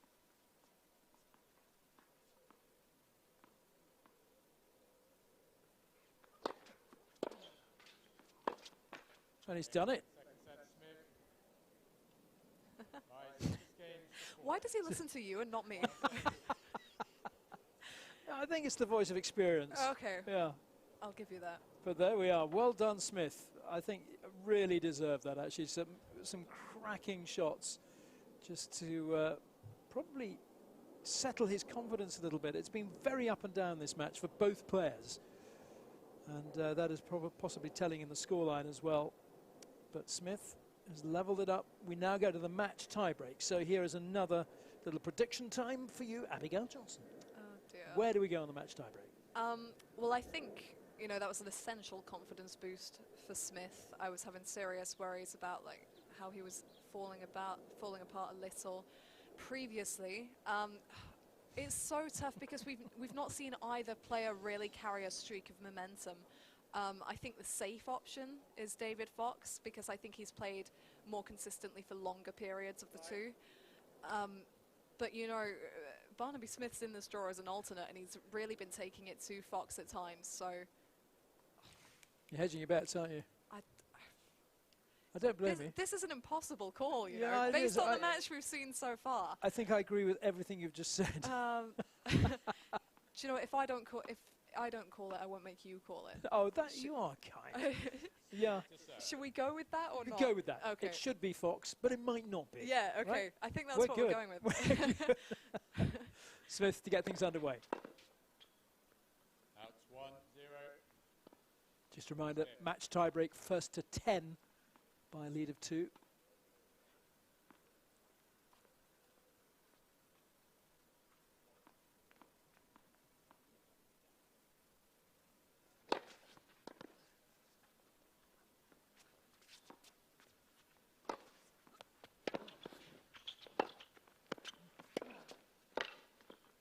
Oh, that's amazing. That was such a great first serve from Fox, followed by a great return.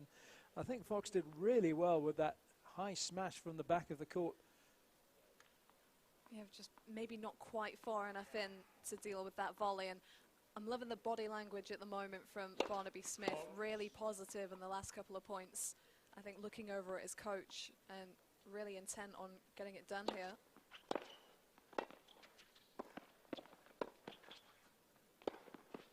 Oh, well played. He's looking in total command here, playing with the confidence of someone where everything is going their own way, which it just seems to be in the early stages of this match tiebreak. He's really locked himself in. I was going to say Smith. But, you know... It's still early. I know, but after that first set, you know, what can you do? Let's see what he can do here, though. Yep. Double mini break and 2 points on serve. So if he can hold these, it'll be massive.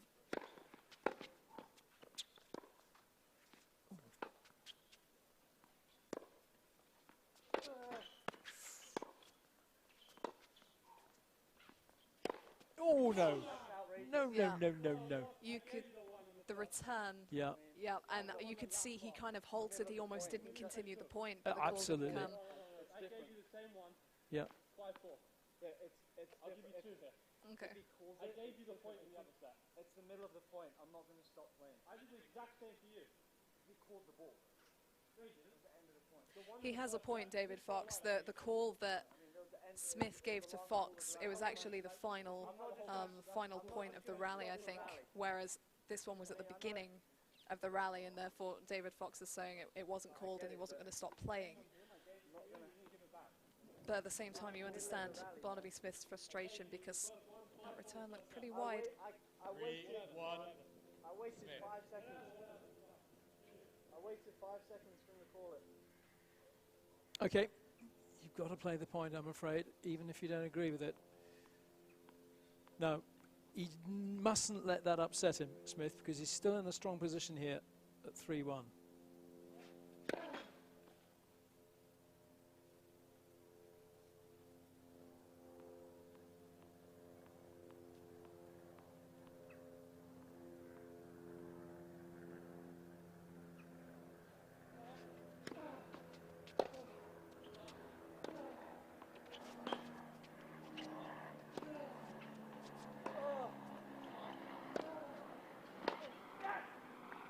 Well, that was essential, I think, after the occurrences of the previous points.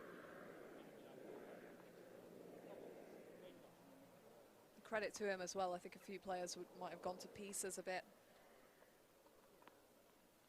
Yeah, it's difficult. Yeah, earlier on in the match, Smith was very sporting in giving his opponent a point on a dubious call, but he felt it wasn't reciprocated there, I think.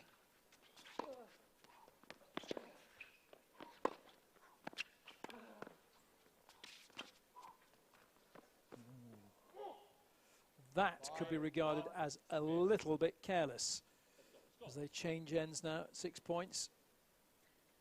Real fire under Smith's feet, though. I felt like he was going to run down every single ball on that court. Yeah. And, you know, with controversial situations, you can take them in 2 ways. You can let them get you down, or you can let them light you up. And I think that Barnaby Smith is really riding the adrenaline at the moment. Yes, indeed. Maybe Fox has just dug himself into a bit of a hole, or a burrow, whatever they have, foxes.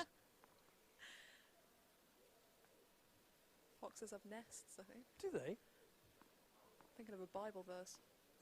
Uh, Foxes have holes and the birds of the air have nests. That's what I was thinking. See, I was like, nests? Are you kidding me? That's beautiful. Oh.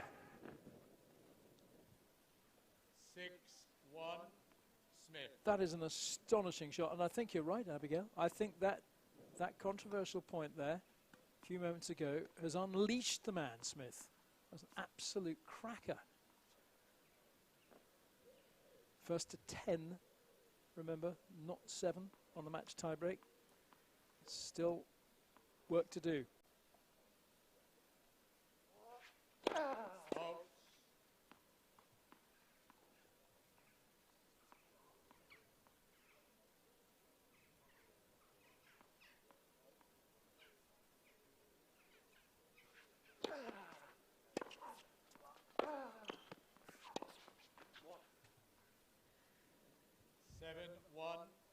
Yeah, that little moment might have actually turned into a positive for Smith because he's been locked in since then. And it's something that he struggled to do when he had a lead and had an advantage earlier in the match. But he's had such a one-track mind since that, was it 3-1, 4-1 points? And it's given him a lot of breathing room here. You know, 7-1 on serve, 10-point match tiebreak. He's actually got room to play with. Out. 7-2, Smith.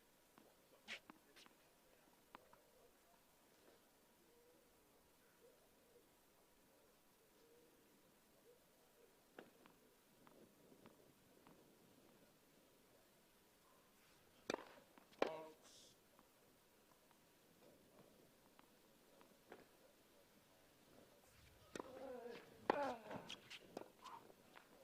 that came back with interest as well. Did he jumped on that, drove it deep, and it's almost like a different player on court in this match tiebreak in terms of the way Smith is carrying himself and the way he's driving with so much power from the beginning of each point.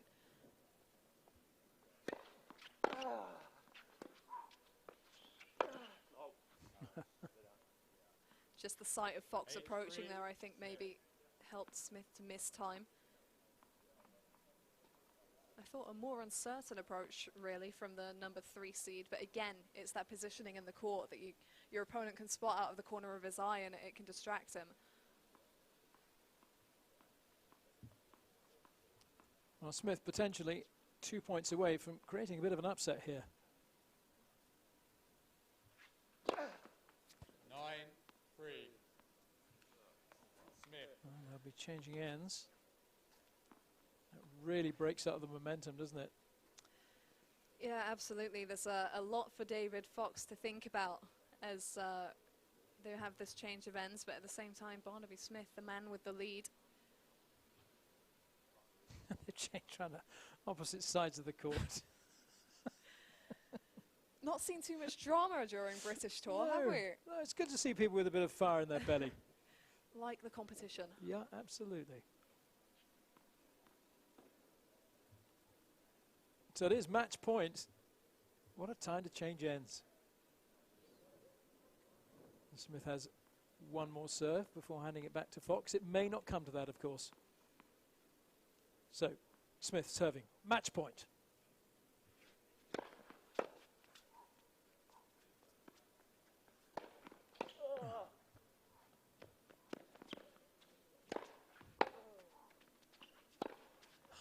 That is a ferocious point. Absolutely incredible. 7-6-4, 10-3. Smith has done it. A good shake of the hands. Well done, lads, because that got a little bit juicy. And I think, yeah, they're just agreeing to let bygones be bygones. And Smith comes through with winning that in real style. Fox really was chasing his tail at the end there. And Smith came through, and he's created quite an upset. He's beaten the number 3 seed here to make it through to the second round. He only came in as an alternate for Jones, Smith and Jones. Well, well, well. Ben Jones, who pulled out yesterday. And Barnaby Smith comes through for a really cracking win. 21 years old from High Wycombe, playing collegiate tennis out in Texas, where he's majoring in business administration. Enjoys sports management as well. Well, he's administered and managed this match extremely well, because not everything went his way at all. A lot of things to improve on, but he got the job done. As a terrific effort. Fox, I'm sure, will be very disappointed that he couldn't come through that one, but really well played. Barnaby Smith, who's just getting ready to talk to Abigail after a pretty momentous win here. Any moment. Barnaby, huge congratulations. You were a late entrant into the draw here, I believe, but you've just taken out the number 3 seed. What were your expectations coming into the match? Not that high, because I haven't played a lot recently. It's kind of one of my first matches back. Just got back from US college, so yeah, I was just kind of adapting to things and you know, I just tried to go out and be aggressive, and I got kind of lucky today at the end a little bit, but you know, I did well, and I fought really well, so I'm pretty proud of myself. Yeah, it was a topsy-turvy match. You served for the first set, and then that didn't go your way. What was going through your mind at that point? Just like, I was, oh no, because I had like 6 or 7 set points, I don't know, and I was just, oh no, come on, like, it's my first match, it's a little tight, and I was like, you know, he played well on the points, and I didn't know whether to be aggressive or defensive, and I kept pushing, and unfortunately that set, like, then the momentum just swung after I couldn't take that game, and it ran away from me, and then, you know, I was just really proud that I was able to kind of not get too down on myself and just keep competing in the second. So, first time playing out here at NTC today, how have you found the conditions? There's a little bit of a breeze picking up. Yeah, it was tough to serve a little bit, and especially like when I was under pressure, you feel that even more. But you know, I played here a lot when I was younger, and it's quite similar to the courts up down in the US. So yeah, it was fun. It was nice that my dad came to watch. He's seen me play for like a year and a half, so yeah, it was fun. Oh, great for him. Well, you're into the quarterfinals. I think you play Sean Hodkin next. Oh, wow. What are your thoughts on the next match? To be honest, I didn't even look at the draw, so I have no idea like who I was playing or whatever. I've played Sean twice and we're 1-on-1. I mean, he's a really good player, so you know, we'll see, and I'm just going to compete my hardest and try to get a W, we'll see. Well done today, and all the best for the next match. Cheers. Thank you. Thank you. Yeah, big smile on his face, Barnaby Smith, and rightly so, because he wasn't even expecting to be playing in this tournament, but he came in as an alternate, and he beat this man, the number 3 seed, David Fox, and it had plenty in it, this match. There's a lot to enjoy, a lot of frustration too for both players and spectators with some of the unforced errors and double faults. If Barnaby Smith can iron out a few of those between now and his next match against Sean Hodkin, well, who knows how far he can go in this, but terrific win for him, and that brings an end to day 1 here of the LTA British Tour, return to elite competition, week 4. And we've seen some terrific tennis here today. We've pretty much got our quarter-final lineups completed in the men's and the women's events. And we'll be back again tomorrow, 11 o'clock. All the action gets underway on BBC Online, as well as the LTA website and Facebook and YouTube channels. Hope you'll be able to join us, but from all of us here at the LTA NTC in Roehampton, a very good evening.